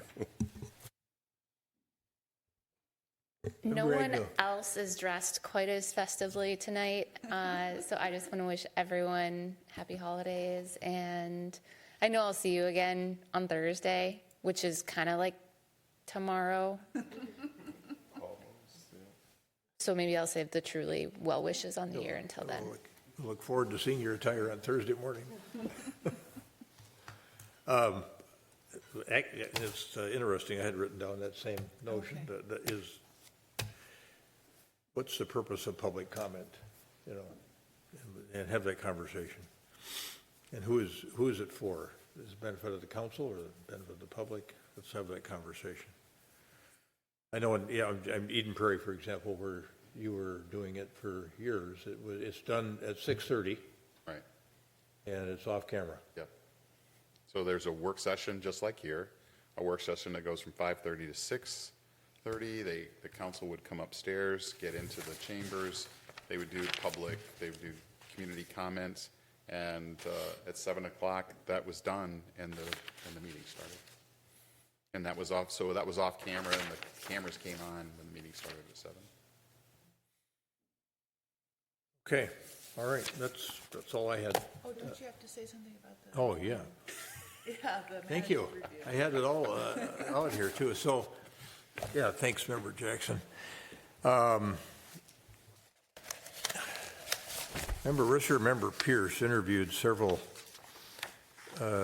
entities and individuals that are in the business of providing guidance to city councils and assessments of city managers through the performance review methodology that they have. And Members Pierce and Risser selected a company led by somebody named Charles Weinstein. It's called Ethical Leaders in Action. And he interviewed the senior staff members and all the city council members, and from all of those, all that input provided a performance review that is confidential, but I have, as the mayor, an obligation to report out to the general public a kind of a summary of the findings. And so the purpose of the appraisal was twofold, as set forth by Mr. Weinstein. It was to assess whether Scott Neal is performing satisfactorily as Edina City Manager and provide Mr. Neal with thoughtful feedback on his strengths, areas of competency, and any areas for potential improvement based on the perspective of the council and senior staff. And based upon the survey and the interview input from the majority of the council members and all senior staff members, I would say that believe Scott is meeting or exceeding expectations overall as the Edina City Manager. The appraisal revealed that Mr. Neal has demonstrated some areas of distinctive strengths and some areas of satisfactory performance, along with some other areas where the council seeks improvement in practices and performance of the city manager and staff. Overall, the appraisal identified staff leadership and management, creative thinking, problem solving, and high-level commitment to be among Mr. Neal's distinctive strengths. We also identified a range of general competencies such as risk management, financial management, support for the council. We also identified some areas where some of the council members seek improvement in performance, and those included improvement in responsiveness to resident concerns and also some aspects of communication and support for the council. And those were the general areas that we covered. We want to make sure that information was included to present to the council that supports decision-making that's factually accurate, and make sure staff provides the council with contextual information concerning budgetary options and decisions. And it is, I think, worthwhile noting that we learned, I think, that some staff members have expressed concern about their overall workload facing their departments and them as leaders of those departments. And there is a risk of employee burnout and overwork.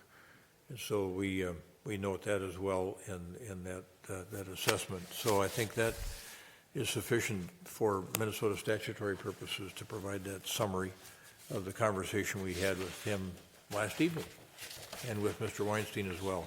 And all council members are present. So that concludes that report out on Mr. Neal's performance evaluation, and we could now think about a motion to adjourn. So moved. We had a motion by Member Jackson, second by Member Agnew, that we adjourn the meeting of the Edina City Council while it is still December 17th, 2024. Any further discussion?